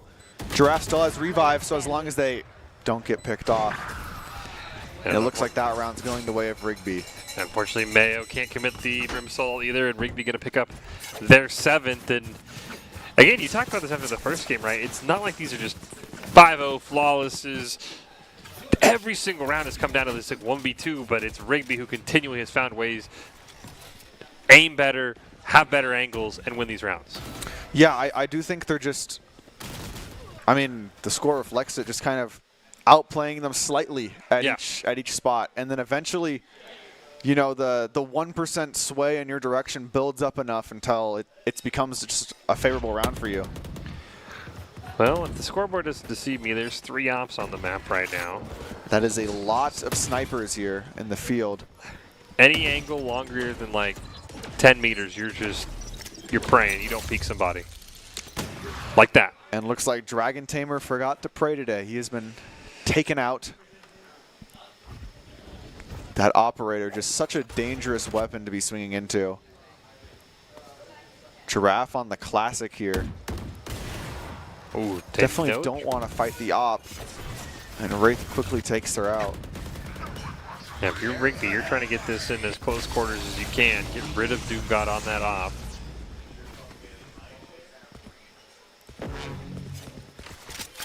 Taking a pair of all. We got the Brimstone and the KO ult here for Wilder, but maybe they did a bit of a too good of a job at deterring them, because now they're just left with no utility really for the retake. Ooh, this is going to be very, very scary if you're Wilder. Oh yeah, no. They keep getting into connector with these tricky angles, and it's hard for Wilder to deal with. This is the problem with playing no drone initiator. Does look like Demon Killer ended up backing off. Gonna let them rotate over here.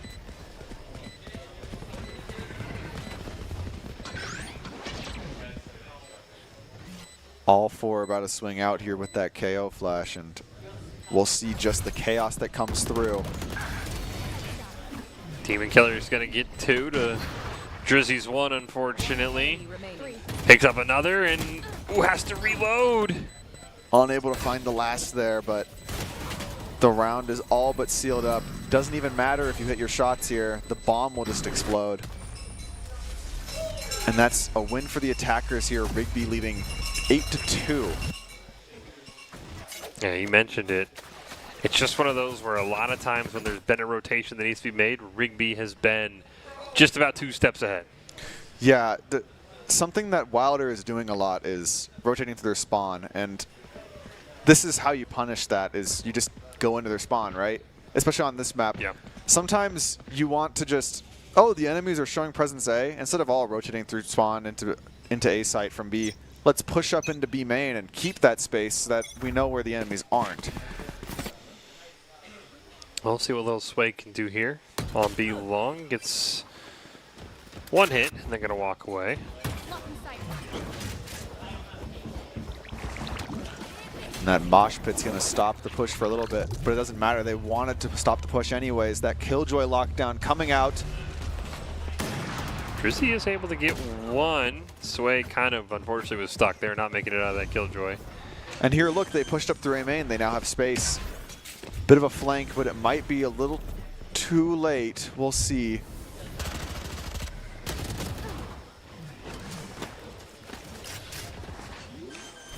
Dragon Tamer just now going to get the spike down. We get that revive coming out from Giraffe. Puts him in a very favorable spot. Immediately trades flying out, so Wilder now up 4-2. One enemy remaining. And Drizzy's flank, he got a second there on Demon Killer and pulled the attention of Nexus. This is going to allow for a pretty easy defuse once those Nano Swarms come down. And just like that, Wilder wins the round once they decide to not all rotate through spawn. I think that's the importance of just keeping some of that space.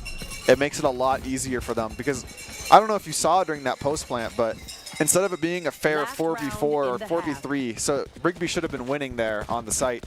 Because there was the flank they had to deal with, two people were staring the wrong direction. And Drizzy was literally just standing there doing nothing and just creating value for the team. We are going to get a timeout here. From Doom God, I believe that would be Wilder. Side of the defenders here? Yes. Okay. And yeah, Wilder Wilder. timeout. So, and again, they've shown these flashes, right? As you mentioned that last round, right? It's about, can they keep applying this, right? Can they avoid rotating through their own spawn? Can they take control of mid? They've done this in the last map too, right? We get a couple rounds where it feels like Wilder's figured it out, and then Rigby either makes them uncomfortable again or kind of adapts, and that's kind of where Rigby has been winning this chess match. Yeah, I will say Rigby has just been faster to adapt, so maybe it's a good idea here to call the timeout and be like, let's change it up again. Like before they can even change it up on us, let's just figure out a strategy. I'm not too certain really what else there is to do. That round felt very clean where it was just Rigby was pushing in and they got the space denied, they got shot, and then the flank came through and won the round here. So I think if they keep that up for this round, they can go into the next half 8-4. One more round left here. Double operator. Once again. This time it is for Wilder with the double operator. We've seen Rigby do it a couple times. You want to play? Let's play.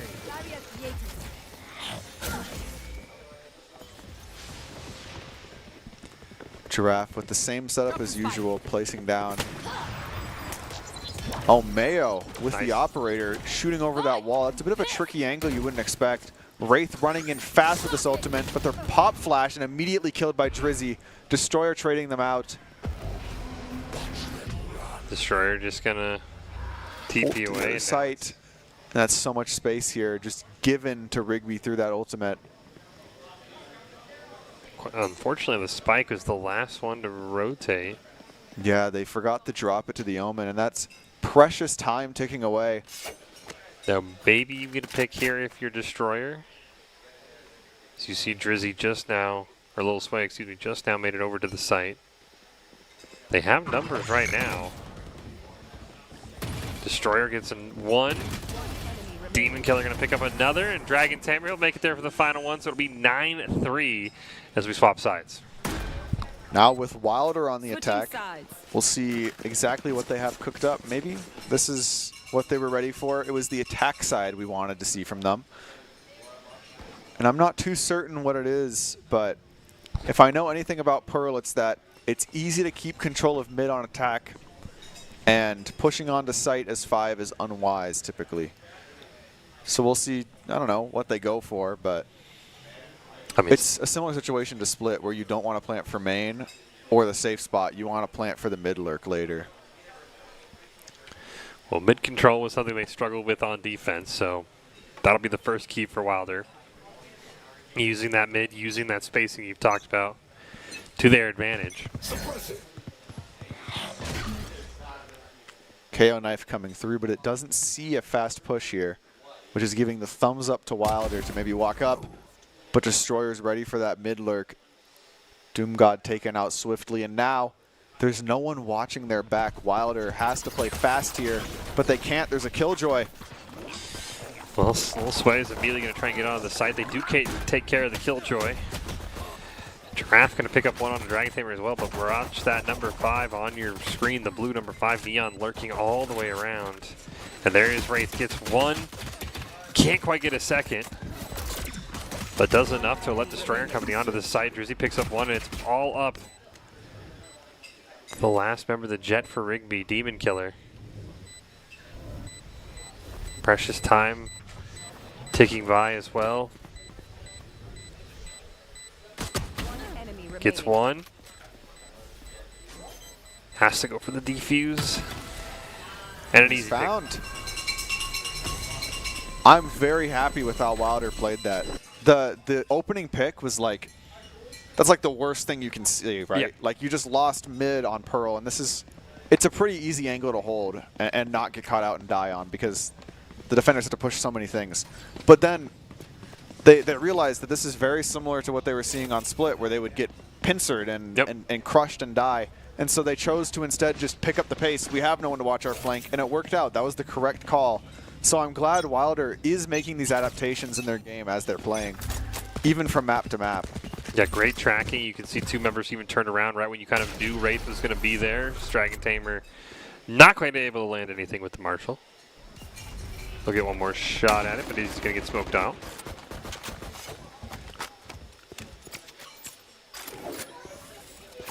It looks like Rigby has forced here.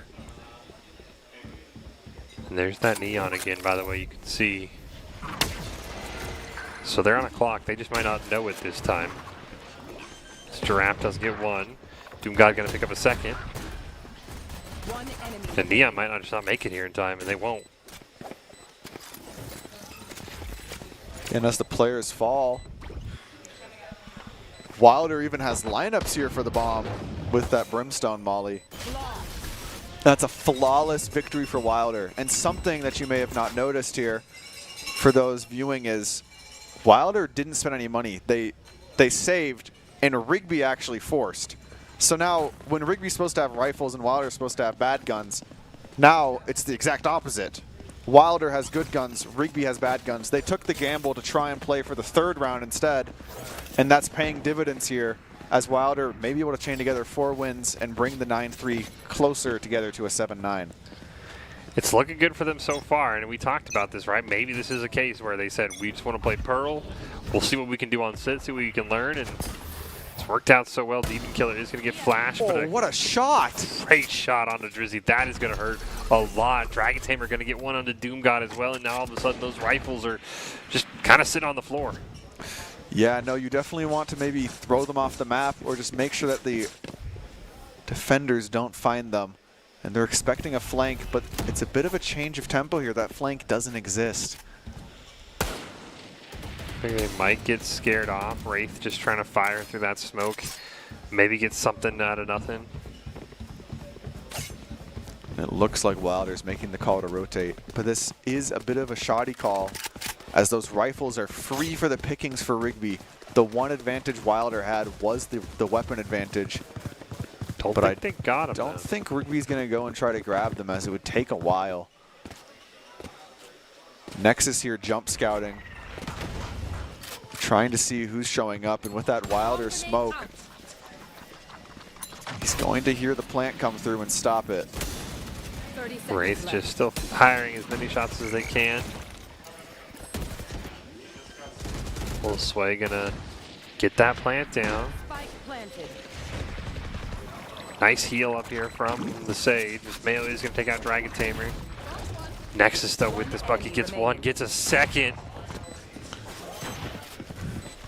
Defusing the bomb, but that Molly is gonna stop it for just a little bit longer. Mayo needs to ace this round, but unfortunately the Bucky's just a little bit too good here. And just a great rotate. Wilder beat them on the rotation over, and it almost feels like maybe Rigby getting that thrifty. Just it was Wilder who kind of maybe gave up on that B site too early. You still had more firepower. Yeah, Wilder definitely had more weaponry and should have been able to win that round, but these Rigby players are very good with the Bucky, as we can see. Yeah. Just recently, they reworked the Bucky so that if you're crouching, it's more accurate. So if you've been seeing them kind of tap the crouch key and then shooting, that's why. It makes you do a little bit more damage. at the cost of looking a little weird. So, I don't know. You'll take that trade. Yeah, I think Yeah. you'll take that trade. Especially when it gets you a round win, just like Rigby got. Stop that Wilder winning streak. At Doomgod, nice though, shot. Unfortunately, that kill immediately turned away as Wraith picks up 2. Doomgod says, all right, fine. Picks up their own second kill of the round. And with that updraft tailwind combo, he's just straight in there, getting one more kill. And now it's even here, 2v2. And I would say 2v2 with an entire map is probably better to be the attackers. Yep. Smoke's coming down. Sway, just no care for his life here, going in and killing them. And he's able to find both with a clean round there. Very close, but I would say the ending there was rather well played by both teams. Yeah, it was a great job by Doomgod, kind of, you know, putting Wilder in a situation that they needed, picking up 3 kills of his own that time, and Wilder's sticking around. We can see why they picked this map. It's a lot closer than we saw in Split. Yeah, this most definitely does feel like it's their pick. And, I mean, just looking at this round, they have a lot of ultimates, so if they want to ensure that Rigby's economy gets messed up pretty bad, if they hear that they have a couple of good guns, maybe it's an idea to throw out Thrash, throw out that Brimble, that KO ult, and that's exactly what they're doing. They know this Killjoy plays solo, so turn off her abilities and then just walk in.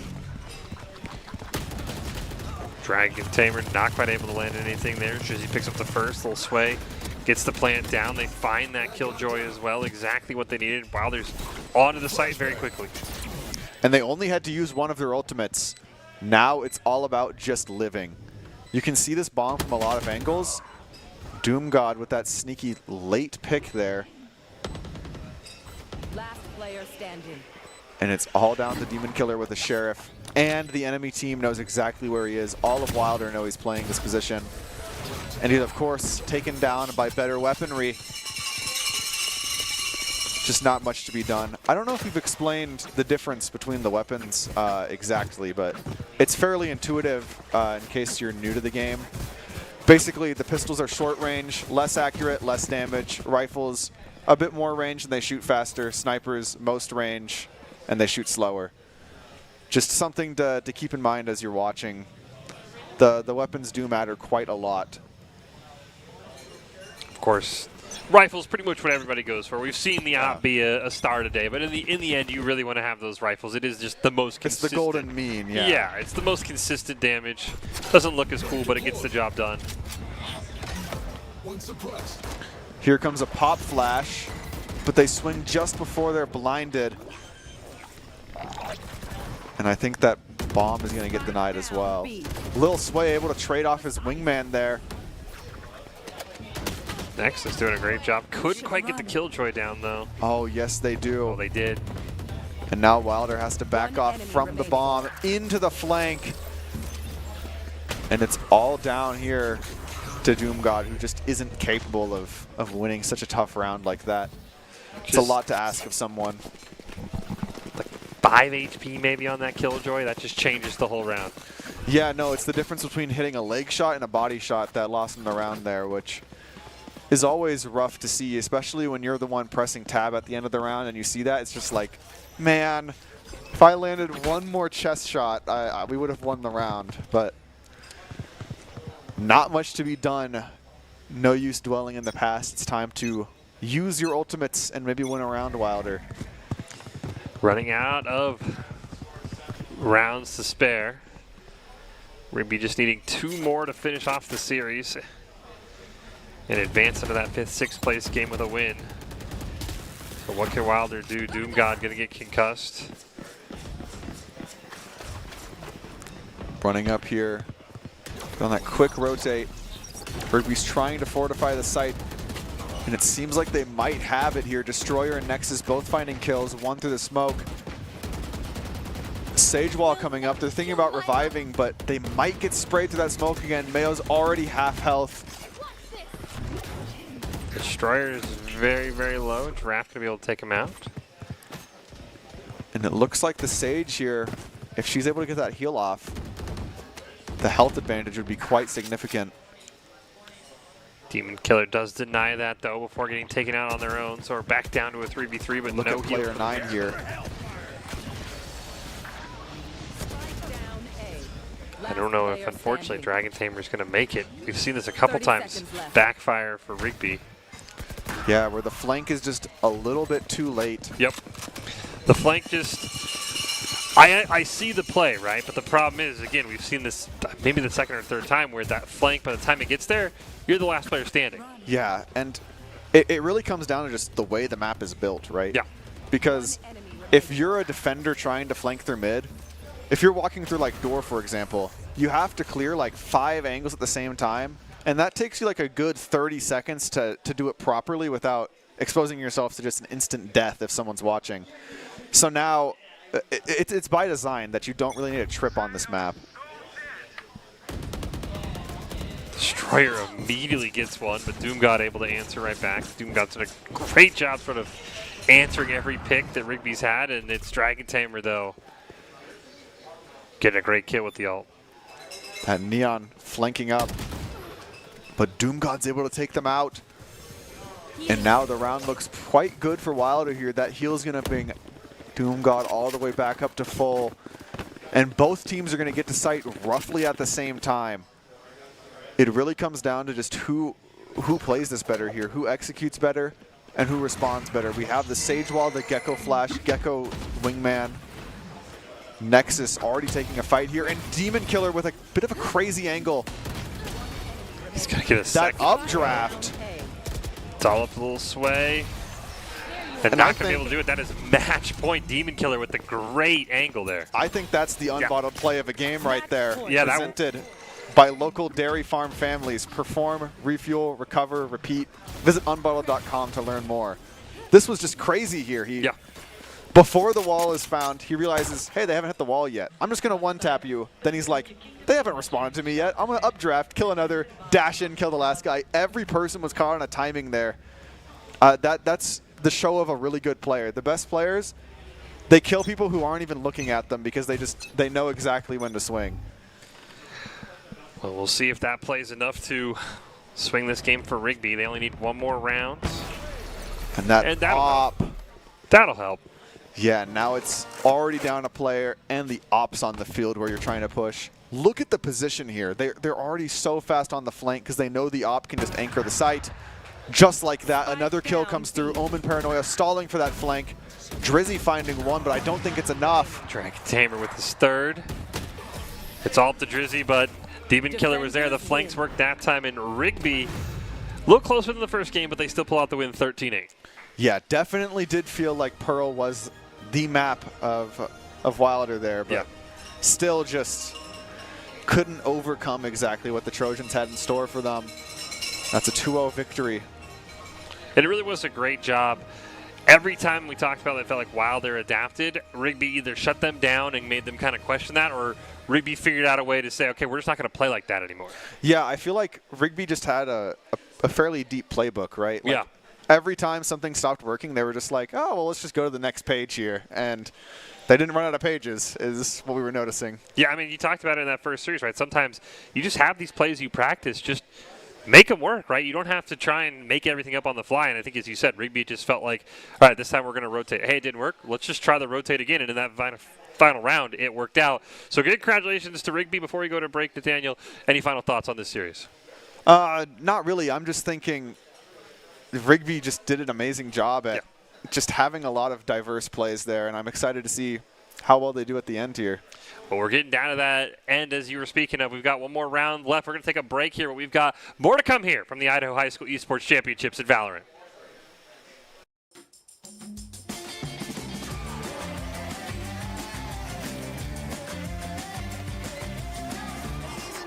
Attention please, about to start the show, better take your seats.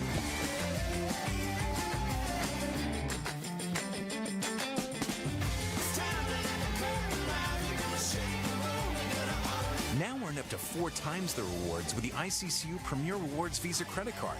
It's the credit card from the credit union you love.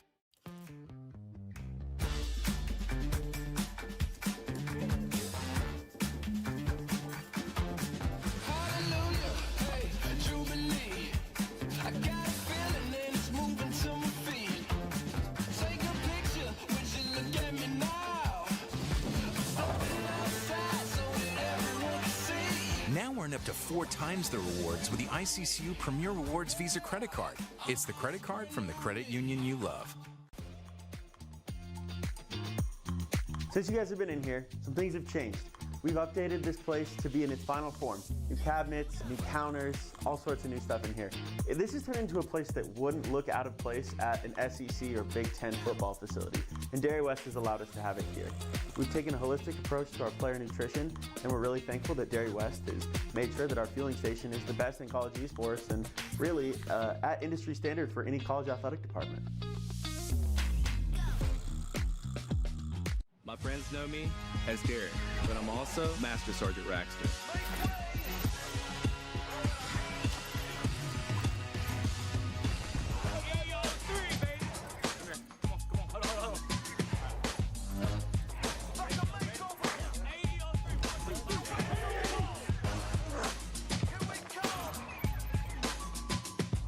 This is my life in the Air National Guard.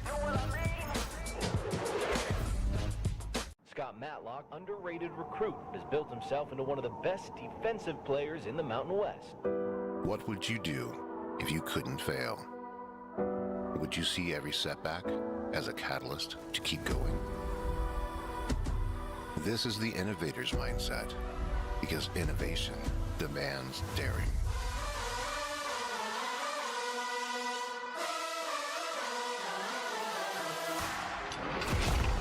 Is finding thousands of ways that don't work, and the one that changes everything. It's when your unrelenting spirit sees the world's needs and says, I will create something better. So, what will you do? Will you let your genius run wild? Give yourself the space to be great? Set your sights on something even bigger, because we know changing the world doesn't happen by chance. It comes out of the blue.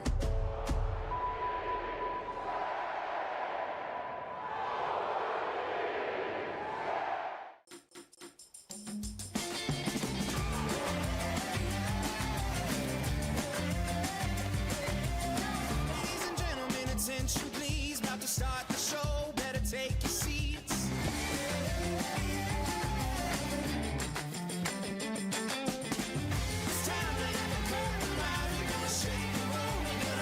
Now earn up to 4 times the rewards with the ICCU Premier Rewards Visa credit card. It's the credit card from the credit union you love.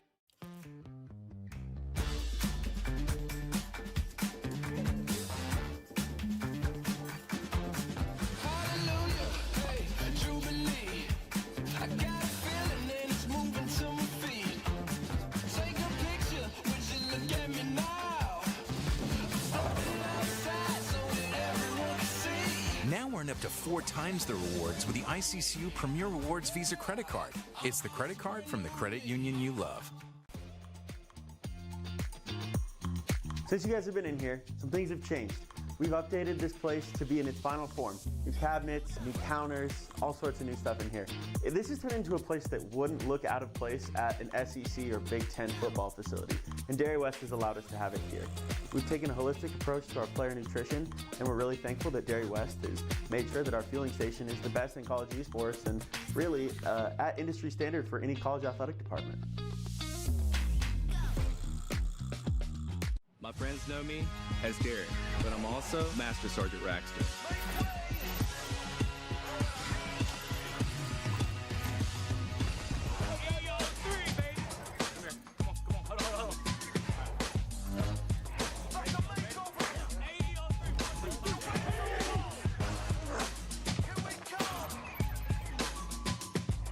This is my life in the Air National Guard.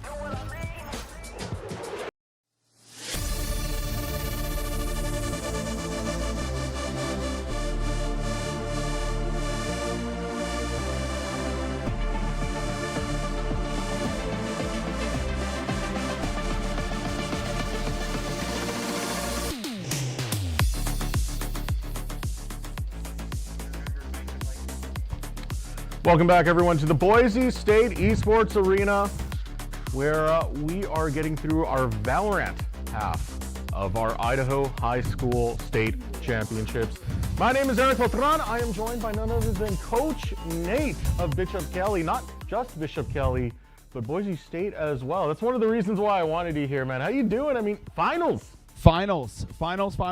You know, third year in a row now. We're headed to the finals, hoping to make it a three-peat. It is going to be quite a slugfest this year, but of course. It's awesome. We're excited to be back. So, yeah, speaking of being back, how is this for you? How is it like being in this experience where you have a LAN, teams are in person against each other, there's a stage game to be played? I know your team hasn't been on the stage just yet, but it's coming right up, man. Yeah, it's awesome. It's never a dull time. It is an absolute blast. You know, we play a lot of these teams. Half these teams we play during the regular season, and we're in our own little comfort zone, and then the other half we don't even see all season long. And yeah, it's an absolute blast to be able to see them all in person. We got the bracket up. So all right. This is where things get interesting. You are the first team to make it into the grand finals, which means you're waiting now. Oh, yeah. There's another series going on, Bora versus Meridian Tech. Now, when it comes to those two opponents, how you feeling about them, and who do you want to face a little bit more? You know, both those opponents have given us the most amount of run for our money throughout the entire season. You know, Bora is the first team in 2 years to actually beat us in the regular season, and they beat us handily, like 13-3. It was not a pretty match. So, you know, the coach, I want to win another one side says I want Meridian Tech, but the competitive side of me says I want Bora up there. Because, you know, we had a close one in the fall. We've had, you know, they struck back during the regular season, and you know, I like to end with a nice victory against them at the state championships. I am hearing from production right now that the current match is 12-2. I'm not sure who it's in the favor of. I think it's Bora that I was just hearing. So. Yeah, I would believe that. they are good. You know, this entire competition, everyone has stepped up. I mean, the average ranks has gone up, you know, an entire 2 ranks across all the teams. So our team has been preparing. And, you know, we looked and we said, this is our matchup. Yeah. We're going to get there to the championships, and it's going to be a fight. Tell me, Mr. Coach. Oh, yeah. What does preparing look like? How do you get all these students ready who are also balancing out their school life and get them to lock in for, you know, such a tournament, such a state? Yeah, it's all about mental reset, right? Choose your battles, pick your battles. You know, if we're worrying about our finals next week, we're in the wrong headspace for finals. In the same way that if they're thinking about their test, they're in the wrong or thinking about their match during the test, they're in the wrong headspace. Like one for thing that. at a time. Yeah, one thing at a time. You know, I think the biggest thing, you know, and an advantage potentially our team comes in, but again, Bora has this advantage too, is tournament fatigue. You know, it's a long day, and it's not a long day of constantly playing. It's a long day of sitting and waiting. And so being able to adjust and adapt, you know, that's the school advantage, right? Is you know, you've used to sitting in classes all day, so you could sit through and wait for your match here. So yeah, that's one of the biggest preparations. Sleep and eating lots of good food is you know, the easiest way to prepare for these matches. So gotta make sure you're energized on both levels. Exactly. Right? Yeah. Good healthy protein. That's it.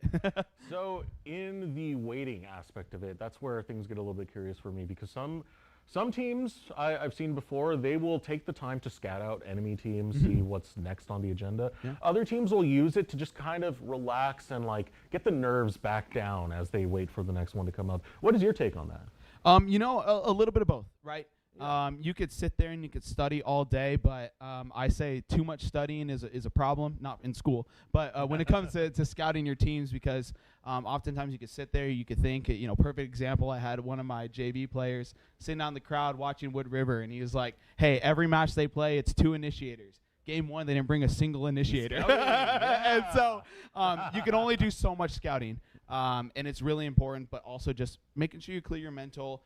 Forget about anything that's happened the past 2 rounds and only focus ahead is a huge step during this winning game. Finding some time to relax, finding some time to rest, and not overdo yourself so you can save your energy for when it matters.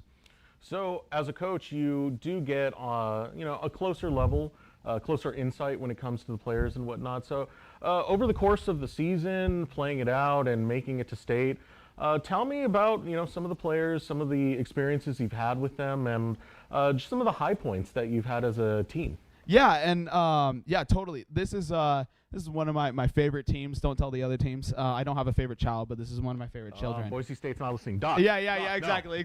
Yeah. No, but I've been with these kids, two of them for 4 years now. The other 3 for 3. So we've gotten to know each other a ton. We've sat in comms all together. The vibes. I know kind of where their headspace is at all the time. And yeah, it's you go through the season, especially to start the season with a tough loss. That really forms a team. And really kind of gives them something to work for. And watching these guys, they started off the season kind of slacking, a little like, oh yeah, this is easy. Getting the tough loss week 1 and then going, oh shoot, like we actually had to try. And we got to lock in, and this team has worked. They've turned around their mental, they turned around their energy, and they have just sent it. So yeah. I mean, it's one thing to win together. When times are good, it's easy to just feel good and keep riding that through, right? Totally. But when times get tough, that's one of the times where it's like, okay, we need to learn how to lose together as well, and how to take loss in grace and growth. So how about reflecting on that loss? Like, how did the team bounce back and make sure that they look good as they do right now for grand finals? Yeah, it was embarrassing. I think for the team, we obviously know Bora had every reason to beat us. But when we looked at it, all the comms, listened back to our comms, watched back our matches, we went, this should not have, even if we had lost, this should have been close. This was an embarrassment. And so they took that and they said, we don't want to be embarrassed anymore, right? Even if we lose, we want to know that we lost well, right? Yeah. And so the team reset themselves, and it was really good. It was really good. I think you can remember all your wins, but the losses are the ones that you learn the most from. So we learned a lot of good lessons, so we're very excited to take on this Bora squad. It's looking like so. All right, yeah, Bora did just win. So awesome. Now you got your opponents. Do you got any words for your grand final matchup? For the grand final matchup? And I believe it's Archie who's their coach, right? Yeah, they just beat us in Rivals. They're not beating us here. We're taking this victory. Well, some closing questions before I let you go, because I know you got to go set up with your team. I just want to know, what's your viewpoint on like the culture that you want to instill on some of these players for them to take as life skills as they go on to the next chapter of their lives, whether it be collegiate, pro play, or just anything else? Yeah, the biggest life skill is how to work together, right? Everything you do, everything you'll work on will always be part of a team. Even if you got your own solo, individual component to it, you're always going to be working in a team, whether it's in school, a group project, or in the work life. And so learning how to work with people that you may not get along with but still perform is huge. So that's one of the biggest skills that I give mad props to this team, is that they just, no matter what happens, they always work together. So yeah, that's some of the best stuff to hear. That always warms my heart. Oh yeah, I feel not enough people understand the skills you can learn from esports and how important it really is in the grand scheme of things, man. It's a team sport, right? Whether you think it's a sport or not, at the end of the day, the soft skills that you learn from esports are the same ones that I learned in wrestling, and and all the other things that I've done in my life. So yeah. Do you have any graduates? I do. Two this year from Valorant. Give them a shout out, man. Give them a shout out. Sam and Jonathan, right? Eisen and Colt, you guys have been, rock stars. The only 2 players who have been on the varsity squad for all 4 years. So let's bring home a third one. Let's add another star to the back of our jersey. I'll send you, wherever you're at in college, I'll send you one. I'll send you another one with 3 stars on the back. So yeah. All right. Any closing thoughts or shout outs you want to give before I let you go? Shout out to everybody that's helped us here, all the parents that are here. Shout out to all our fans, all the students that came out. Shout out to our admin who have been rock solid, and shout out to my wife who has allowed me to chase this crazy dream of mine. So yeah. I think you're missing one. Your barber? Oh, and my barber. For this excellent haircut. I'm sorry I've ruined it with my headset hair. But Chase, you're a real one. 8-bit barber. We love him. He's great. So All right, that's been Nate. I want to thank you so much for joining us here for this interview. I want to wish you the best of luck in grand finals. Thank and you. Speaking of, that's going to be what's coming up next. It's Bora, it's Bishop Kelly, it's the Valorant grand finals. You're not going to want to miss it. We'll be right back. Scott Matlock, underrated recruit, has built himself into one of the best defensive players in the Mountain West. What would you do if you couldn't fail? Would you see every setback as a catalyst to keep going? This is the innovator's mindset, because innovation demands daring.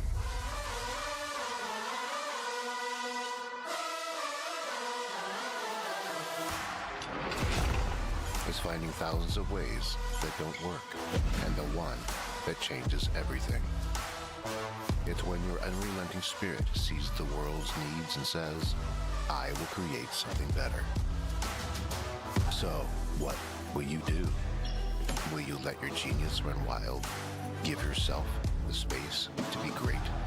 Set your sights on something even bigger, because we know changing the world doesn't happen by chance. It comes out of the blue.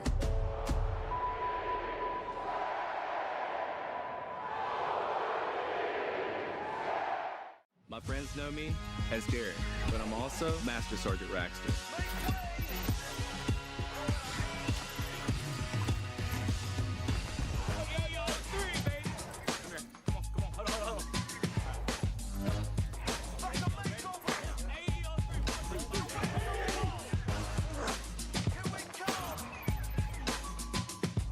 This is my life in the Air National Guard.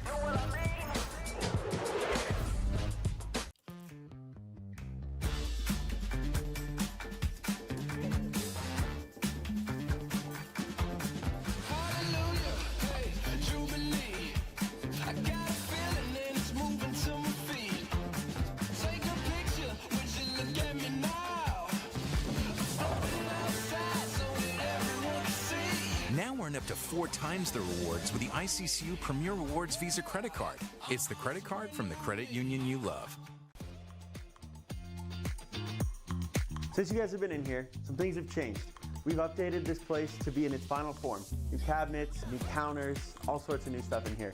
This has turned into a place that wouldn't look out of place at an SEC or Big Ten football facility, and Dairy West has allowed us to have it here. We've taken a holistic approach to our player nutrition, and we're really thankful that Dairy West has made sure that our fueling station is the best in college esports and really at industry standard for any college athletic department.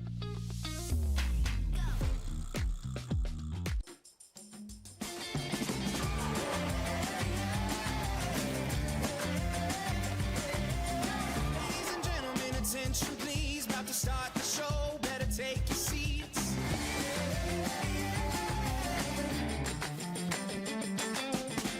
It's time to let the curtain rise, we're gonna shake the room, we're gonna Now earn up to 4 times the rewards with the ICCU Premier Rewards Visa credit card. It's the credit card from the credit union you love. Scott.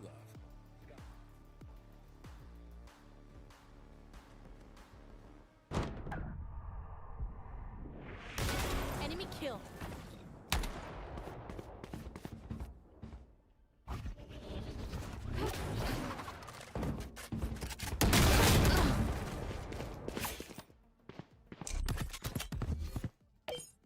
Launching smoke. Wingman's gonna plant spike. Enemy remaining. Last player standing. Spike planted. Thanks,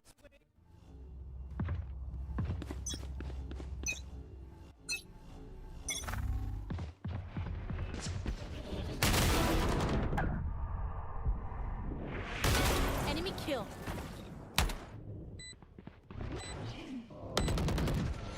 Last player standing.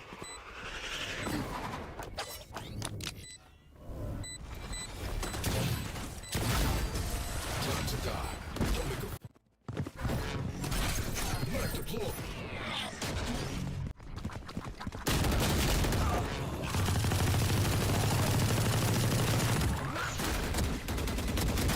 Bad guy down. Run. One enemy remaining.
Down B. One enemy remaining.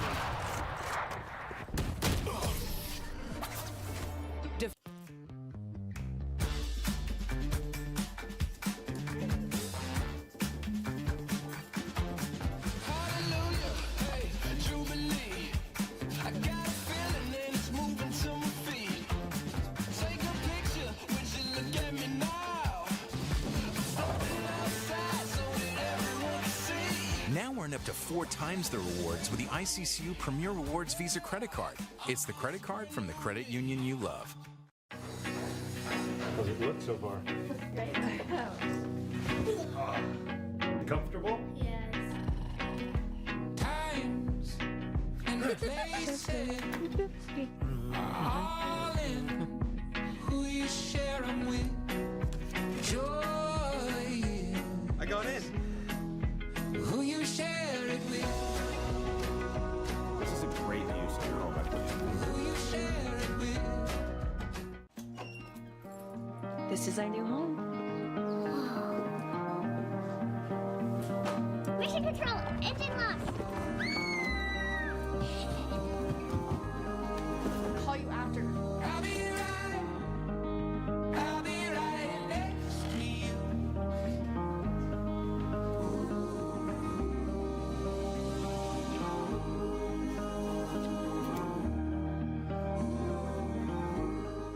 My friends know me as Derek, but I'm also Master Sergeant Raxter.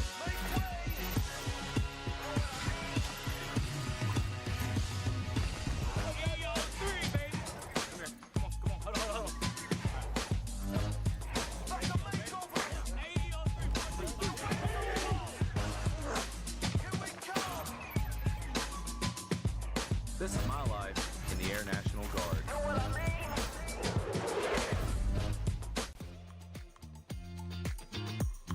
Since you guys have been in here, some things have changed. We've updated this place to be in its final form. New cabinets, new counters, all sorts of new stuff in here. This has turned into a place that wouldn't look out of place at an SEC or Big Ten football facility, and Dairy West has allowed us to have it here. We've taken a holistic approach to our player nutrition, and we're really thankful that Dairy West has made sure that our fueling station is the best in college esports and really at industry standard for any college athletic department. Scott Matlock, underrated recruit, has built himself into one of the best defensive players in the Mountain West. What would you do if you couldn't fail? Would you see every setback as a catalyst to keep going? This is the innovator's mindset, because innovation demands daring.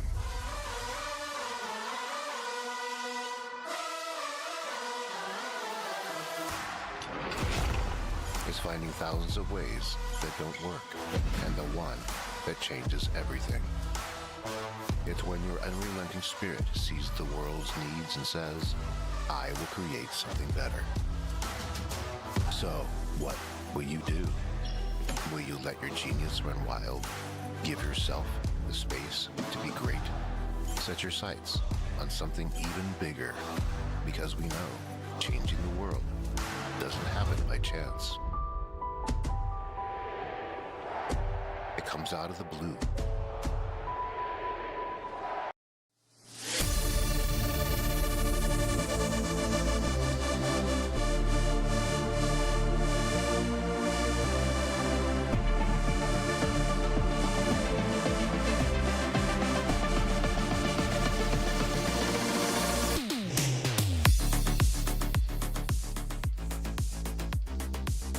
Welcome back, everyone, to the Boise State Esports Arena.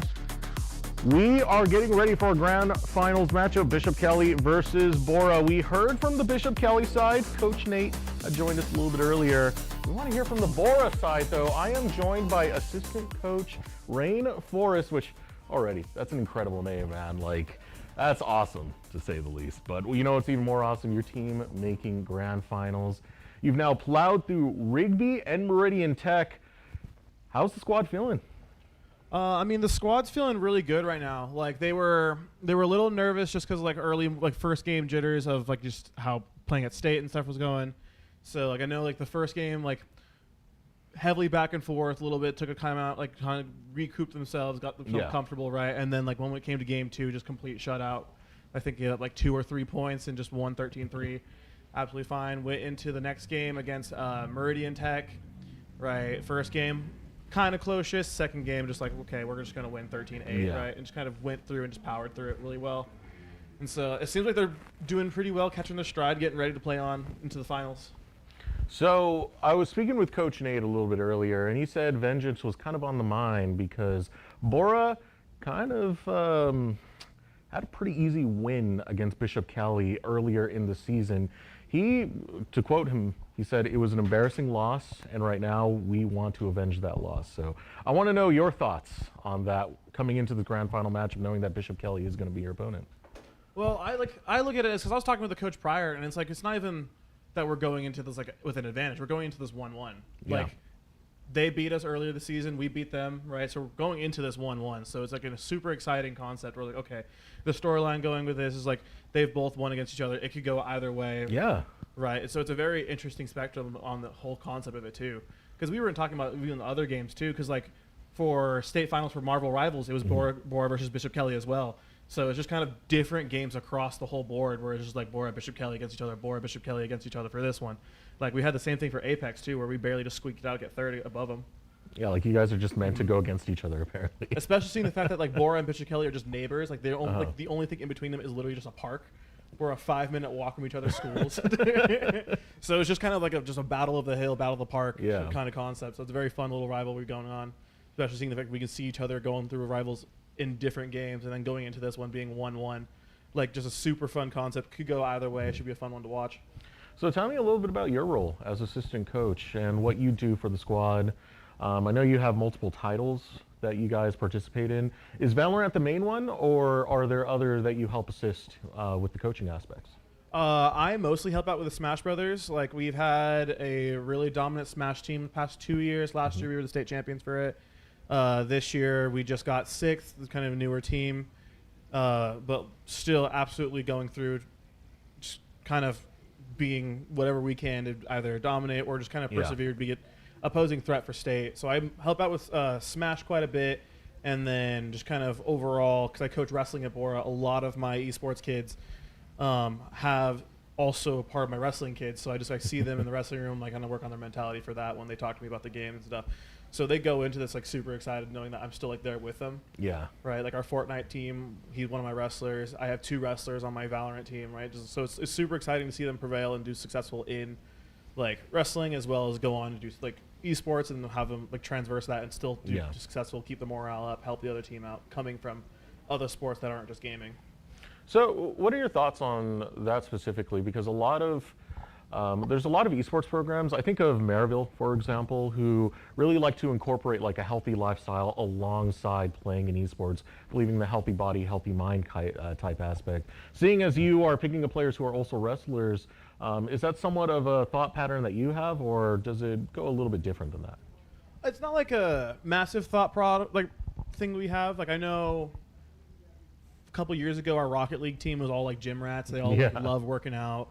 They got, I think, 3rd, right? And like a lot of our kids like do like we have a lot of kids who like doing other sports, who like saw esports and like, oh, a way to give my body a break, right? Like they do a bunch of physical impact sports that's hard on their body, and then they see, oh, I can still do and get my competitive nature out, right, in a way that isn't so physically taxing my body, right? And I think it's like a great thing to have, just because like having some way to keep your competitive edge during the off season helps a lot with mental, just because like for all sports, physical or esports related, right, all that does come down to mental being the most important thing. So if you can work your mental for either side, that's awesome.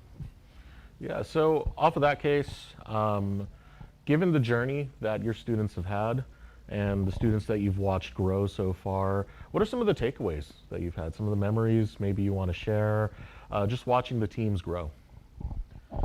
Just seeing how like we're at the beginning of the season, like they were just like, oh, you know, this should be fun. We should like this should be fun. We should do well, right? And then to see like we get toward the end of the season, seeing how like their opinions have changed so much. They're like, oh, we were thinking like probably mediocre, kind of midway. We'll do all right. We'll kind of barely squeak into having a bunch of our teams kind of just get in as a top 4 seed, because like I think we're the only team who has a team that's qualified for every single game as a top 4 seed, and so seeing that across the board really helped our kids' like mentals, where they're like, oh heck yeah, like you know what, like we're all like together, they all come out and support each other.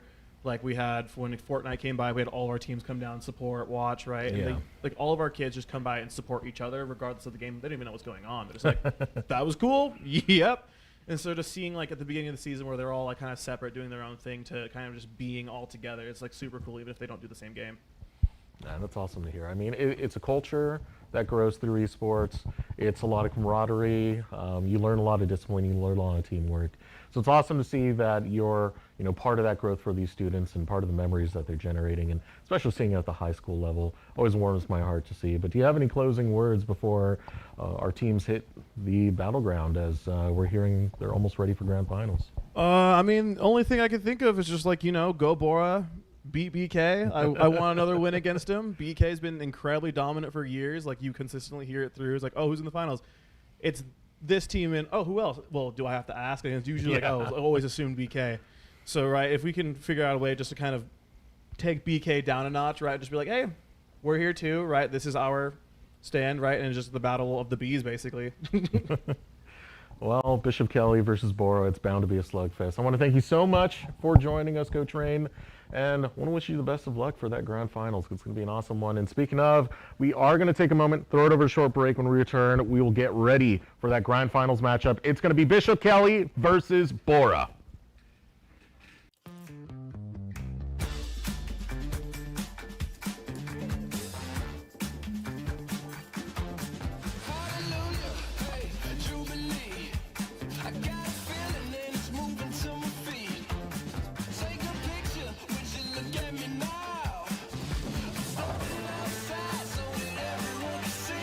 Now earn up to 4 times the rewards with the ICCU Premier Rewards Visa credit card. It's the credit card from the credit union you love.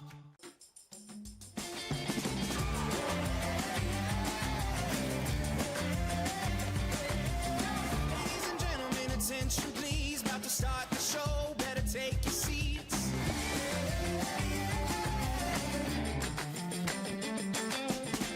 It's time to let the curtain rise. We're gonna shake the room. We're gonna holler. Now earn up to 4 times the rewards with the ICCU Premier Rewards Visa credit card.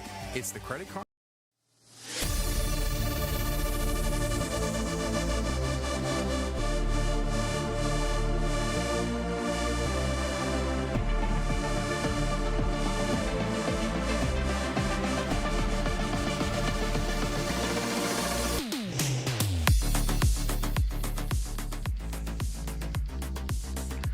Welcome back to the Boise State Esports Arena.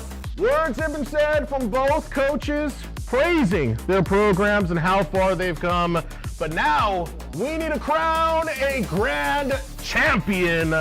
Bora versus Bishop Kelly, 2 teams aching to take home that trophy. My name is Eric Deserex-Patron. I'm joined by Bryce Jensen once again, finally getting you back on the couch. But are you ready for this, man? I think I am. It's going to be one heck of a barn burner. Both of these teams have gone all the way through the bracket, showing complete and utter domination in every single game that they have played. And I mean, I bet the coaches said it the best themselves. I mean, it's a rivalry that's always kind of been there. Both of these teams are just teams that you kind of expect to make it this far in the bracket. So getting to see both of these teams who have been at such a high level of play and have really only found competition in each other, play against each other in this final grand finals for the Idaho Esports Championship. This is going to be an absolute slobber knocker, barn burner, whatever euphemism you want to use for today. Find more words. Go ahead, pull up like dictionary.com. We'll get more. Let me chat GPT it real quick. Get a whole list for you.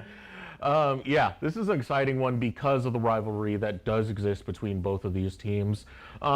Being in close proximity with one another, that's already one thing, but of course the results that we've had, it's Coach Rain who had already spoke about it a little bit earlier when he was saying that, like, yeah, Bishop Kelly, they lost one early in the season, but they took that win back later on. So it shows you that both of these teams can slug it out at equal levels. This is kind of like a Goku and Vegeta matchup. They're tied up with each other. Yeah. This is going to be the one that proves which team is better at the very end here. And really, that's exactly what you want.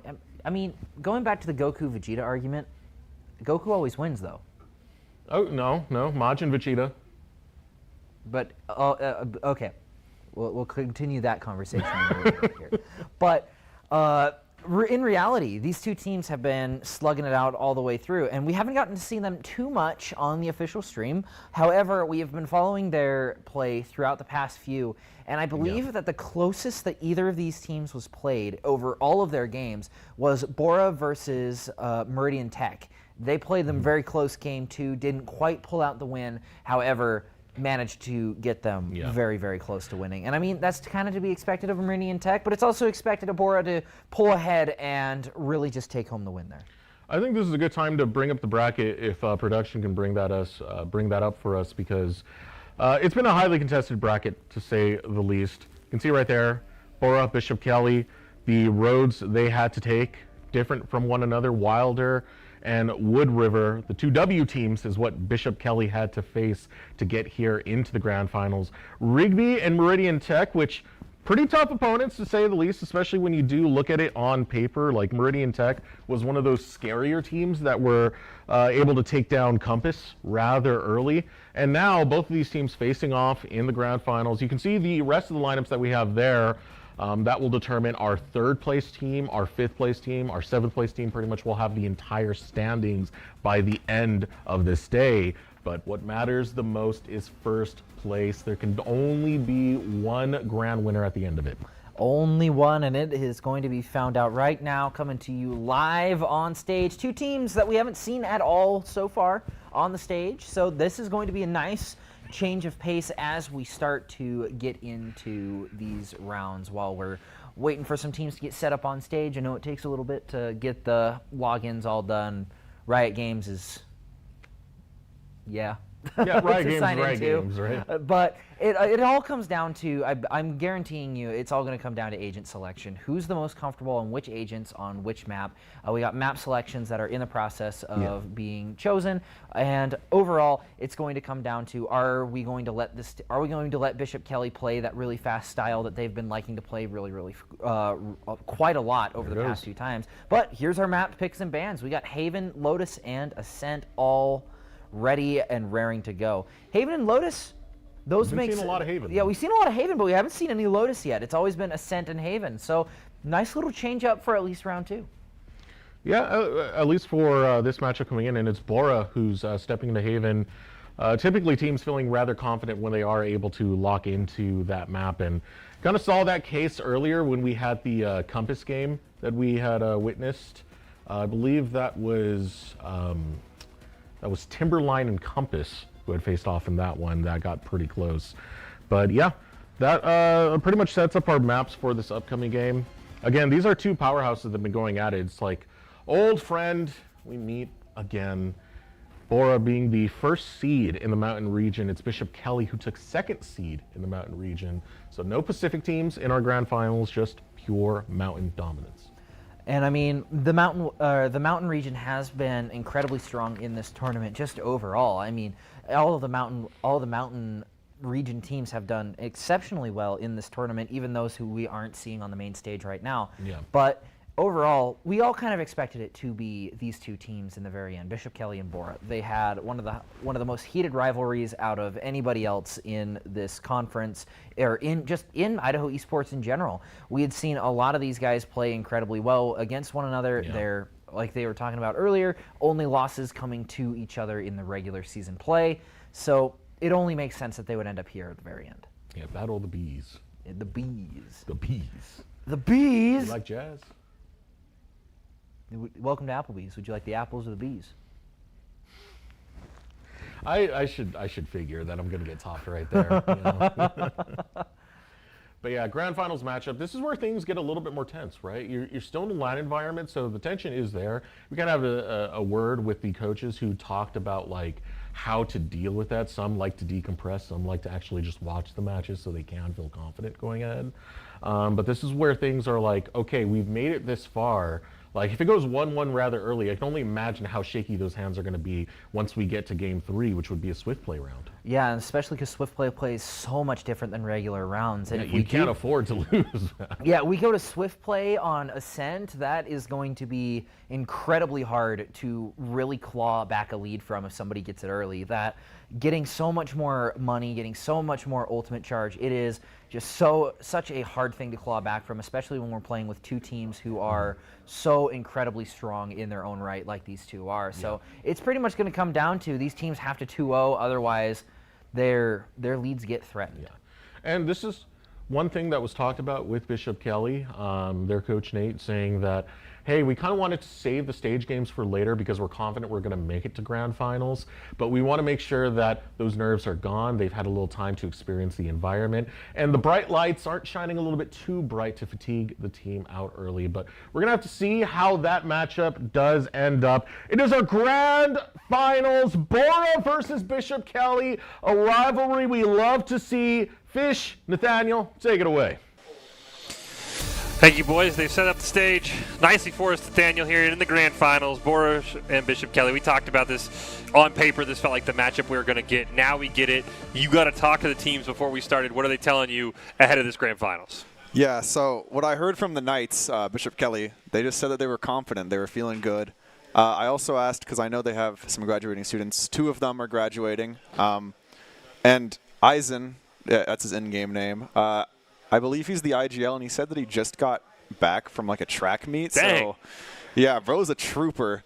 Also, I've ran into him in ranked a few times, and he always takes my elo, but all good. And then over here with the Lions, they basically just seemed excited to play. They're always like just acting like boys. Like, I don't know how to describe it. Just they're all just like friends and playing the game. I know all of them because unbiased caster, but I am from Bora and decided who was on that team, so helps a little bit. Helps, you know? Yeah, I do know them. All 5 of them are graduating as well. Just that's a lot of pressure. It is something to think about that this is like their last game together. They got to really look to win here. Well, they've got at least 2 games left together here. We take a look at the map selection: Haven, Lotus, and Ascent. Let's start with Haven, right? We'll worry about the other ones when we get to them. What do you see for this one?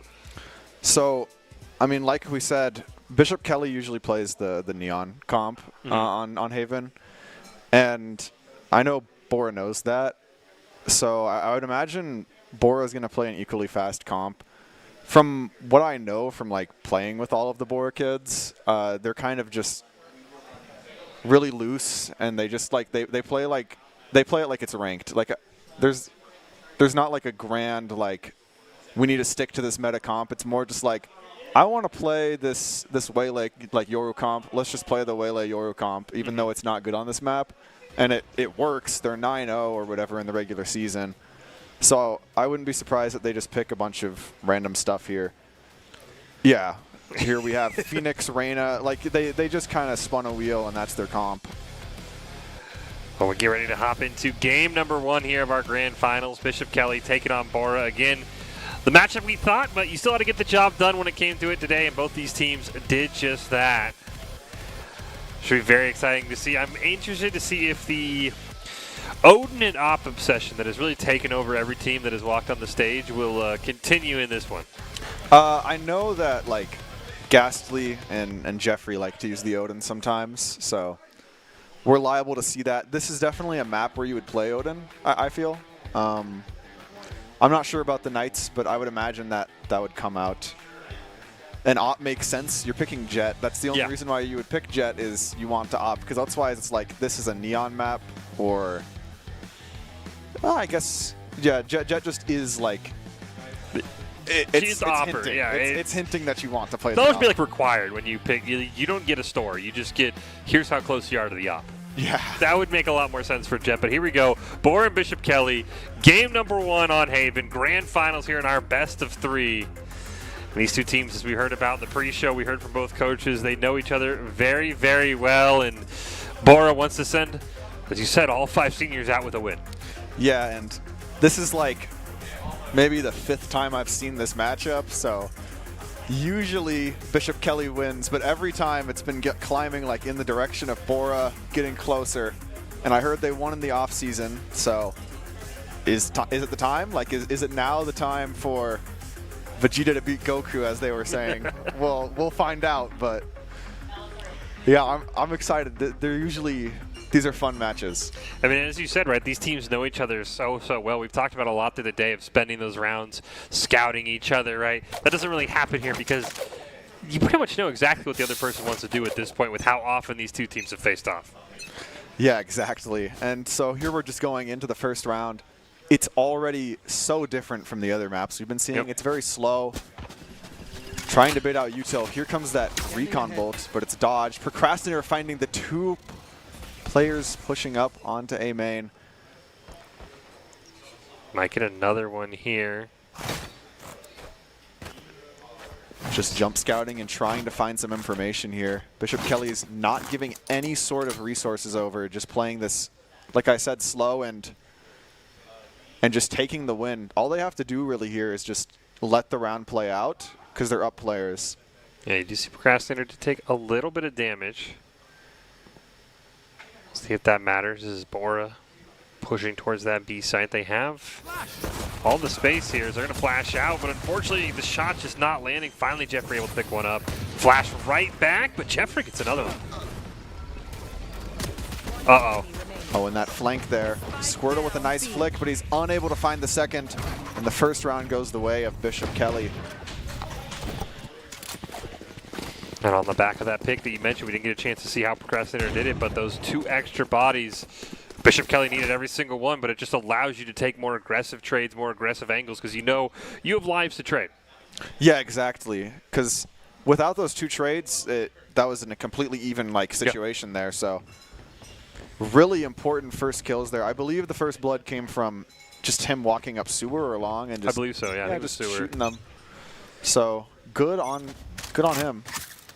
And we've talked about these follow-up rounds so often here today, Nathaniel. It's a really, I mean, you don't expect Bora to win. It is possible, but you're really just looking for as many kills as you can to get those guns on the ground. Unfortunately, that's not a good way to start. Yeah, very nice setup there with the recon bolt into the wall bang. Owl drone coming out, tags 1. The flash finding another 2, but the kill just doesn't connect, and Rock is able to take that one down. Procrastinator out of the fight. He's usually the fragger of this team. It spreads some damage around. It's showtime. Hazen going to pick up 1. Squirtle gets it right back. It's a 3-on-2, but remember Bishop Kelly with a massive gun advantage is... Oh, they can't quite get the spike down, and Squirtle gets taken out. And that was the expected outcome of that round. 2 kills as well and some broken armor. It's something that you would want to see as Bora, but usually it's 3 that's considered really good. So now, really what we're trying to see here from Bora is they buy these rifles, and then they win the round as cleanly as possible.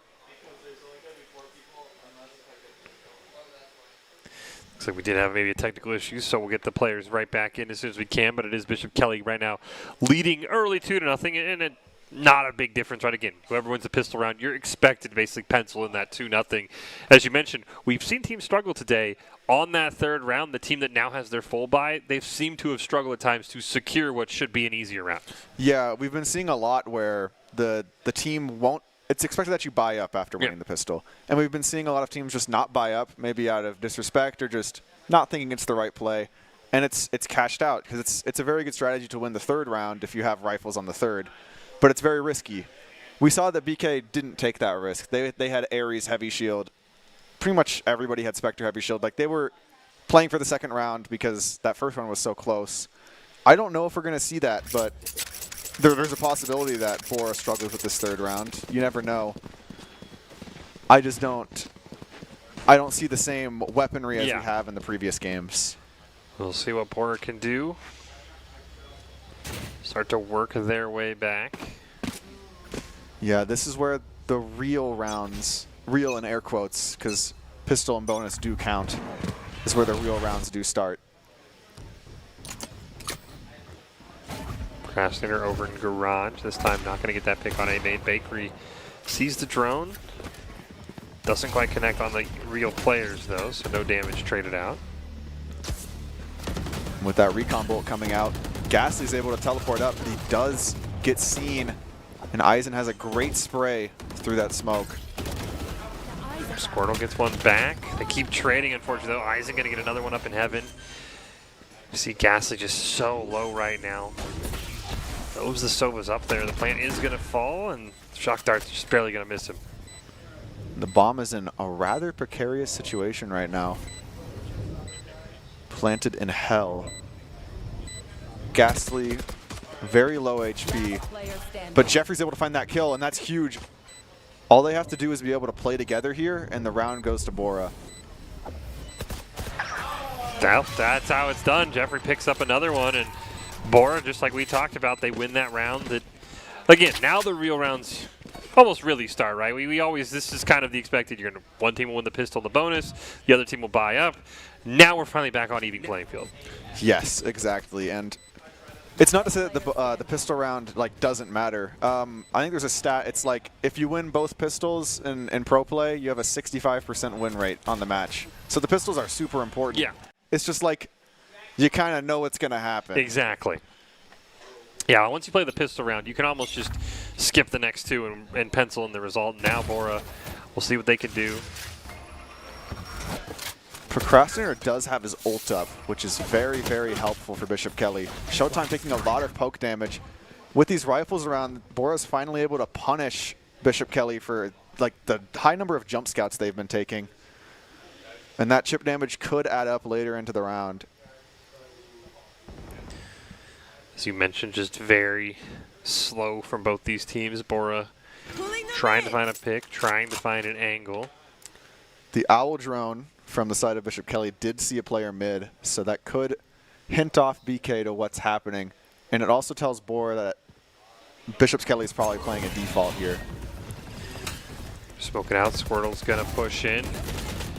Gets one, and now Eisen immediately, we see both teams lose two players.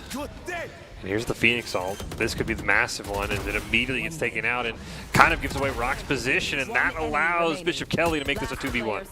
And now it's down to Jeffrey and Showtime here. Recon Bolt's going to reveal Showtime, and Jeffrey finds the shot off the dart. Something that's really mattered this game is just the Sovas. I don't know if you've been seeing these darts, but Bora will push in. There's a dart behind their head. Bishop Kelly gets like 3 off the dart. And then similarly, Bora, they keep winning these rounds off of the information from the Sova darts. So both Sovas are really like kind of carrying the rounds, and I think both teams need to be more cognizant of how these darts can affect the game, and maybe have someone just watch out for the Sova dart, because it's an easy thing to break, but it has such a great potential to punish like a misplay. As you said, you see Jeffrey there, 7-2 right now for Bora. I need obscuring vision. Joke's over. You're dead. And there's that dart coming through, clearing all of sight and kind of just letting that Phoenix ult waste itself. Not much space really gained other than what was given for intentionally. Yeah, that was a great job. We do see Jeffrey there once again and actually take out the enemy Sova, so now a lot of that util for Bishop Kelly is gone. Great wall there from Conky. And Showtime finds a nice pick onto Rock. If they're able to get that gun, that would be really nice, but Rock's body's in a bad spot. Showtime swinging out here. He made it through, I think, unscouted. Unfortunately, that smoke does fall on C-Long. Ghastly gonna pick up one, pick up another. Genki gonna finish him off, and Bora doing a great job picking up their 3rd in a row. And they're able to keep 4 of those guns in the next round. So it's honestly a good look for them. I'm sure if we look at the economy here, Bishop Kelly can buy for 2, and Bora can also buy for 2. Here, of course, the Hunter's Fury is something to always look out for, especially if you're Bora. Pushing down into A main, especially, you can get Hunter's Fury. They're not setting up for it now, but that can happen there as well as in C-Long. It's just something that is going to disincentivize the 5-man pushes we've been seeing earlier. And the benefit for Bora, right, they kind of have more freedom with that Hunter's Fury. Unfortunately for Bishop Kelly, we've talked about it in previous games, right? You have to save that for the Killjoy 9 times out of 10. Exactly. And look what Bora just did. They played for control of the ult orb C-Long, like we were saying the other team should. Yep. And now they have the ult, and they're going to force out a Hunter's Fury so that they can have theirs in the post plant. See if that's exactly what Happens. There you go. There is that recon dot you were talking about. Revealing that Bakery was playing aggressive. Drone finding a lot of information, and Bakery dies off of that recon bolt from earlier. And now the lockdown coming through. Hunter's Fury is forced, as you said. Cold and Ghastly going to trade back and forth. Yankee going to get one, but Cold's going to get it right back. Eisen gets one, and now we're down to a 2-on-2, making a 2v1. It's If down there's to anyone you want in Jeffrey. this, it's Jeffrey. Exactly. He's been so clutch so far for Bora. I think he's waiting for his utility to come back up before he approaches this round. But he doesn't know if someone could be flanking. 30 seconds 10 left. seconds left on that dart. It's going to give him 18 to play the round out, which is not a whole lot of time. Spike is down just offset over by Sewer. So he's going to have to make his way over there. Time is ticking down, unfortunately. And remember, it takes 4 to plant, so 10 he needs to seconds pick left. things up very fast now. Grabbing that dart, tapping, trying to bait out a kill, but Cold is just ready for it, killing Jeffrey there. Then and there. The spike being in line of sight of Eisen just made that so much harder because he has to go there, as you said, and he needs 4 seconds to plant. If that spike's maybe behind the boxes, it's a little bit easier to at least get something off. Yeah, there's a lot more mind games that can be played. Like, did he just leave? Did Jeffrey just leave the site? He could have grabbed the bomb and we didn't know, but because they can literally see it, it's like his options are so limited. So here we're seeing that this is the next round where if Bora loses this one, they lose the next as well because of the state of the economy. Same for BK though.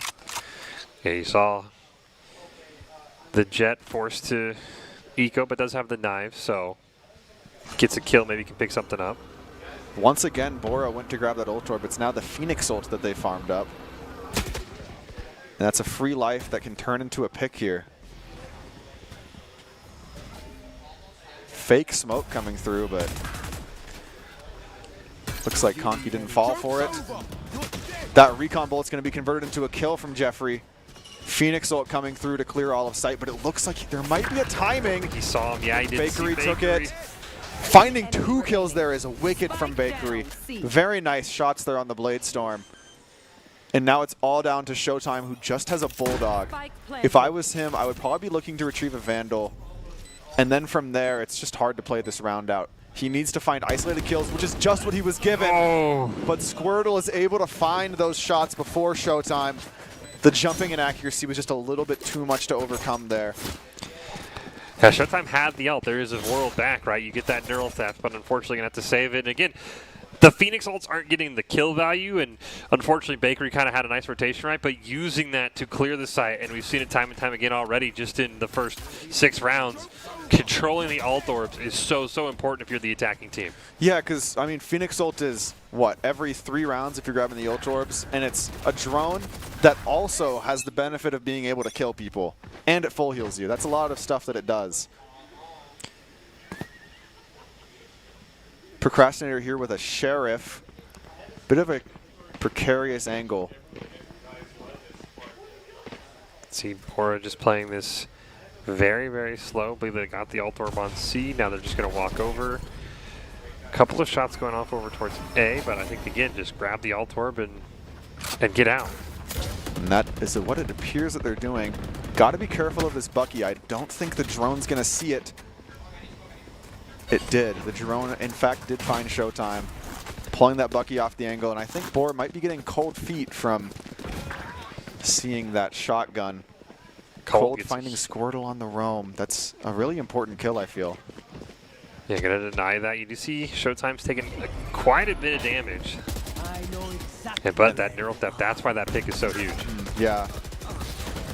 It now tells Bishop Kill exactly what's happening. And Bora's caught in a spot that they don't exactly want to be in, but Rock on the Reyna. If there's any character that can win a 1v3, it's this one. 30 seconds left. Fortunately, does have to get the spike down as well. That's what made it tough. Cold, who started that round with a great pick, going to even things out. And this is kind of what we expect from the top 2 teams, right? Just back and forth, neither team really giving much space to the other. Yeah, no, this is exactly what we were expecting. Just a back and forth, just each round ping-ponging, because both teams are, like, I would say equal in talent and equal in planning, and they also know each other. So You'll see that the strategy they do keeps changing like almost every round, but it doesn't matter because they've all seen these plays so many times from each other. So here, Boro once again trying to set a different tempo. The way that they're set up, this looks a bit like a default in my opinion. And Procrastinator holding a bit of a tricky angle, but he gets caught on that jump scout from Jeffrey. And I think a dart will follow shortly. Look all this space they have in mid. Yeah, mid looks nice for Morford now, and you do see there's Jeffrey. He's actually going to get a pick on that. See long on the Procrastinator. You have to wonder if that's going to change Bora's plans, or now looks like no, they want to rotate. Well, B gets smoked out, and now you wonder where they want to go. Yeah, they finally grabbed that bomb. The default is over. The issue is there's one player who hasn't been accounted for, and it's Cypher. Bora needs to figure out where he's standing or what his setup is, and they've used all of their recon initiation. So it is a little bit hard, and Bakery with that flank. Spike down A. And that's the spike, too. Luckily, Bora was able to quickly go recover it. I don't think Bakery saw that. This Cold's going to get a pick onto Rock over on the site. You've still got Bakery behind you. You see the Killjoy forced to hold that angle, and now we've talked about this so much. Bora just feels trapped. They've got somebody behind him, but they're going to get the spike down, as Bakery's actually going to give up that flank. Showtime and Squirtle going to trade back and forth. Showtime, though, can't quite get the job done. It's all up to Squirtle. And Squirtle, with his position known, it's going to be a lot harder, but they give him a free 1v1 there. Unfortunately, Bakery was on the off angle, and Squirtle just wasn't prepared for it. I think it may have been wiser to wait for the tap, but still just a great performance there. Yep. He was able to bring a what was that, like a 2v4, 1v4, almost back to a round win there. Yeah, it was a great job. I mean, really, and we've seen it every single round. It feels like trades are happening, right? It's not like this one team is just pulling it off. And again, great flank by Bakery. I mean, that also made the huge difference, right? You still have not been able to use that Hunter's Fury if you're Jeffrey. You've had it for 3 or 4 rounds now, and they've never been able to use it in a post play because Jeffrey's always been picked off. Yeah, but like Bishop Kelly's going to have used 2 Hunter Furies by the time he's going to use his first, which is a bit of a problem. You have to wonder if Eisen's just going to rip one, or if you are just kind of forced to hold it for that Killjoy in case Killjoy gets a second one in this half. I think this dart is his Hunter's Fury. I'm not sure, though. Tries to just jump through. Unaware that there was 2 there. Gas. Bakery just unfortunate movement and is unable to find the shots. Out of targets. And now Bora just gets this site, I would say, pretty easily. This is a good round for Bishop Kelly to use that Phoenix ult of theirs, but maybe not now that the pick has gone through. Our Procrastinator is going to get one back, though, onto Squirtle. Showtime, huge pick there as well. Now all of a sudden, that Phoenix ult looking better and better. And here it is. This basically makes it a 3v3 with the extra life. Does get picked off, but it has all the information. Showtime with a huge pick onto Rock in the meantime while he's respawning. That gives Procrastinator. And here's that Hunter's Fury. Do they have enough time to defuse? I don't think so. The Hunter's Fury. Unless you get a Showtime's got a. Uh-oh. Last player standing. Oh. He stalled just long enough, but I think that half. Oh, he did it. Going to be able to get them a win. Wow. Bora just barely losing that round. Yeah. I feel like. I mean, look how close Procrastinator got to this. Yeah, well, look, Jeffrey misses his ult on the first shot because he's aiming a little bit low. And that gives him the half. But if he hit that original shot, then there would have been no time for the Knights. I think he thought nobody was on just because he thought he was aiming correct. I mean, it's been a battle of the Sobas. You see there, Eisen and Jeffrey top fragging. And it's Bishop Kelly right now with a 6-4 lead. If they win one more round, they at least go into the second half. Guaranteed to be up. Trying to shock dart any trips because they know an aggressive one was placed. But they don't know if they broke it or not. Here's the drone coming through. It should see Showtime and Procrastinator. And I don't think that's enough to convince them. No, we are going to get the Killjoy, of course. There's the Hunter's Fury in response. Oh, but they knew the Hunter's Fury is up. Look, this was all part of the plan to fake. And you've talked about this, right? Every single round, you've got to try something different. These teams know each other so well. But Bakery already ready for that play. And there's that Sova dart that you've talked about. It gives Rock away. Jeffrey able to get one back of their own, though. But Eisen just going crazy. Goodness. I think Bora definitely had a really good idea there, but something was missing there. There wasn't a person accounting for the dart or for the garage player. It was like they almost had it, you know? Yeah. I think that's a timeout diff is what I would call it. But we'll see as the rounds keep going. And Eisen, I mean, just incredible aim. I mean, you Yes. talked about it, right? These darts from the Sovas have just, they almost turn into a kill at this point. Exactly. He's not only are the darts good, he's also aiming well. And then on top of that, I'm pretty sure he's giving the call-outs to the team. So that's like, he's doing everything. It's final round, so we assume all these ults will be sent whenever they get the chance. Procrastinator going to get one. Do have Yankee's own Phoenix ult, so you can kind of make this a 5v5 given the right opportunity. This Bakery wants to get very, very forward. There's that Phoenix ult. Even though he's one shot, now he's full health again. Just forces Bakery to back off, gives them the space.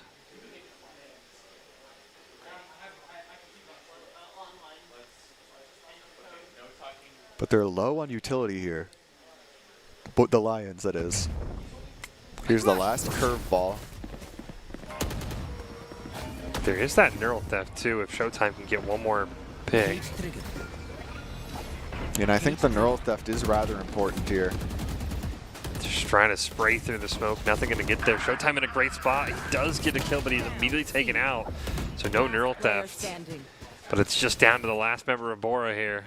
And they know he's not on the site because he would have been 30 seen. seconds left. Oh, a bit of a timing there. Oh. And then knife kill from Eisen. What a half from Eisen and Bishop Kelly. Eisen just exactly what Bishop Kelly needed when they started, when Bora came all the way back. Eisen finds a way to make a play, and even though his ult was, I don't say useless, but it basically accounted for, right? He didn't have the luxury. He just made plays with the darts. Yeah, I think the Sova darts were very nice, and a lot of them weren't lineups. Like, he was kind of just throwing them willy-nilly, and they were just landing exactly where they needed to be. So I guess she's just like that. I don't know, but kind of crazy to be watching. Again, Jeffrey right there. Sova for Bora, 13-7. Both these guys going about as, usually you just from your Sova, you just want intel. You don't even expect them to get kills. The fact they're getting kills on top of that is... It's like a bonus, yeah. We'll see what Bishop Kelly can do on the attack as Bakery immediately picks up a kill. And here's that dart coming in from Eisen. Going to the default location, trying to just clear all of sight. And it sounds like that player backside's getting stunned. Squirtle just completely, really not much to do there. Spike planted. Showtime going to get Jeffrey, and all of a sudden it's just a 5v2 in the pistol round. See what the two members of Bora can do. Ghastly and Rock trying to come in from spawn. Even if they just get a couple of picks for those ult charges. Oh, but that high-low. Bakery with the 4K. Flawless, and now we talk about it, right? If Bishop Kelly just kind of plays this smart, all of a sudden you're at 10, or do you save and try and make that third round more even? I think in this situation, the correct play is what they're doing, which is to buy one rifle, have two guys save. This way you have a great chance at winning this round. If two of your people die, you carry over those guns in the next round, and then you can buy again. This is like the smarter way of doing the play we talked about earlier. But the downside is if someone pushes the two sheriffs, you lose. We'll see what Bora has in response. Right now, everybody over on that C side. Immediate dash in from Bakery. Wants to get on the site immediately. Picks up one. Showtime going to get the other with that rifle you were talking about, and that's just firepower diff. Is Eisen going to get that plant down? Spike planted. Yeah, and here it looks like they're going to be carrying all of those rifles in the next round. As Ghastly's stuck in a 1 versus 5 situation with inferior firearms. But remember, this is Valorant, and you can always just double headshot people with the classic. And even if you can just... Getting 1 or 2 is... Yeah, you can just get 1 or 2. Just put a dent. Got to be fully surrounded here in Garage. does get the 1 pick. But Eisen will finish the job, and it'll be Bishop Kelly now up to 10-4 here in game number 1 of our grand finals. Yeah, and Bishop Kelly, because of the way they bought, they should still have like 3 rifles or so, which 3 rifles versus 5 rifles is a pretty winnable situation, at least compared to like 5 Stingers versus 5 rifles, right? And so, yeah, there it is. Bora has bought a lot of Odins, as we can see. This is the Bora I know, is where they just go, yeah, whatever, guys. Let's just buy Odins and Judges and see what happens. So, hey, it seems like Odins have been successful today. You know, I'm not going to speak for the long term of Valorant, but you know, today just feels like Odin Day for some reason. No, the Odin's just a strong gun. It's not very difficult to use either. See a great job here by Bishop Kelly. You and I have talked about this, Daniel, right? Just get the 2 alt orbs, right? Just before you really commit to anything, just grab get those alt orbs, yeah. Bakery gonna dash in. Ghastly gonna just spray down another kill. You see Rock there getting killed with the Omen. Who cares if you're flash? Just hold down the trigger. You have infinite bullets. Yeah, no, really, the Odin just is, I don't care, like I'm just gonna shoot, and it's working. It's almost worse to flash because I know I just need to just kind of shoot. Yeah, I know where you're from. Like, I'm just gonna shoot. Ooh, what a flick by Cold. A very nice shot. Down to just their last 2. We'll see what Bishop Kelly has. Eisen has just been so clutch for them. Spike planted. Yeah, this guy's different on the LMGs. Just always lands the headshots, it feels. There's that recon dart. Finding both. That's a lot of information given. Drone is going to come out. Pretty sure the Heaven player should be able to spray out Eisen. Oh, he tried to jump down and then died to fall damage. All right, here we go. The Soba battle. Both these players have been so clutch so far today. Odin v. Odin. And Eisen. Yeah, as you said, right? You thought the Heaven player would be able to spray down there, Yeah, and for some reason, Ghastly just jumped. Instead. But Heaven is made out of wood, so you should be able to just shoot down and kill that guy for free. And you have an Odin, right? So you don't have to worry about bullets. You can just spray in a circle. So interesting play there by Bora, and Bishop Kelly with a great little recovery.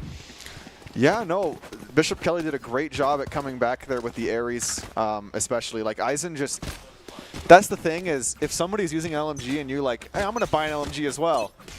Never. The guy who actually uses it, like, he knows what's up.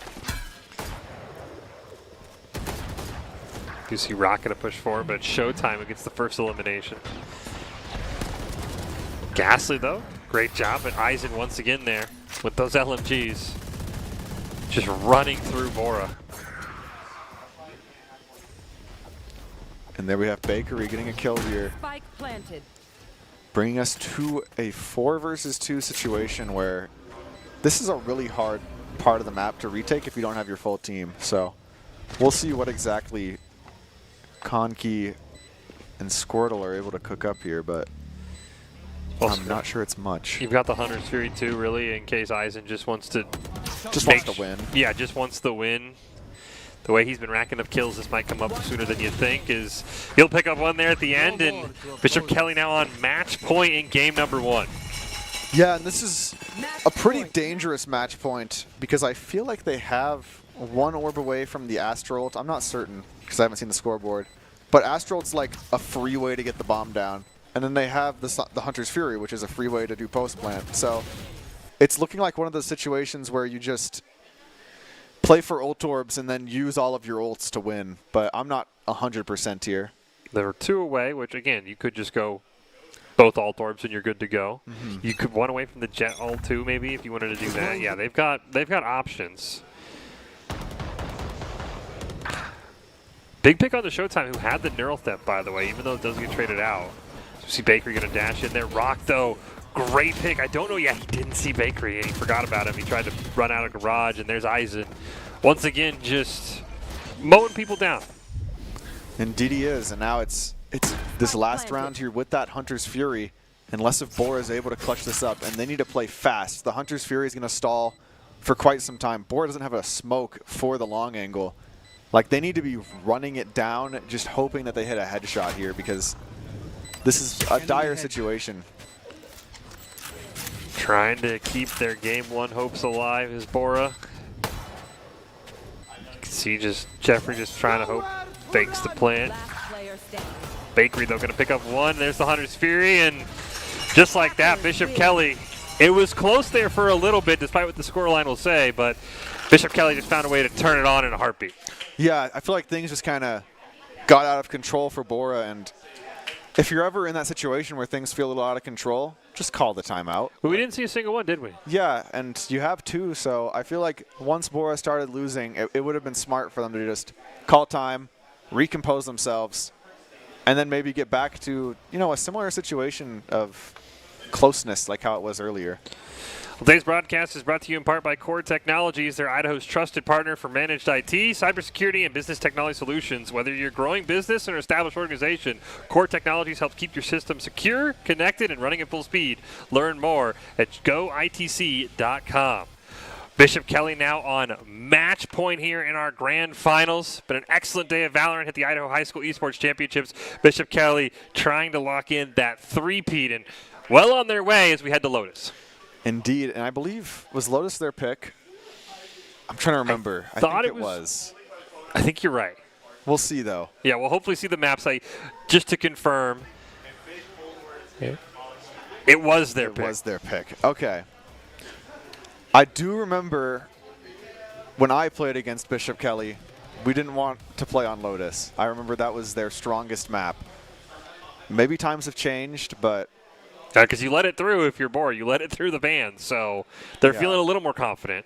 Because the two things that they're good at, they're good at running at you, and then they're also good at the really slow three-point maps, Haven and Lotus. So the best way to beat BK, and the way we've seen it, is you put them on like the maps that nobody really likes, like Corrode or Fracture, and then just like those are obviously the two ones they banned, but you know. Yeah, exactly, right. Put them on the goober picks. They're going to be smart about that. I mean, again, maybe you get to Ascent, which is a little more boring, but you do have Swift Play if you make it to a Game 3, so maybe that kind of changes things up. But, yeah, I mean, going on to Lotus, with BK having that being their map pick, and now on match point, it looked like for a moment Bora had figured things out, right? They go down 4-0. They rattle off, I believe, 4 in a row. We were tied at one point. What do you think went wrong for Bora to where those 4 rounds they won were the only 4 they won? I think at some point, like, Bora still wasn't shooting out the utility and playing around, you know, the strategies of Bishop Kelly. They were executing, like, set plays. Yeah. And the step above that is executing set plays based off of what BK has. And BK was doing that against Bora. They were changing their strategies, you know, based off of, oh, they have Killjoy ult, or I got a pick on their Sova. Now we can play like on these ratty angles instead. Yeah. The difference is like Bishop Kelly is adapting mid-round while Bora's only doing it round 2, and that does end up mattering once you get like later into the game. So I just think Bishop Kelly got a read on Bora, and Bora didn't get a read on them, and the timeout wasn't used. That's what it felt like to me. It also helped that Eisen just decided to drop 25 kills with like 10 assists and 25 kills in 17 rounds, right? I mean, just absolutely insane. So that's going to be, I think, really the big question is, can you find a way to contain Eisen? Is it find ways to put picks on him? Because not only did he play the Sova well, he just played the game well. Yeah, he just played the game really well, right? He almost turned it into Counter-Strike. I don't need all these abilities. I'm just going to aim better than you on my LMG, and just never felt like he lost a trade, and that was maybe the most important thing. We talked about it in Doc Skis the Games earlier today, right? Get your one, and that's what he did every single round. Yeah, pretty much every round he was just, like, we saw it in Garage on the first round where he shoots the dart out, and then he sprays the guy with the Ares, and then he has the option to drone and reswing, but he just drones and then just leaves. And it's like, what am I doing? Like, I got my one. I'm not going to swing you.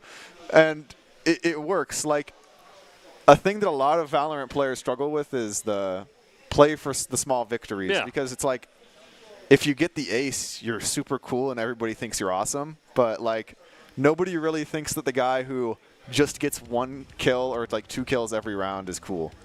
Well, speaking of Doc's keys to the game, especially if you're Bora, you want to come back, you want to force it into a game 3. You got to make sure you count your cards, focus your angles, find your flanks. Hey, go Bucky sometimes. Maybe see what happens. Maybe that's what you got to do to make Eisen fall off. And then always support your carry. I would do a big shout out to Jeffrey. He was doing all he could as well on the Sova. That is brought to you by ICCU. Thanks to ICCU and their continued support of Boise State Esports. They've seen Boise State win multiple national championships and pilot more than 1,500 wins. ICCU, looking after your daily balance. Visit ICCU.com. Game 2 of our grand finals here between Bishop Kelly and Bora, just moments away. We go to Lotus. Bishop Kelly on match point. And if they start fast again, you mentioned it. Take those timeouts if you're Bora. These might be the last ones you get.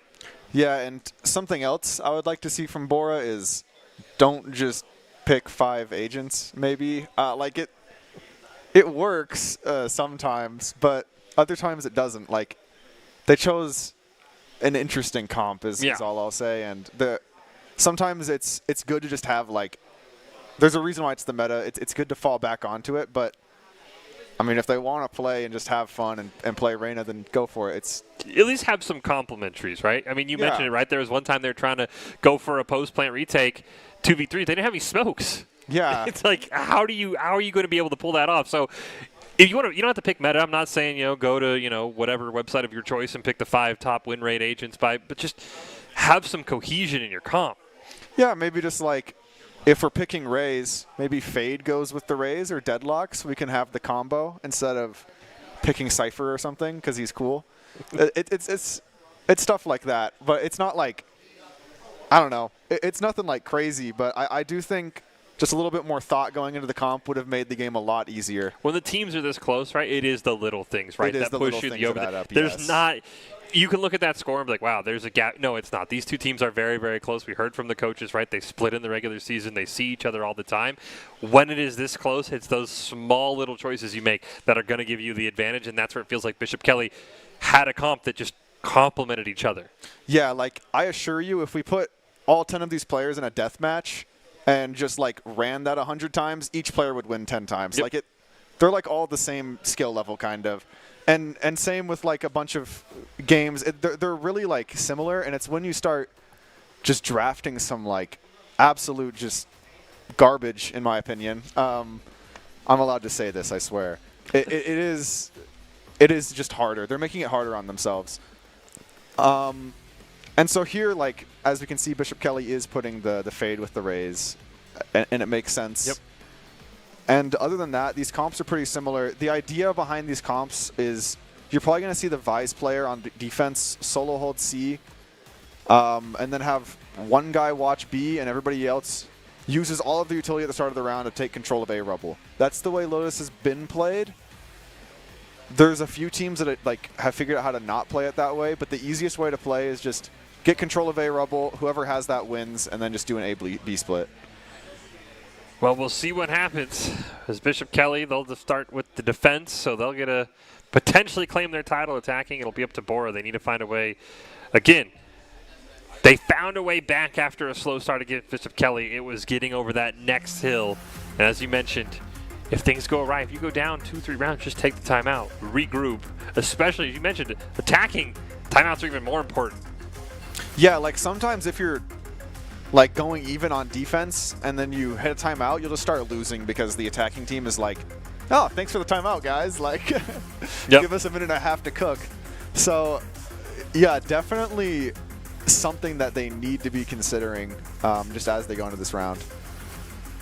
And I'm not too sure how the game will play out, but I'm assuming it's the A rubble. If we get to see something interesting, then that would be a delight. But this map is similar to Ascent, I would say, and like, people kind of know what's up. You go A, you default, then you fight each other, and then like some guy hits a crazy flank on you and wins the round. I almost wonder if maybe first couple rounds we'll try A rubble, and especially if you're bored, it doesn't go right. It's like, all right, we've got to just change it up completely. As we get ready for game number 2, Bishop Kelly up 1-0 in the series. The grand finals here of the Idaho High School Esports Championships. Can they take home their 3rd straight Valorant title? And it looks like Showtime is trying to anchor this site, and that's all of Showtime's utility. Use at the start of the round. And Bora knows that, so I'm unsure if they're going to hit or rotate, but they know that they've gotten rid of all of the Sentinel util on the map right now. Still just hovering around here. Really haven't seen many players on Bora even move besides the crouch spam. And there's Jeffrey. That's what you need. That high-low, waiting for a kill. Jeffrey's on the jet now. I guess he was popping off so much he got promoted to duelist. Showtime. I still think is unseen. Oh, never mind. You can see Gasser there to take the shots, and Squirtle is going to get the spike down. Lots of shots coming through, and Bora cleanly takes that site. With Bishop Kelly, I believe their Vise is on 1 HP. Yeah, Showtime is 1 HP. One more pick there. You do see Procrastinator and Showtime able to get him back, though. And it's all up to Eisen, which might be a good thing for Bishop Kelly. Retrieving flash. But Rock is able to find the kill there.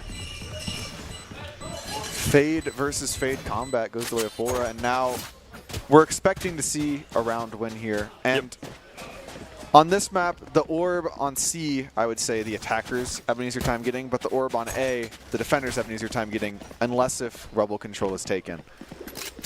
And also, what is this going on here? Bishop Kelly is, it looks like they're stacking a bit of a creative angle. So we're going to see exactly how this plays out.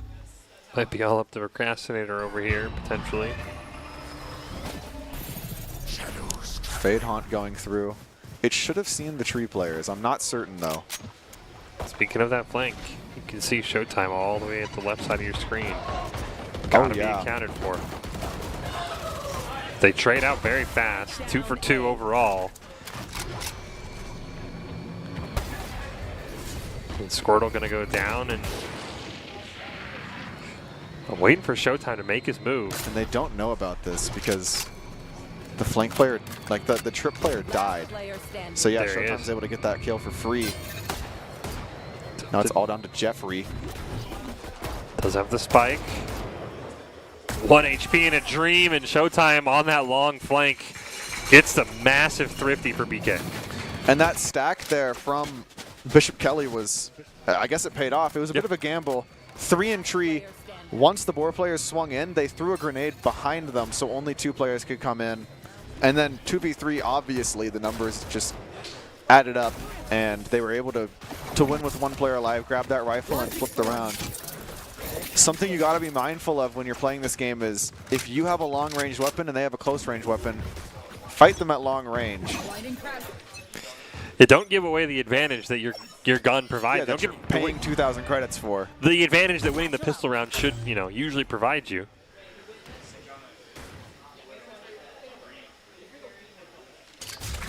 But notably, look at what Bora has right there, a Phoenix ult. I don't know if this is the round they would use it, but an early ultimate is always appreciated. The ability, as we've seen, either just simply clear a site or even maybe put your team up 1. This Bakery going to get a massive pick onto Rock. And yeah, notice at how far of an angle Bakery was holding there. And then he doesn't swing again for the trade. He just takes his 1. Looks like Bora's lining up at this wall. They're all going to try to swing it at the same time to make sure that no players get divided. The Avengers swing comes through. Oh, Bakery and Conky finds them through the smoke. That's an important kill because now there's a rifle in the hands of Bora. Wonder with the rifle if you do just send that Phoenix ult. Spike did get planted.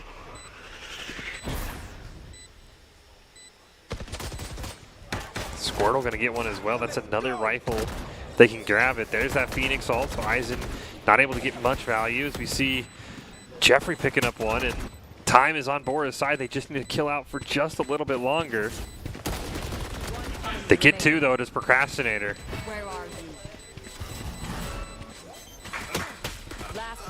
Trying to body block the shots. Oh, but he doesn't know that that wasn't the person defusing? Oh, the timer. He's just aware.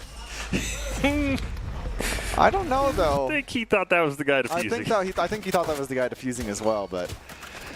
It works out, though, right? That's all that matters. And he looks cool if that's the reason why, you know? I knew they didn't have enough time. I thought they did. I was clenching. Yep, definitely a round Bora needed after that last round went awry. So we're in the spot you expect after the pistol round, right? 2-1 in favor of the team that wins. We just took an alternate path to get there. It's actually better because Bora has rifles when BK doesn't, which everything is just kind of weird now because of the way things have gone. Oh no, that raise grenade. Getting a lot of value, but Conky just shoots them. And now up a player, Bora is going to try to turn the first blood into a round win, but Squirtle gets picked off and is quickly a trade is found from Rock.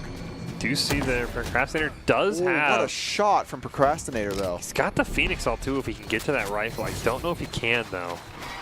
That would be a great use of it, though, just trying to run and grab that rifle and respawn with it. Sure. Rock's got to be careful where he puts his head. Spike planted. Do get the spike down. 3v3, you wonder if that Phoenix All even maybe just used to try and do some damage. There's a couple rifles here on the map that Bishop Kelly might be able to grab as they move to this site.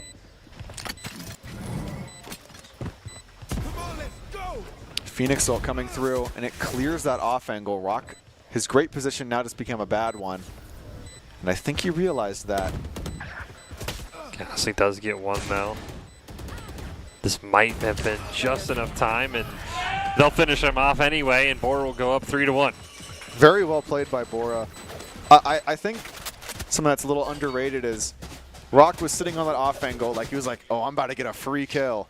Then the Phoenix Ult comes by, and all of a sudden he's like, oh no, and he just immediately disappears. Like, I've never seen someone run away that fast, and even though we didn't know Waterfall was clear or not from the perspective of Bora, he was just like, it's better than dying on this angle. As you saw, I think Procrastinator still used the curveball, expecting him to maybe catch him off guard. So yeah, that was a great play by Rock. And now we're... Look like all rifles there from our...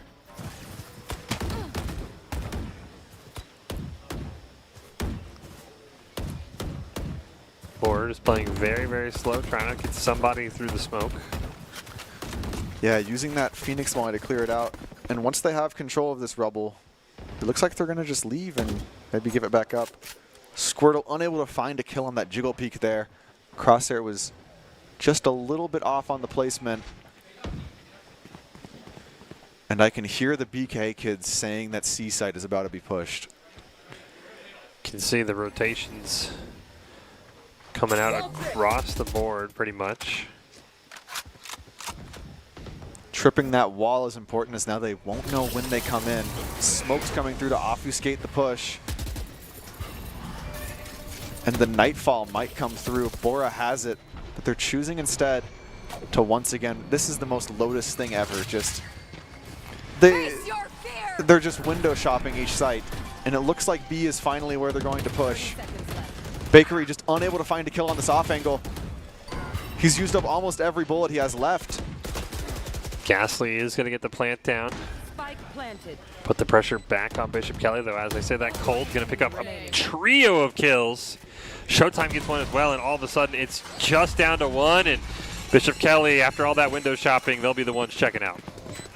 Yeah, and something about these 3-site maps, especially if you're playing the attacking side, is like if B ever looks good in a 5v5, it's not. Like, if B ever looks good in a 5v5, it just isn't. There's 5 guys waiting in a crossfire to kill you, and that's exactly what we saw. Like, they tapped the bomb, and just immediately every member of Bora died. So, it's always something to just think about that maybe you don't want to end B, but I mean, there's 20 seconds left. There's not another option. Yeah, unfortunately, that is sort of that problem, as you mentioned, with window shopping, getting all the utility out. Eventually, you do kind of get forced into this corner, and a great job by Bishop Kelly recognizing you guys can't go anywhere else. His Bakery, don't think he thought he might have had a shot, but he didn't get any damage out of looks. He does have the showstopper though, and if he sees 5 people grouped, he might say, Astra, pop the grab well, I'm just going to kill them all. So something that we might see come up. I don't know about this round though, because Bakery is rather low. This is such a crazy angle here, just waiting for someone to open the door. Doesn't know how close he is. And things begin to cool down once again. And just, again, that time. Bora waiting for a pick, hoping for something. You can even see Jet for Bora covering that flank. Not going to happen. We've seen Showtime do that a couple of times this game. And you can even see the raise there is actually rotating for Bishop Kelly. Now finally they realize it's actually we need to go back to A. There's that grab ball, but Jeffrey's just over it, and Cole did not expect that. Procrastinator gets 2 on his cheeky angle there in tree. Jeffrey quickly trading it out, and now it's a 3v3. Planting the bomb might be unwise, but Ghastly finds the most important kill of the round, I believe. As Bora is able to plant the bomb with just seconds remaining on the clock. Steel guard and turns off your weapon, but not Jeffrey's ult. And all they have to do is play this round together. They can hold a high-low or just swing off tap. There's the tap. There's the swing. They see nothing. And it's just going to be a game of cat and mouse between the two. Ooh. Got caught trying to switch between 2 of them, as you mentioned. You just play together, right? It makes it so much harder. And something that you may have noticed as they swung tree there, Jeffrey and Conky has the rifle, Jeffrey has the Spectre. Jeffrey's like, I have 0 chance of killing this guy. I'm just going to keep swinging to draw his crosshair. That's exactly what happened. He didn't even like shoot a bullet. He just made him look at him, and then his teammate did the killing. And that's the type of teamwork that you really only see once you get towards the higher levels of play is, you know, people just playing like that. And Bishop Kelly's been doing the same thing. Mm-hmm. That's the kind of teamwork you're going to need if you're going to take down the 2-time defending champs, right? And so Bora so far in a good spot. 4-2 lead here. But every round has been so slow, and you see Bishop Kelly in the blue. They've got some plans there. Steel Garden coming through, and it looks like they might be wanting to execute B, but as I said earlier, it's always unwise to finish here without a couple of kills. But Ghastly just finds a free kill. Now B is looking splendid for them. Paranoia coming through, barely missing Bakery. And the side has been executed. Prowlers coming in, clearing Waterfall. Process of elimination tells us that they can only be one spot, but as Bora realized, yes, they have. The flank has been accounted for, and Jeffrey finds one on Procrastinator. Oh, Eisen able to get one onto Rock as well. It's just up to Ghastly and Conky, and there goes one, and Eisen, ooh, not quite able to finish, and Ghastly finding 4 that round. Woo! Not only did he find the opening pick that made B playable, but then he keeps the sight. He makes sure that his call is not bad. Does a fantastic job. Very rarely so far this series have we seen Eisen with an LMG lose a fight. Yeah, and it wasn't even like he body shot him when he was 1 HP. He hit the headshot like he just knew. Yep. The risky thing about the Odin as players get better is they can see the line where the bullets are coming from and just swing you and one-tap you. It worked out that time. But it does not always work, as we've seen. No. Again, one of the few times today we've seen Eisen on that LMG lose a gunfight.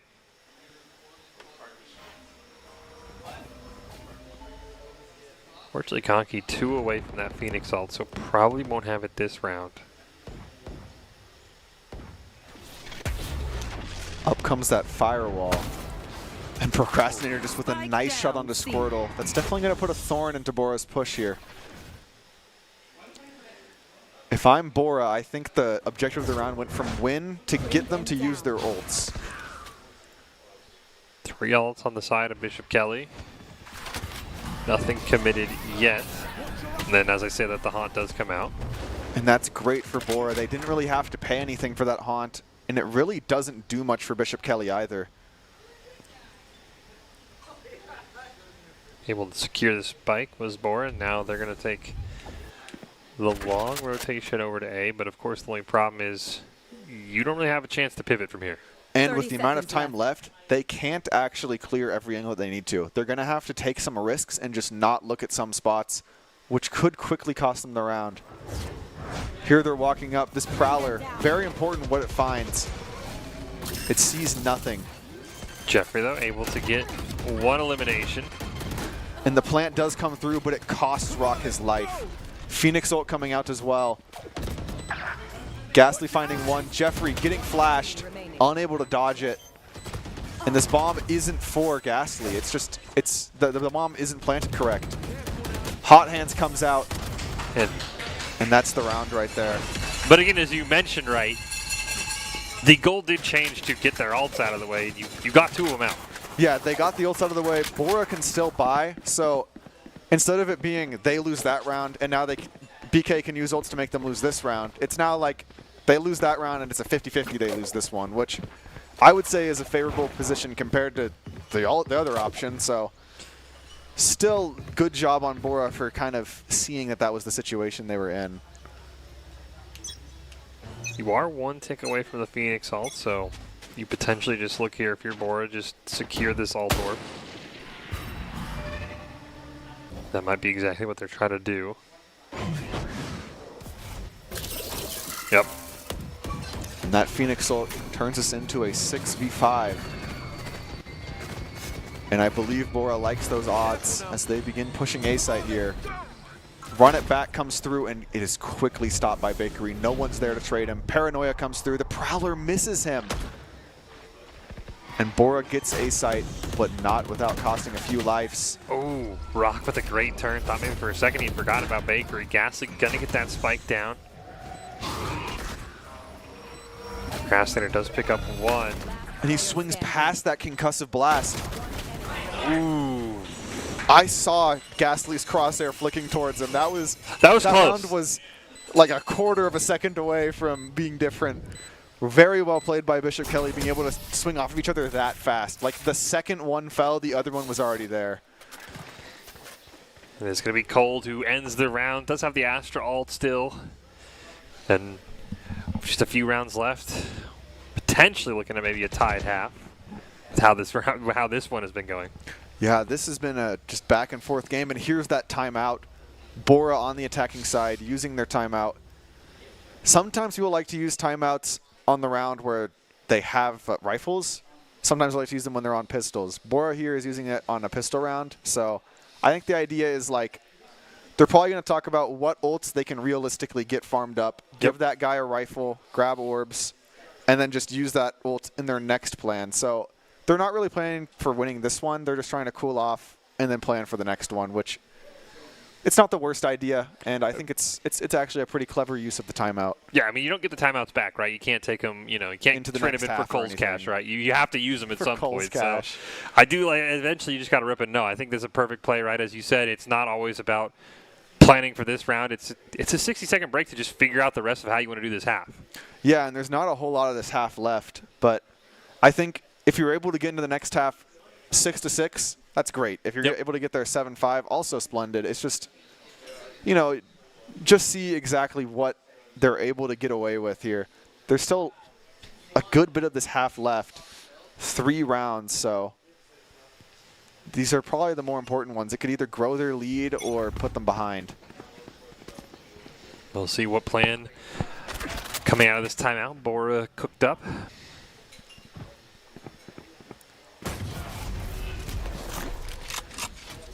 Bakery going to be smoked off here. And it's the Phoenix ult, I believe they're farming. Grabbing that first one. Just used it last round, but as you said, if you get the ult orb, you can get one about every 3 rounds. So would still have enough time.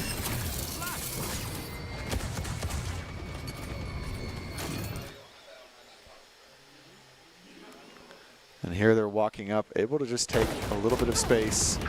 Procrastinator falls, and that's a very important kill. Yeah, everything over towards A was really just a bait. Is Jeffrey now going to be able to get this plant down? And Squirtle does fall. There will be a flank eventually, but Bora's not concerned with that. Right now, they just need to keep this site theirs.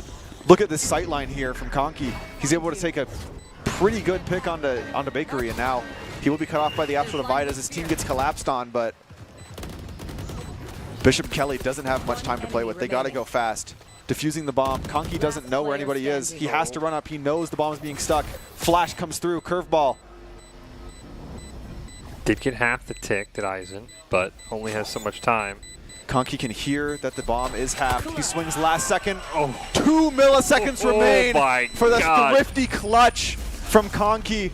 And not only did they win the round, they can now grab the ult orb and have 2 ults to play with. This is Bora's dream right here. Whoever wins this next round, I mean... You can see the difference. Yes. You can see the difference, right? Now, they're probably going to win this next round. Bora doesn't want to use their ults. They can farm up a couple more. And as long as Bakery doesn't get his showstopper, it's looking pretty advantageous for the final round of the half. Setting up for, I would predict an 8-4, but guaranteed almost a 7-5 here. See if Raze can get a pick and try and get that showstopper. There's that Phoenix ult. Immediately going to rip it. It looks like Bora just wants to take away the 7-5. They're not going to risk it. Committing both ults, but picks are already coming through for the Knights. We do think it isn't going to end up as a 4-on-2, but there's still that Raze alive. Just needs, I believe, 1 pick to guarantee the showstopper next round. And I believe the Lions know this. They're just trying to make sure that no unnecessary deaths go the way. But they do. Bakery now with that kill. All he has to do is die to get showstopper. Rock with a nice shot, and it's 3v1. All the Lions have to do is play together to take down the last Knight here. Still waiting. As the round goes to a complete standstill. Bakery might be thinking of dying to the bomb, but the best play is for him to die to somebody to get the bomb, or to get his ultimate, and he does. Yep. And I think I see what the Lions were thinking. The Nightfall, typically when you use it, it makes somebody 2-shot if you instantly run in, right? If you use it on somebody who doesn't have armor, which they knew that the enemies wouldn't have armor there, they're 1-shot to anything. And they were like, we don't need an 8-4 half. Let's just guarantee a 7-5 bare minimum. We can still get an 8-4 here, but they just wanted to make everybody 1-shot on site, run in, and just take the free round. Well, we'll see. Like I said, paying off for him now, you're guaranteed at least 7-5, but there's still very much a chance for an 8-4. The mainly comes down to what this showstopper is able to do, if anything.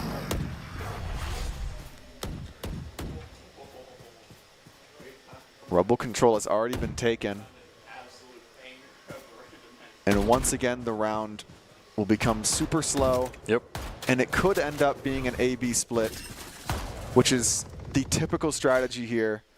Because B site's very nice to take once you have control of the A side of it. You can see Bora starting to begin that rotation. Out comes the showstopper. We heard it. But they haven't launched it. They're waiting. Bishop Kelly is using the showstopper as a bit of a zoning ult, just trying to bide time for their team.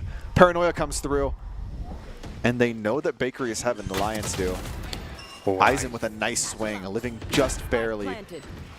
Spike does go down. And Showtime as well. Ghastly there is able to get one. Eisen immediately gets it back though. A quick switch to the Sheriff. Rock just wants to live here. He knows that too. Oh, just about not enough time. Showtime ends up playing. But again, 7-5, as you said, that's what it felt like they were really playing for. Yes, and like we said, that was super close there.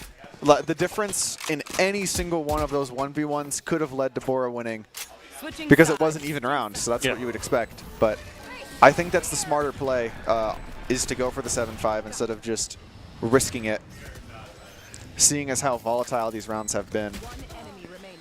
And right here, this is a very unfortunate spot to be in the Odin. All you can see is their head, so you literally can only 2-shot them and they can only 1-shot you. So not the best spot to be.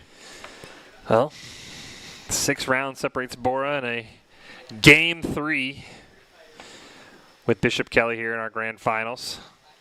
We'll see what the Knights can do. Can they maybe turn thing around, attacking and avoid a winner take all Game 3?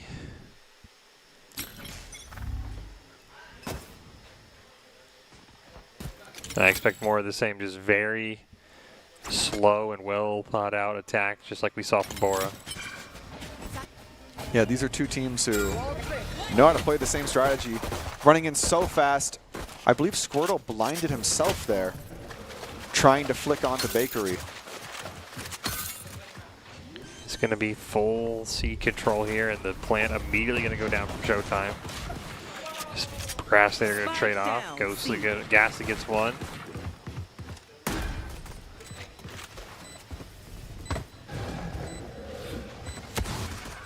Bakery, very, very low health.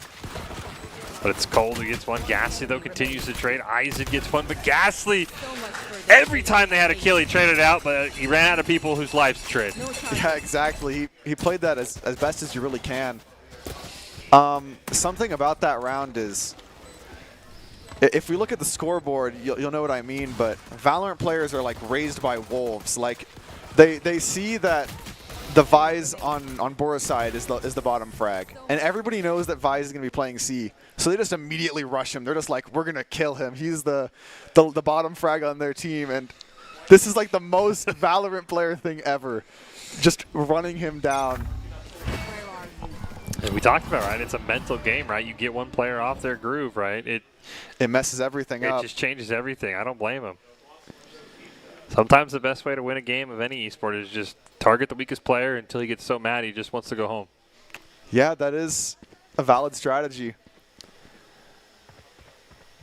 Lock me in Vise and let me lose. Eisen. Oh, my goodness.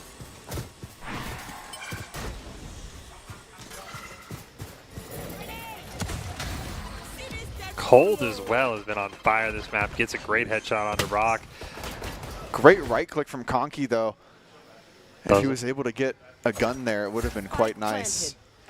Last player standing. Showtime gets one, and now it's all up to Squirtle.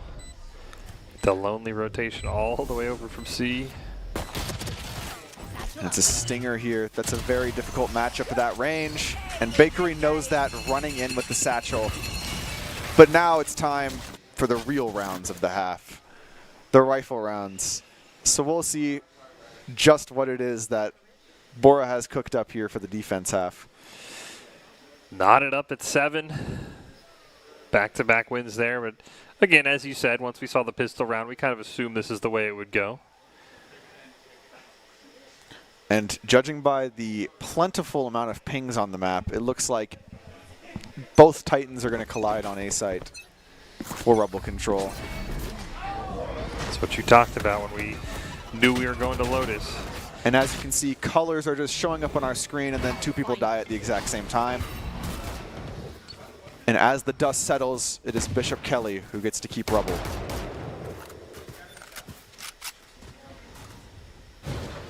Rock all the way down there. This is a good angle by Procrastinator.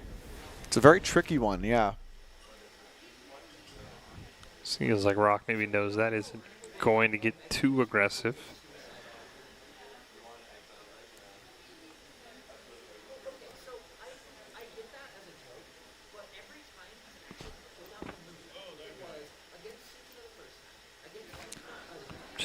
Just waiting each other out right now. There's really not a lot. I think we're just waiting for cooldowns on our fades to come back up before going in, but not too certain. That tree door is opened. And that fade haunt is just about to come out. Seeing one back sight. Jeffrey with a nice kill. Eisen is going to get the plant, though. Spike planted. Face your fear. Nightfall trying to just guarantee this round, but it didn't hit a lot of the Bora players. Last player standing. Jeffrey now has to swing into a high-low and a crossfire at the same time. His crossfire needs to be in 3 spots at the same time, and I just don't think anyone can really do that. But maybe I'm wrong. He finds the first. You just got to push him at the same time here. If you're Bishop Kelly, you have the numbers, and fortunately, he just kind of walks right into Showtime. Yeah, I mean, that was the situation he was in. There's 3 people looking in the same spot. It was like a blessing he got one and got away with it. And then he has to walk into another crossfire. It's just very difficult to win that round in Jeffrey's position. Bishop Kelly now 3 in a row here to take the lead. See what Bora can do to maybe tie things back up. Yeah, but I don't know if this is the round. They're going to be on an eco here. Out comes the Fade Haunts, trading positions, and Bakery's already up there on B site, but he's taking a close fight against Classics, which might not be the wisest. Phoenix Hot Hands healing up Conky. Procrastinator trades one back to make sure no one's in that smoke, and it's an instant rotate to C. Squirtle left on his lonesome here on site, popping all of his utility. He just needs to stall a few seconds for his team to come with him. And he's isolated a fight, but Bakery has the better weapon. Well, he bought his team about as much time as he could. Great angle here from Eisen potentially. Conky gonna get a great pick though. Yeah, saving his life there, honestly. Oh, massive flash from Conky. Not only lets him get another kill, pushes one off. Bakery though, it's cold. Eisen gonna get in on the fun as well as Bishop Kelly now just has one player left, and it's cold with the headshot. And it's 9-7. And now things are getting pretty up there, and we're getting close to, you know, numbers that you don't want to see as Bora. They do have the Phoenix Ultimate, the Run It Back, as well as the Omen Ult, which Omen Ultimate is like considered kind of a fake ult by most people. It's because the rest of his kit is so great that they can't really give him much in the form of an ultimate here. But look at this. A defender-sided operator, that's always something that you would like to see, as well as the Phoenix ult. This is a pretty favorable round, I would say, for the Lions. See how early Conky maybe wants to rip the Run It Back.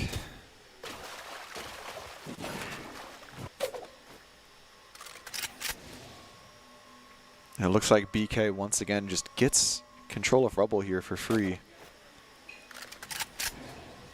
Really have no business messing over with C. Bring them down.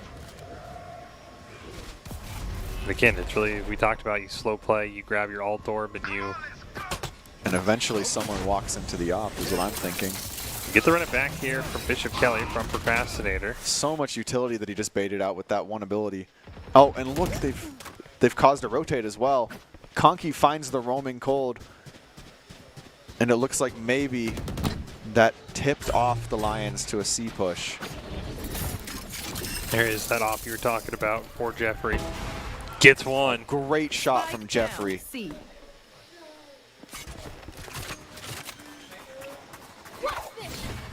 Blade Storm comes out and is instantly taken out by Bakery. Here's Run It Back going to come out here from Bora. Conky going to try and get some value out of it. Just running, gunning, trying to draw crosshairs for his teammate, and it works. Once again, seeing that strategy of, I don't even care if I kill, my teammate will. And then it does seem to be working pretty well against the Knights here. We're now 9-8 here. The Lions don't really have an economical advantage just looking at the number of credits. I believe Bishop Kelly will be able to full buy everybody.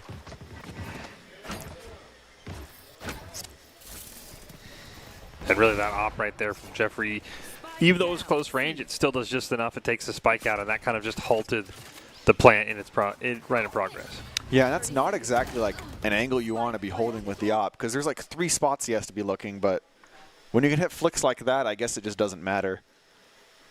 Once again, Jeffrey here on the op, he's going to position it, and we're going to see what exactly he's able to find here. As the Knights begin their slow push here. Prowler coming out. It finds nothing.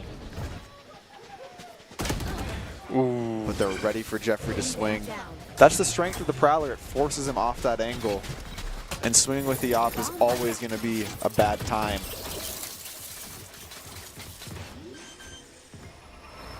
Bishop Kelly going to get that spike planted on C. Great grenade, but not quite able to capitalize. Conky does get one before he gets taken down. Visel coming through the Steel Garden. That's going to delay the Lions' push by around 8 seconds or so, which is valuable time to them because they still need to get control of Mound to be able to win this round. Procrastinator going to claim that off. Gets one onto Squirtle. One enemy remaining. And he gets the second, finishes off Rock. And a massive play for Bishop Kelly.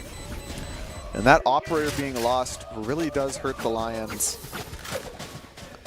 It seemed like the right idea from Jeffrey to reswing, but the Knights weren't just throwing the Prowler out for no reason. It was specifically so that he would have to reswing, and it was clear once he did that that was not the angle.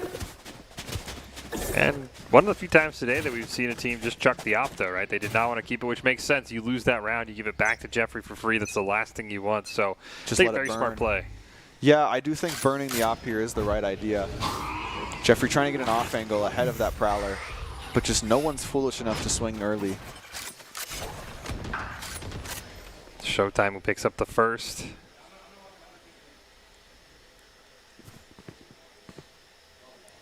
And just looking at the way this round is playing, I think the Knights are going to slowly approach onto one of the sites and then just execute it with their numbers. As they walk up here onto A, that smoke will only stall for so long, but I think the Knights know that it's a bit of a fake smoke that's meant to stall rather than to hold. They're immediately going to try and the B pivot here. don't have to worry about it being the fake 5v5 as they're already up 1. Make that 2 as Bakery gets a pick. Still waiting. Still waiting. And Rock throwing out that haunt, trying to find, but nothing really comes of it. Squirtle going to get hit by that curveball. Bakery at Showtime pick it up, and now it's all up to Jeffrey. Does get one. Dodges that flash and almost finds Procrastinator. But unfortunately, Bishop Kelly now just 2 rounds away from claiming these grand finals. And here's the second timeout from Bora. The last time they hit it, it did help out. Yeah. So glad to see what they're able to cook up here. 11-8. It's not as dire as it seems. Once you get to that 12-8 range, that's when it's like, oh, they can just kind of use 5 ults and win. Yeah. But 11-8, it's as long as the Lions just win, they can probably play for overtime here, or very worst case scenario for Bishop Kelly, I guess, just the entire game. But I feel like the Knights would probably be able to get 1 round with all of their ults. Yeah, it's as you mentioned, it's a case of you stack up the ults, you're guaranteed 1. But Bishop Kelly needs 2, right? So you can't play like that right now. So yeah, I think a great time out here from Bora. Again, this is your last chance before you say you just kind of play for overtime. And every single round has been so close. It really feels like 1 or 2 picks, if they go your way, you get a headshot instead of a body shot. We're talking about a different round, and I think Bora knows that, and they just need to make sure they're all on the same page when it comes to these final rounds. Yeah, I feel like there's a really good chance that really any of these players on either team could just have a sheriff and get an ace. Like, this is just the level of skill that we're at right now. And of course, Bora is on an eco here. They're going to buy the minimum amount they're allowed to, or the maximum, I guess, while still being able to get guns the next round. It's going to be a tough task for them. Oh no, they full bot. They know that they shouldn't be playing for overtime here. Bishop Kelly posturing here for a bit of an A push, but I'm not sure that they expect what is on the other side. Almond smoke coming out, and I believe this is a showstopper being popped. No, just the double satchel into sight. Gasted with the stinger, unable to find one as he comes out of his smoke menu. And Conky unable to get 2 with his judge, only able to find 1. The Lions now need to retake with worse weapons. But Bishop Kelly has kind of unfortunate positioning, if you ask me. They're all in the same spot. Rock finding 1 here is huge. Nightfall could be thought about. And they have called it low HP too. And there's that Nightfall, bringing all of the Knights down pretty low against SMGs all in a corner. Showstopper taking out Jeffrey, but the Ares, Squirtle just needs to land 4 headshots here. He's going to get flash, try and spray through it, but it is going to be Bishop Kelly now on to match point here. Match point. While the Lions here need to play for overtime. They don't exactly have the money on their side, but like even here, the Lions didn't have much good weapons, and it still came down to a 1v2 where one guy was one shot. Like, he's literally 3 bullets away from winning the round. Well, they're going to be able to just scrounge together their scraps, and they need to find this one and a few more after that if they want to take us to overtime.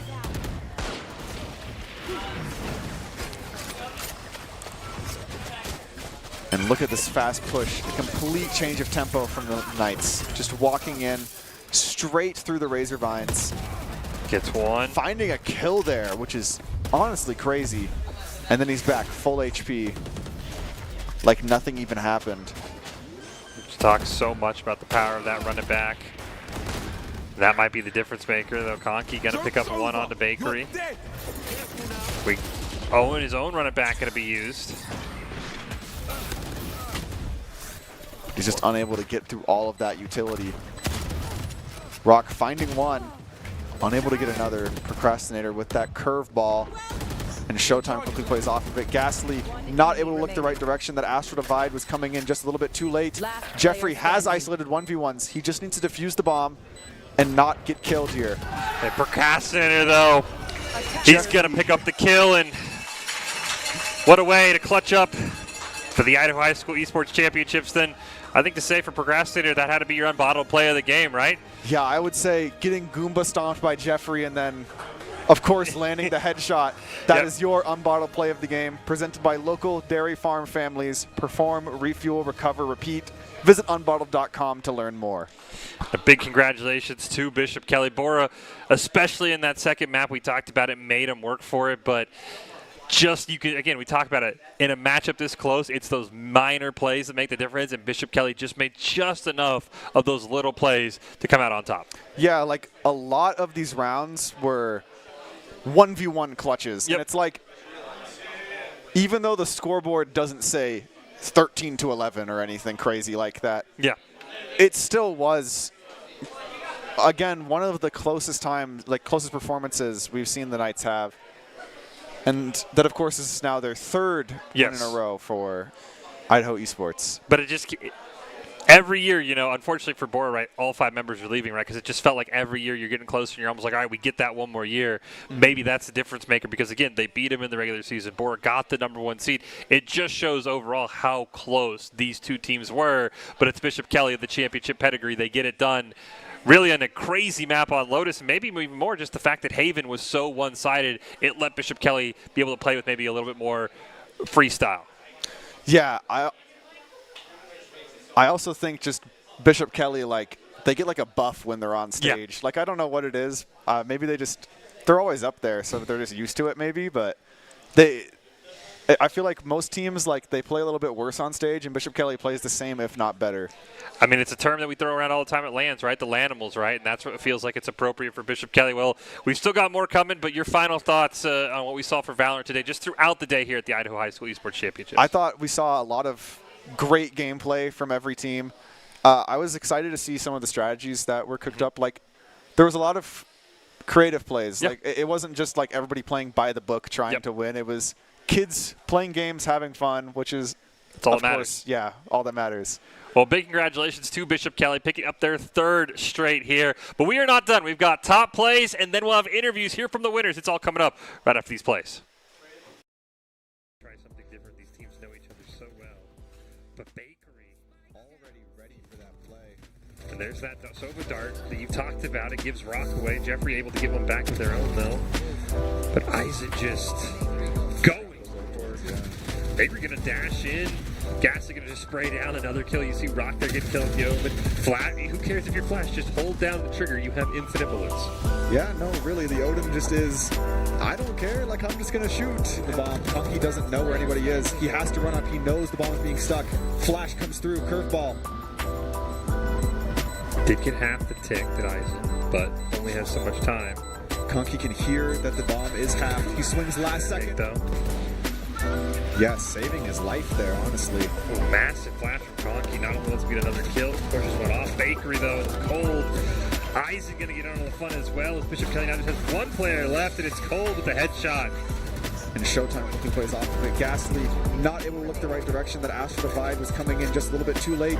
Jeffrey has isolated 1v1s. He just needs to defuse the bomb and not get killed here. The procrastinator, though, he's going to pick up.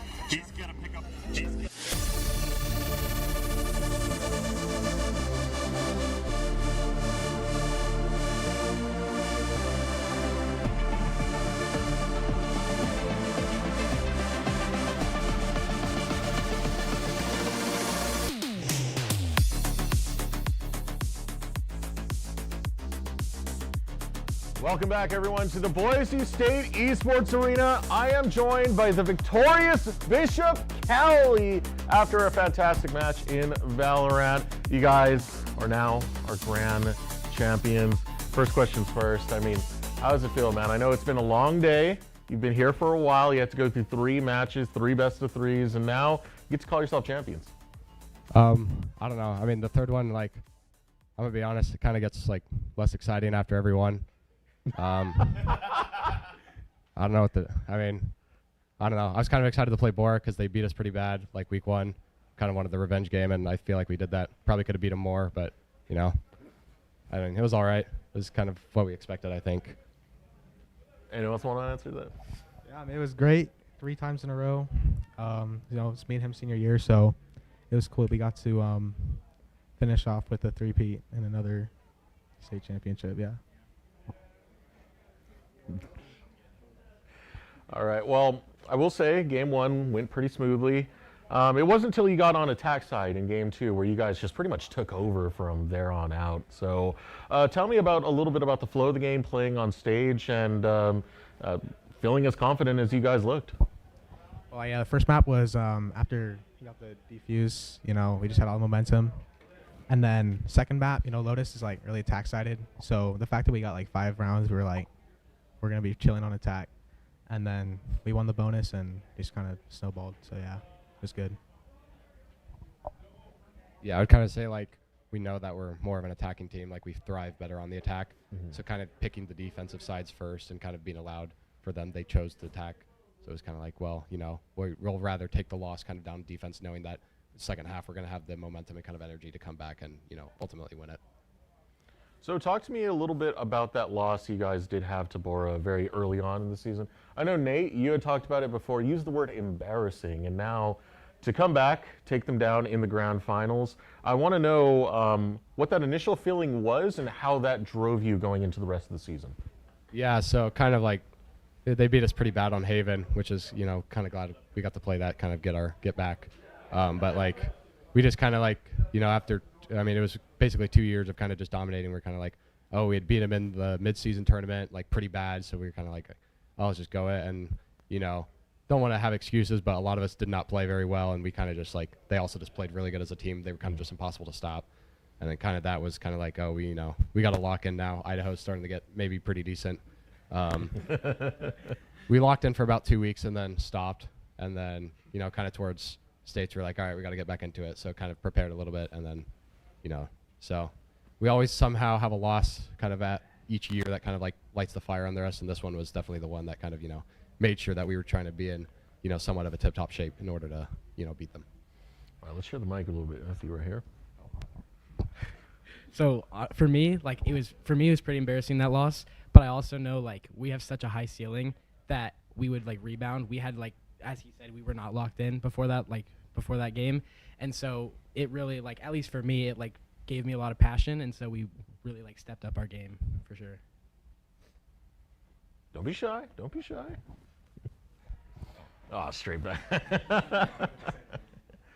So tell me a little bit about the difference in playing remote play versus actually coming in person, having the enemy teams there, you know, facing off against them, and even playing on the big stage. What's that all like? What's the transition from remote to LAN? For me, like remote it's way less exciting. Like being with your teammates is just, it's so much more fun.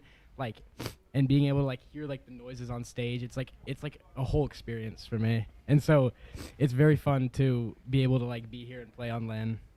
it's way better compared to remote play. No, give it to this guy right here. Give it to this guy. You can't get away with it, man. You gotta get on mic too. Well, I would just say it's like when you play it online, it kind of just feels like just another ranked game. Like nobody takes it seriously, nobody actually pays attention. You kind of just run things down. When you're in LAN, it feels a lot more immersed, and it feels like there's some kind of stakes involved, I would say. Oh yeah. You're not getting away with it either. Yeah, like more locked in. None too much, you know. Online it's kind of like, you know, I just scroll my phone. In here it's like, I'll try a little bit, you know. Yeah, I would definitely say kind of like to wrap it up that it's a lot easier to manage and be like, hey guys, you need to lock in when it's online, and you know what can you really do about it when I have 3 absolute goofsters just trying to throw on purpose. So tell me about the journey being teammates more than anything else. Less about the league itself, but more about like growing as a unit, playing together. I'm sure you guys play like online ranked a little bit. I don't know if you do any scrims with any of the other squads, but if that's in there, that as well. Like what is it like being able to work together as a team? Yeah, I can say at least for me and him, and then kind of him a little bit, we've been playing together since like 8th grade.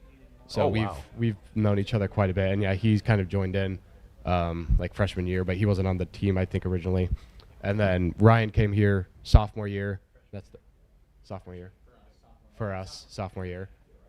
Yeah, please, thank you. So like we've been playing for a while, and like yeah, kind of like you said, we play a lot of rank together. You know, we kind of like, you know, I'll hang out, and then like I'll get home, and these are the guys I'm always talking to. You know, kind of after like getting home from track or whatever. So like we kind of just hang out. Like even if we're not playing Valorant, we're always playing games together, you know, Minecraft, anything else. So it kind of like forms more of like a team, kind of like more like a family bond, I would kind of say. Like it's kind of like brothers.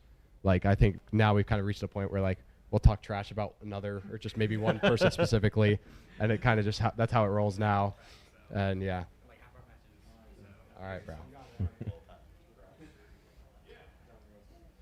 So going down the line here, I want to know, each of you as players, where do your aspirations lie when it comes to esports? Is this something you want to continue to chase going into like the collegiate realm? Is it something where you want to chase for potentially pro, or is this just something for you that's fun for the time being, being part of a high school program? Well, I would say initially before freshman year, I thought maybe I could go pro because like I got to Immortal within like a few months from roughly gold or plat. And then from that point, I was like, maybe I can get good enough. I mean, it was a pipe dream essentially, but then I became like half deaf, so I just kind of gave up on that, and I decided to just stick to academics essentially. For me, like I think it would be cool to go pro event. Like if I got the opportunity, I really love competing. Like in this, it's something that's like something that I'm really good at, so it's really enjoyable for me. But I think mainly if I got the opportunity, like to play collegiate, or then I would maybe take up that opportunity. I mean, yeah. I mean, if they got the college I'll go to, I might do it a little bit, but like it ain't a goal. For me, I feel like it's it's more something like I just enjoyed in high school, but like for me, I'm gonna come here, I'm gonna study physics and stuff. So I don't know if I'm gonna have a lot of time to devote, honestly, but you know, maybe if I get good enough, because I don't think I'm quite good enough yet, but maybe if I get better and I feel passionate about it, then I for sure might take it up. Yeah, for me right now, I'm planning to come to Boise State, and I'm planning to try out for the Valorant team. So like, at least in collegiate, it's kind of like something I want to do. I honestly don't know about like how I'd feel like maybe doing pro. You know, if I maybe got the opportunity, I doubt I would pass on it, but you know, it's not something that like I'm setting like my full sights on necessarily. I mean, collegiate can get you a scholarship. You know, I know a lot of our players here at Boise State, they have scholarships that they play on that help pay for their education. So it's always a road you can go for. Now, Nate, question for you. Reflecting back on all of your kiddos, I guess we can say that you've coached throughout the entirety of the year. How do you feel about them? Go ahead, give them some glowing reviews. Oh, I hate all of them. Yes, bro. No, I this is awesome. Honestly, each and one of these players is top of the league. Genuinely, we wouldn't be able to do it without them. I mean, just look back to our first year. We weren't able to do it without them. And so, no, these guys, you know, I often say if the comms aren't toxic, I got to be worried. The bond of this team is unlike any one of the other teams at BK. I've traveled with this team to go to national tournaments, and it's always just such a vibe.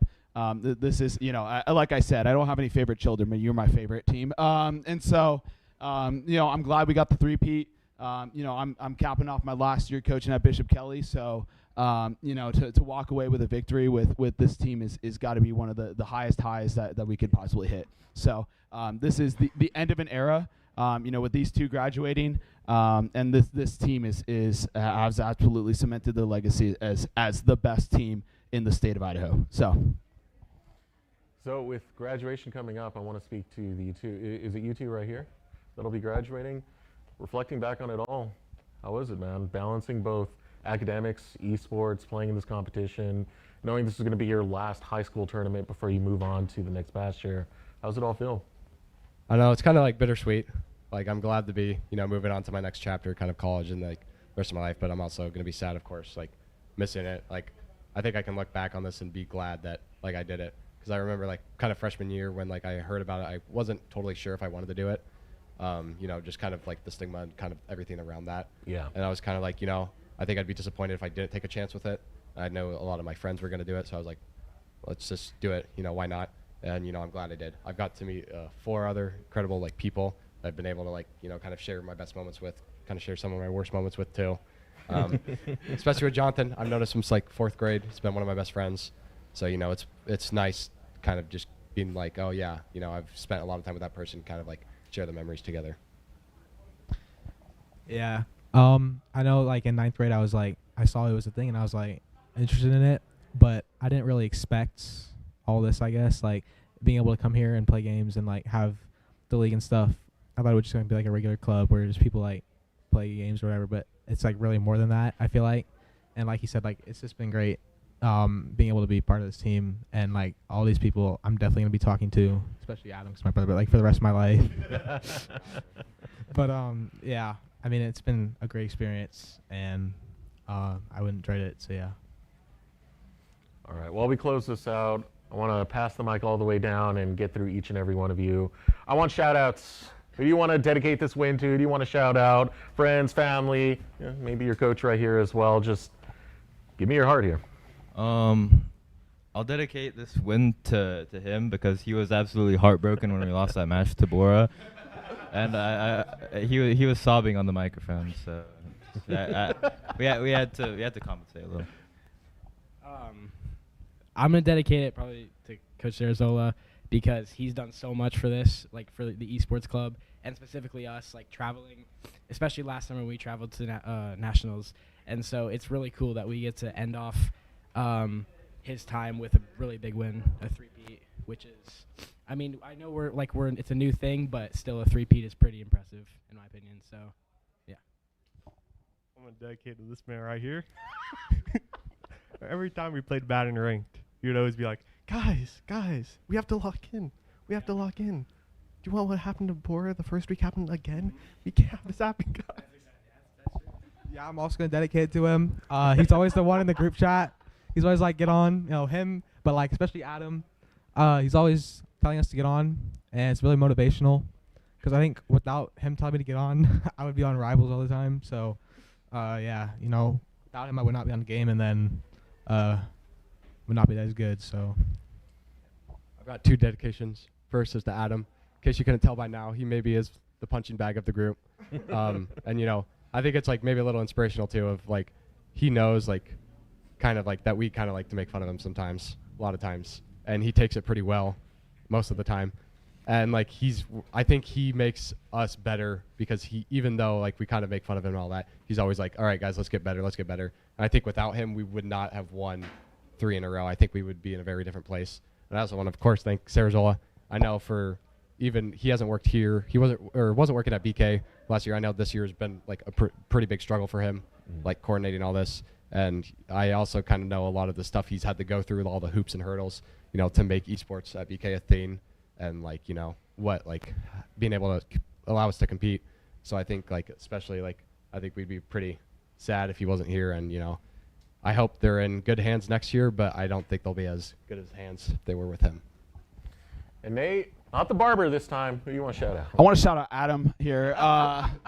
Yeah, I think you should change his gamer tag to Ironhide because I genuinely think you are tilt-proof because you can play with this team and still out-frag everyone else. So, yeah. Ooh. I don't remember that. That does not happen. Let's look at the first game. Look at the first game. Yeah, I'm sorry I set it off. All right. All right, there we go. There we go. Well. Well, I want to thank you guys so much for joining us for the interview, and congratulations, Idaho High School State champions in Valorant. It's got to feel good to three-peat. That kind of makes it a dynasty, right? That's a big deal right there. That's a big deal right there. So thank you guys for the interview. Congratulations, and whatever the world may bring you next, I hope you get at it with the same gusto that you brought here today on the grand final stage. But that's going to do it for the broadcast. I want to thank you all for tuning in and joining us for the fun as you can take one more look at the bracket. Bishop Kelly being our grand champions at the end of the day, doing their absolute best on that stage and showing that, hey, it wasn't a fluke once, it wasn't a fluke twice. They are one of the best in Idaho State. But as we close out right here, we brought Bryce back on to the couch one more time. I am appeared. Bryce, any closing thoughts, especially after that interview? I mean, you can see the way esports affects people at the high school level. We see it at the collegiate level all the time. I mean, we're part of Boise State, but at the high school level, seeing what they do, the camaraderie it brings, and even, you know, the memories they're able to have together. How does it make you feel? It becomes a culture in and of itself, and I feel like that's something that gets glossed over a whole lot when it comes to these scenes. I mean, we get to see the outcome, we get to see some of the work that gets put in, but we don't see the Discord calls behind the scenes. We don't see the group chats. We don't see the talking between classes about the game. We don't see the passion that comes with it as well, and I feel like that's something that gets overlooked a whole lot. Oh, yeah. And we really see it a lot when we get into these interviews and get to talk to the players a little bit more, get to get their experiences, get their own personal thoughts on things, and I feel like that is such a powerful statement to have. It's such a powerful thing to have your own team culture, and it's something that esports has really shown a lot of us that we can find it even outside of a physical sporting environment. And as was mentioned, like they were saying that, you know, these friendships, these relationships they've made as a team, they're going to carry over past high school esports. And, you know, maybe we'll see some of those faces in the collegiate space as we saw one of the players saying he wants to try out for Boise State. Be awesome to see him here. Maybe, you know, they go as far as the pro space. You never really know. The sky is the limit, and I want to see what they have left in their future and what they can bring. But that's going to do it for day number 1 of the Idaho High School State Championship. We've already finished Super Smash Bros. Ultimate. We finished Valorant.